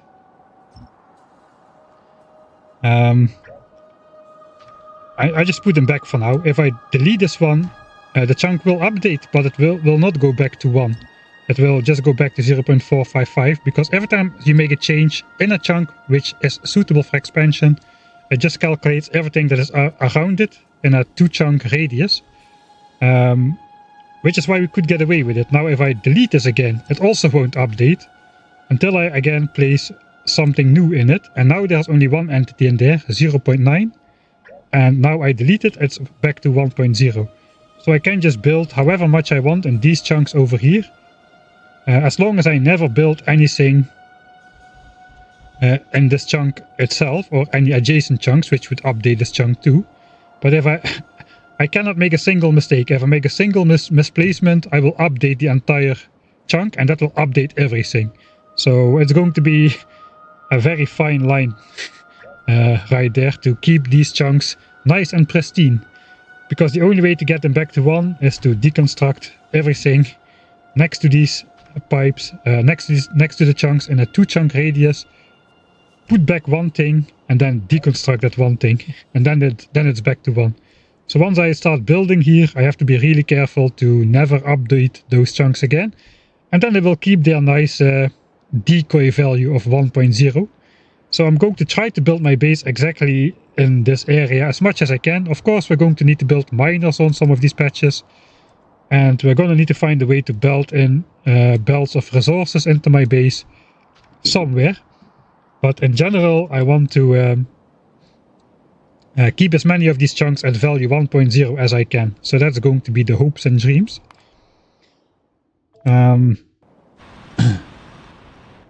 Right. I'm going to go on dinner break. You know what? I was hoping I would go on dinner break after the second line was complete. Then I could have done a proper test. I'm going to do a proper test anyway. Expansion, we need the expansion candidate chunks. Let me just quickly copy paste some of this.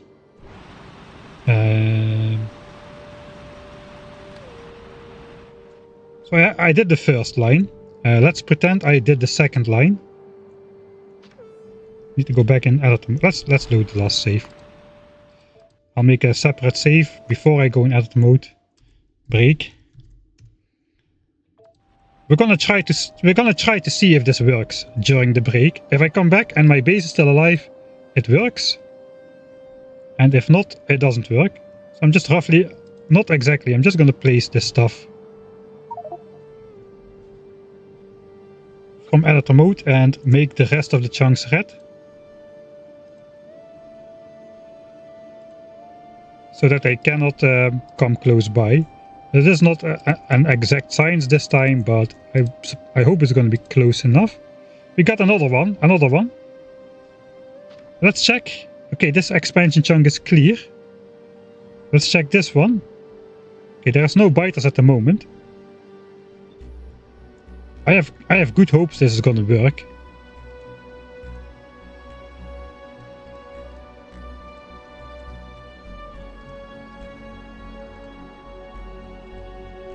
Alright, so now pipes have pretty much been placed like as far out as I want to place them out. So now we got a nice red border along here. Now what I'm gonna do is I'm just gonna speed up the game by a lot, and I'm gonna set evolution to 1. Biter evolution is gonna be 100%. That means there's gonna be an expansion. There's gonna be an expansion like every...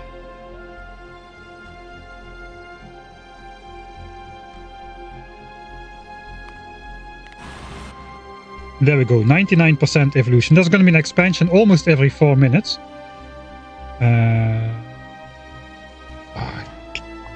Dang it. Pipe length indicators.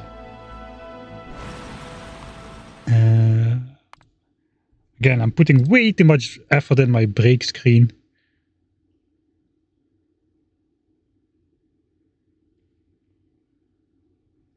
And I know there is a setting to not have that blink on screen. Not blinking. If you don't like the blinking, you can switch it off. Okay, so now we have the 44 too long pipe segments, but they won't be blinking at us, so that is something.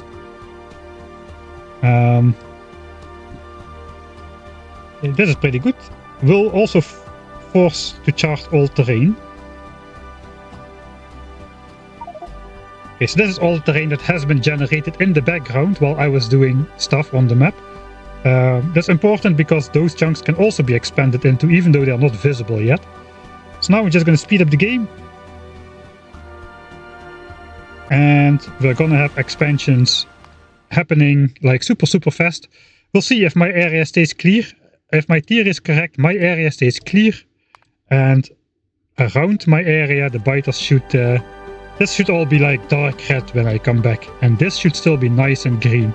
That is the hopes and that is the dreams. If that's the case, the plan works. If that's not the case, something is wrong. But yeah, I'll just speed up the game. Let's see, we can maybe go like... What's the maximum speed? I don't want the computer... Yeah, we can still go super fast. Okay, we'll go like 16 times, like 20 times speed, right? 20 times speed. So you can see it happening like live. What's the best? Maybe this. It's happening right here now on the edge. Now it's over here.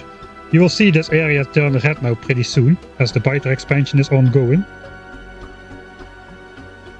These guys are now forming an expansion. And they're turning into worms and nests one after the other.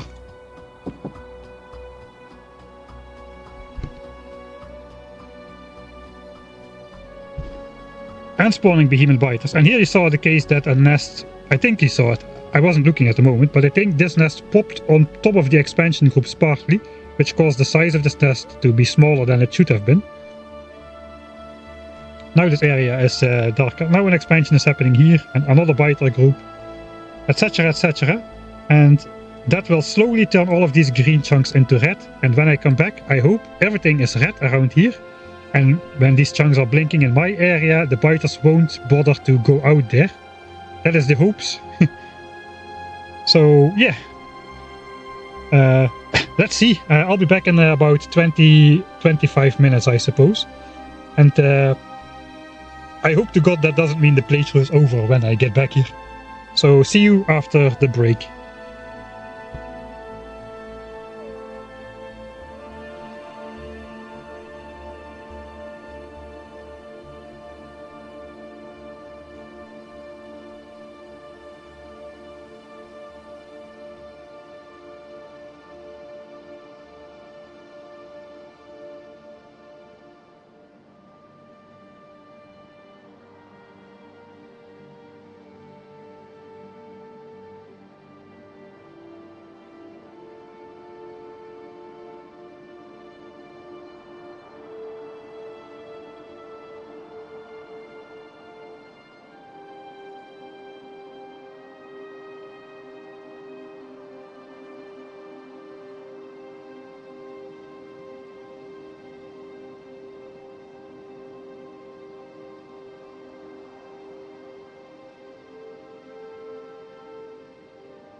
Uh-oh.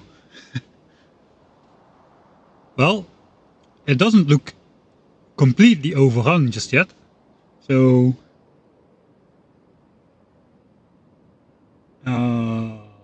where though? Hard to tell. One biter expansion came in northwest near the water in the corner. Northwest near the water in the corner, somewhere over here.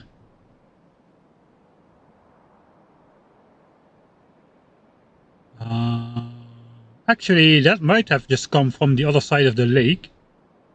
We'll check that out in a bit, but that might not be. That might have been expected actually, because this is a pretty thin lake over here. In the real game we cannot see beyond the lake just yet, but now it looks like it's pretty thin. Less than 8 chunks in a square for sure. These guys, if they settled somewhere around here, they will be able to settle here now though, so it's still the first stepping stone into the base.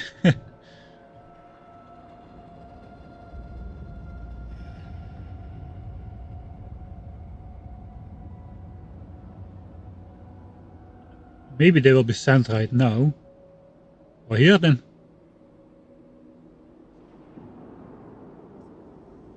Ah, there they go, there they go. Oi, oi, oi. Alright, so that's a problem. That is a problem. But it's not a problem because the... It's not a problem because the theory failed. It's just a problem because the lake is so thin and I didn't know about it yet. But yeah, now expansions start to occur inside.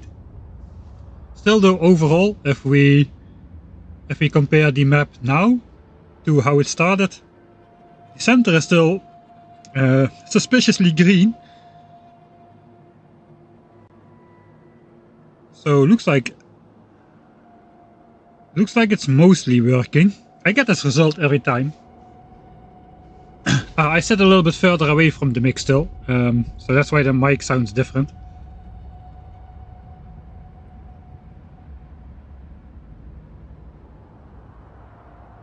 Took 10 hours. Yeah, I guess it's a bit random chance when it happens.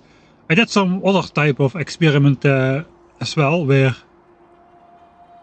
I saw that was in the clear, and then after 100 hours or so, I recorded it overnight. And after 100 hours they broke through, and I still haven't figured out why. It went okay for 100 hours, and then they broke through, and I have no idea why. I mean, 100 hours is long enough that you expect... Oh, there goes another breach. Where was that happening though? Uh-oh. Too late. Yeah, something like that, right? It goes correctly for like tens to 100 hours, and then suddenly something goes wrong, and I just cannot put my finger on it just yet. Why? I don't understand it.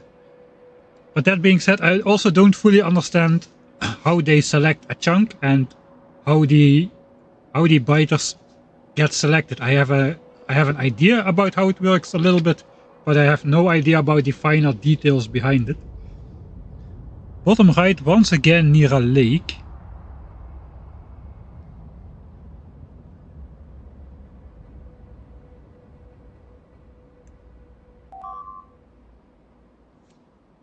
That was another one. Another breach.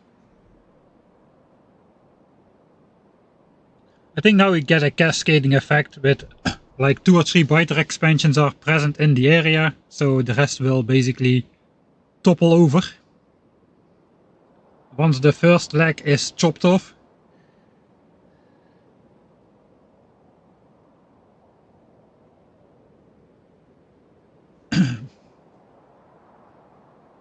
In this kind of defense, lakes are not your friend. Yeah, that's definitely true.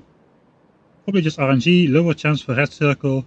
Well, the thing about red circles is, I did another experiment where I made a biter base with only 10 valid chunks for expansion around it, and I placed stuff in such a way that the values were 0.1 0.1, 0.2, 0.3, etc. up to 0.9 and then 1.0. The chunk, and then I did like hundreds of expansions on that. The chunk with 1.0 got selected like 75% of the time over all the other chunks. So that means it's not a linear relationship. And then of the 25% remaining, 75 got to the 0.9% chunk.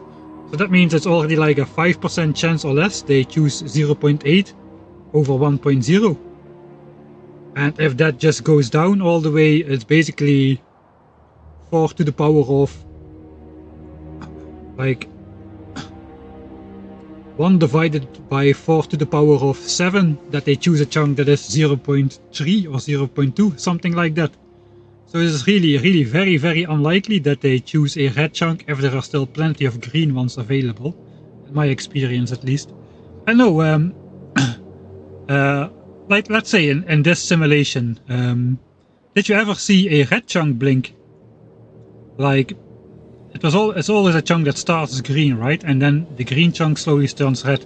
It's never a chunk which already starts out red, which is starting to blink, right? Even though the values of those expansion chunks are in the 0.2, 0.3 range, they never get selected somehow. I don't know exactly what's going on, but the relationship is definitely not linear. Yeah, I think it's like evolution slows down near the end of the game. You can see it right now happening. Evolution, once I started, it was 99.00000%. Now it's 99.00186%. So evolution, the closer you get to 100%, the faster it slows down as well. That's a quadratic relationship, if I'm not mistaken. But this seems to be like a relationship to the fourth power or something like that. So even way stronger than the slowdown of evolution towards the late game. I'm going to let this run for a little bit more to see what happens. I'm going to finish making my coffee and then we'll continue trying to prevent this scenario from happening.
Was the experiment a success? Yeah, sort of. It starts to be less successful. There were 2 breaches. One can be explained, the other one I'm not sure. So I guess yeah,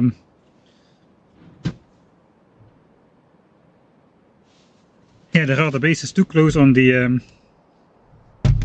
other side. Wait, there's too many cables. Everything is stuck. For the long-time viewers, I'm back to the van, which means there's cables running everywhere and there's no time to move around.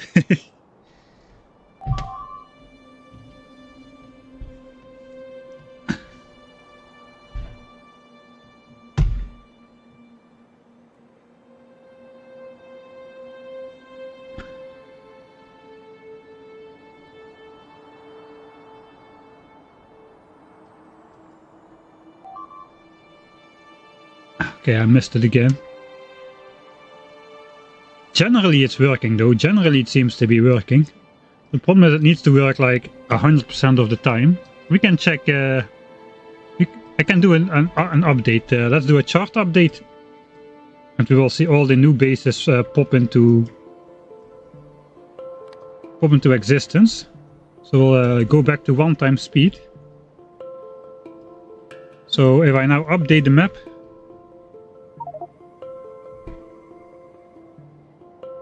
oh yeah, so we got a lot of expansions now into the base. This was probably the first one then. Looks like they settled over here. Alright, let's hope that that is in range of this biter base over here. Okay, it is. These are in this chunk indeed. So those very well indeed could have walked over here because they are within the 8 chunk limit. And then it doesn't matter, they probably just walked around here. Broke to the pipes over here. So the pipe detector is working. Let's check the second pipe detector. Right, so they broke through here as well. There are no real openings in here. I guess we can go around, but I don't think the biters can.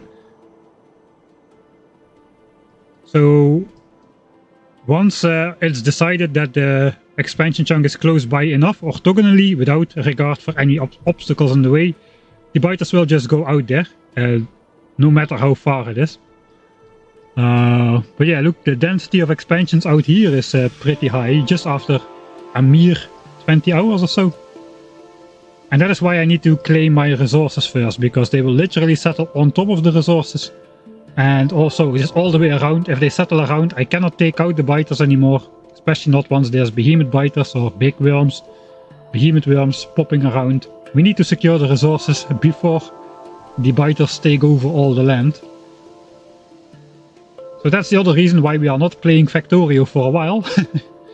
But instead we are playing Pipe Manager 2000. Right, so that's one of the things explained. The other one apparently happened over here. Alright, the water is boiling. I'll be back in like 30 seconds.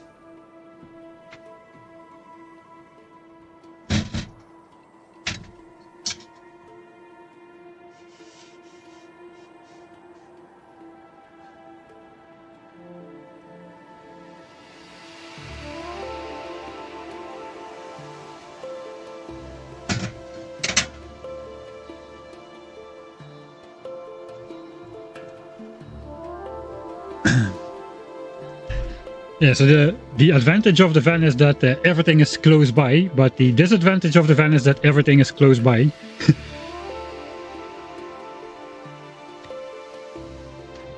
Oh, let's see. Okay, those should not be able to get there. They only settle like I don't know. They don't always settle directly in the chunk that is selected for expansion. But it could be one of these 4 chunks, I suppose, which was selected. So that is at least one. That's like 2 chunks further than I would expect.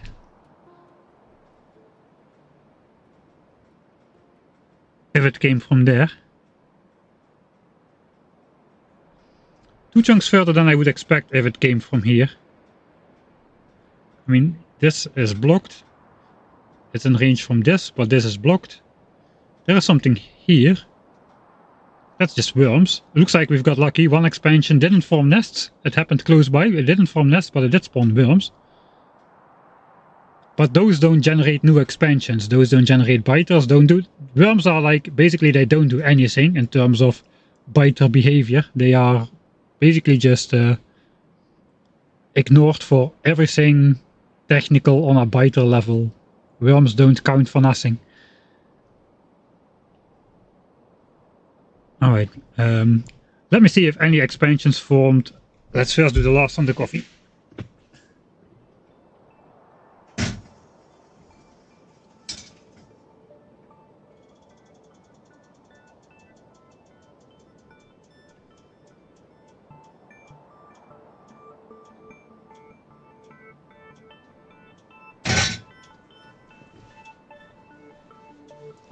I want to check if any expansions formed between the bases we have neutralized, like these, and the bases which were already on the map, like those. So in this no man's land area we've been trying to create.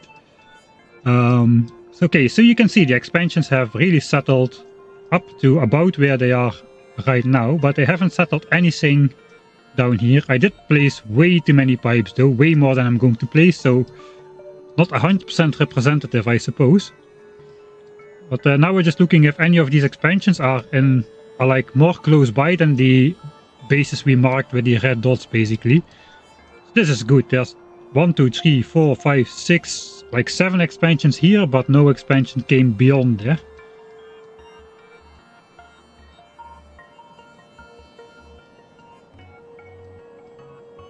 And we've got this weird one, which I cannot explain just yet. I have no idea where this came. Maybe, no. Also not over here. I thought maybe they just settled over here and then stepstoned into my base like that. It would have been possible, but there is no nest here, so that is not possible. That is just not possible. Okay, that could have been an explanation. We've got this base. These are all neutralized. Looks like there is nothing more close by. Actually, there's one over here. There is one over here because I did not place pipes in the south, apparently. No, I did. My threshold is over here.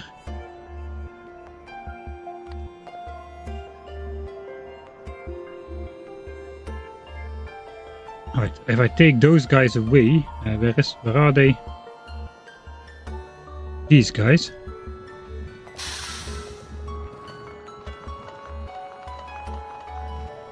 Alright, so we had green chunks over here. Okay, so that is okay. They did settle where it was green. So basically we are only...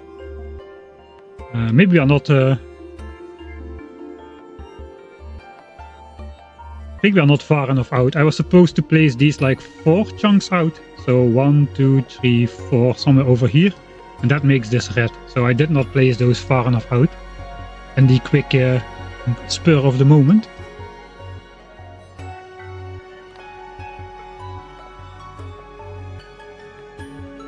Alright, there is one here as well, but this is further out than these two.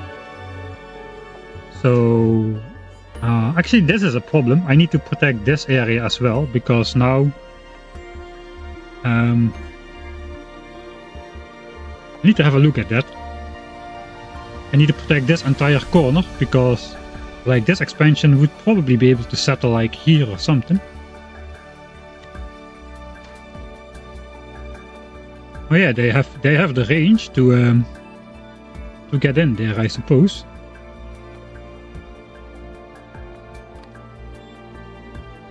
Okay, the chunks are red there. The chunks are red, but they have the range to... Oh wait, I'm hovering the wrong one.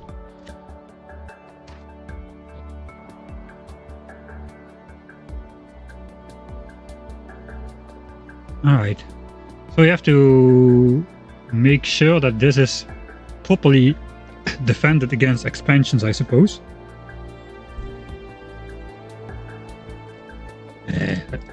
Go away.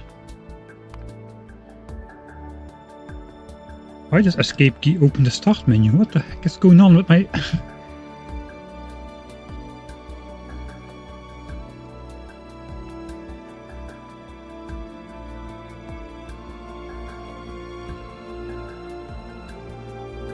Alright.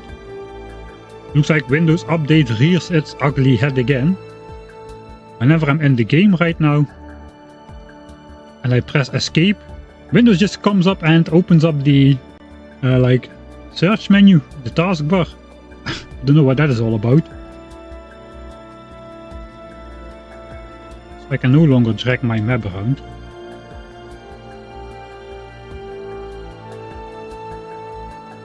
Okay, something else is going on here.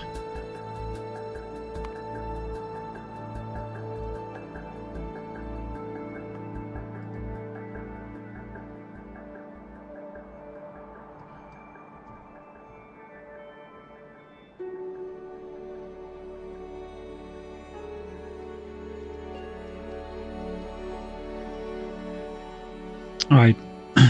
Okay, so we learned some useful stuff during the break, that is good. Why can I no longer move? I just moved my map around with the mouse. I'm pretty sure of that, now I can no longer.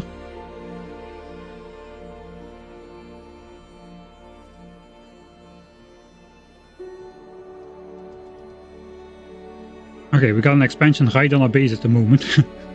Next to the Johnny family. Little Johnny family is getting some big brothers.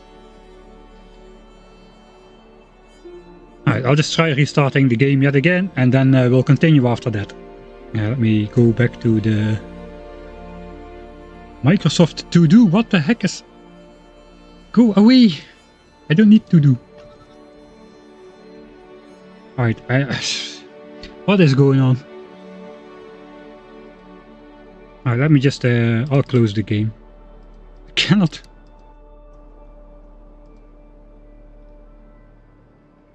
So normally the S key brings up the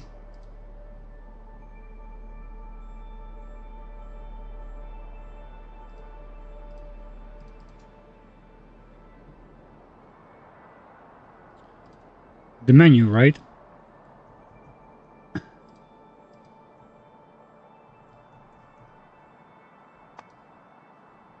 Alright, I don't know what's going on. Let's try Alt F4, everybody's favorite hotkey. Sticky keys or something, what's going on?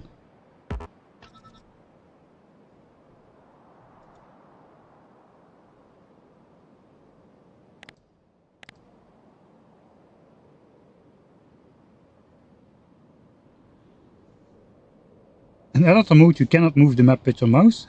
Sounds like a stuck key.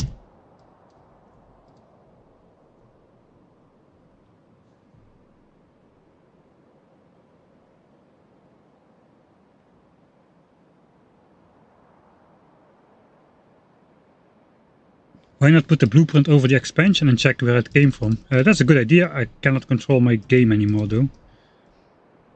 I don't even know how to get out from the game.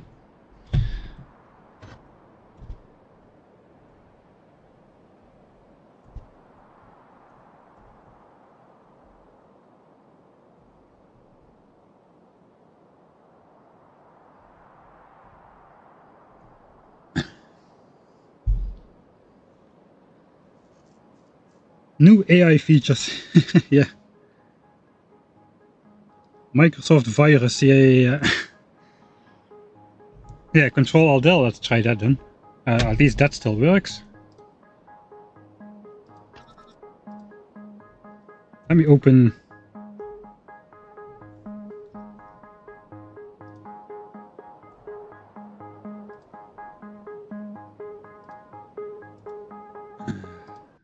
Okay, we end Factorio. Never had to do that before. Let me open Notepad and see if... Okay, my keyboard is off. What?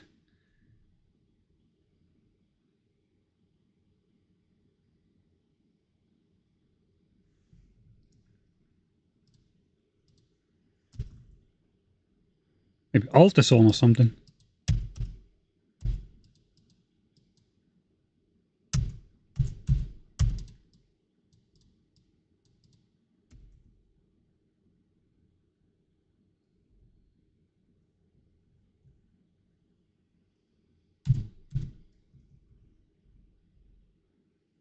Looks like Control key is stuck.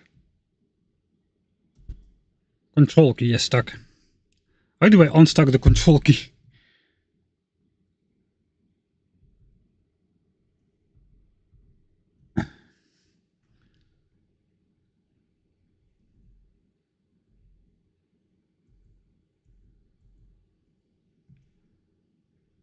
Maybe sticky keys is on or something, I have no idea.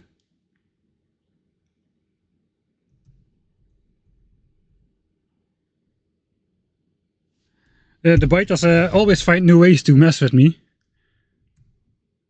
Okay, if I can just press Alt Del.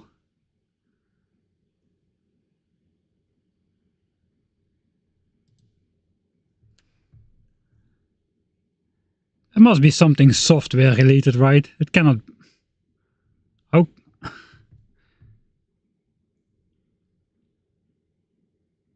I mean, I suppose the option is there to restart the PC.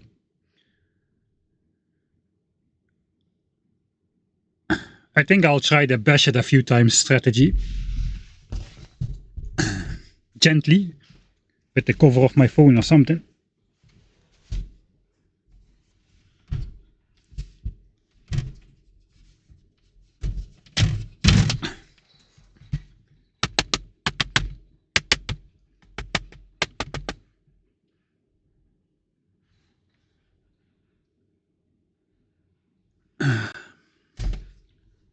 I'm not set up for this. No.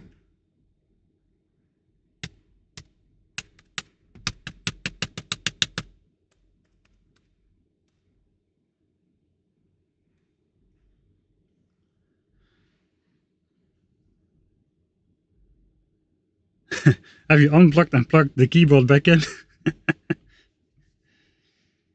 Alright.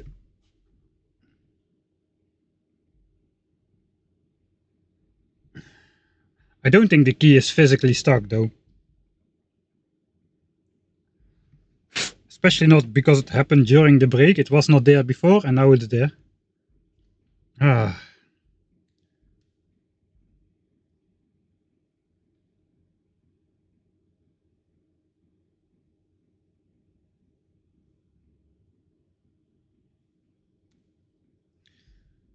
Well.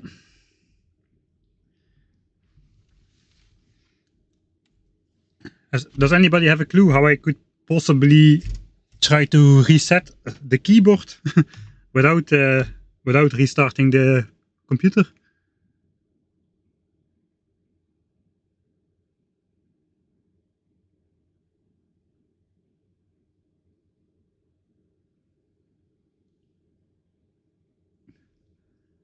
I'm playing.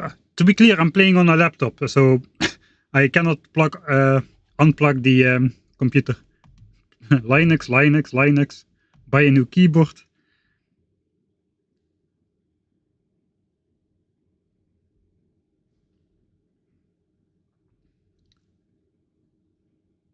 Press and release both control keys.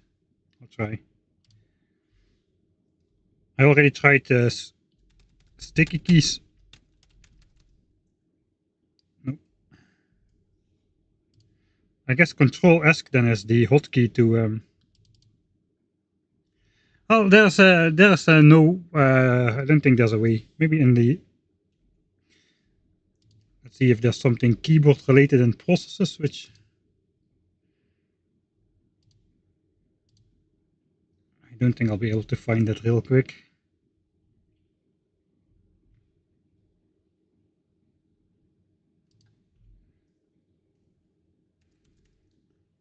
All right. I did have problems with my A key earlier, but.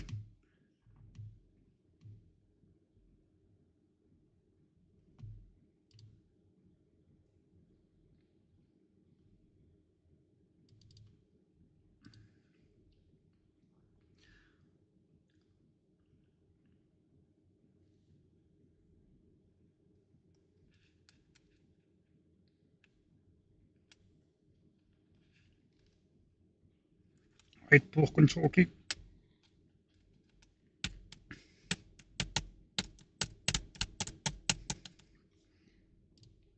All right, final test. Oh.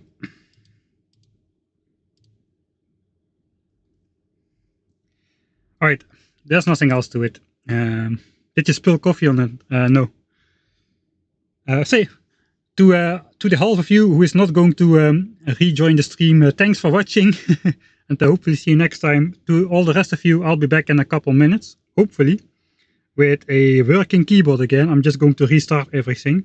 So, yeah, I'll be back in a couple minutes.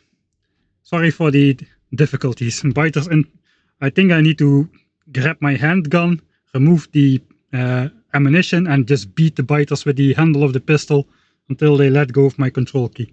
See you in a couple minutes.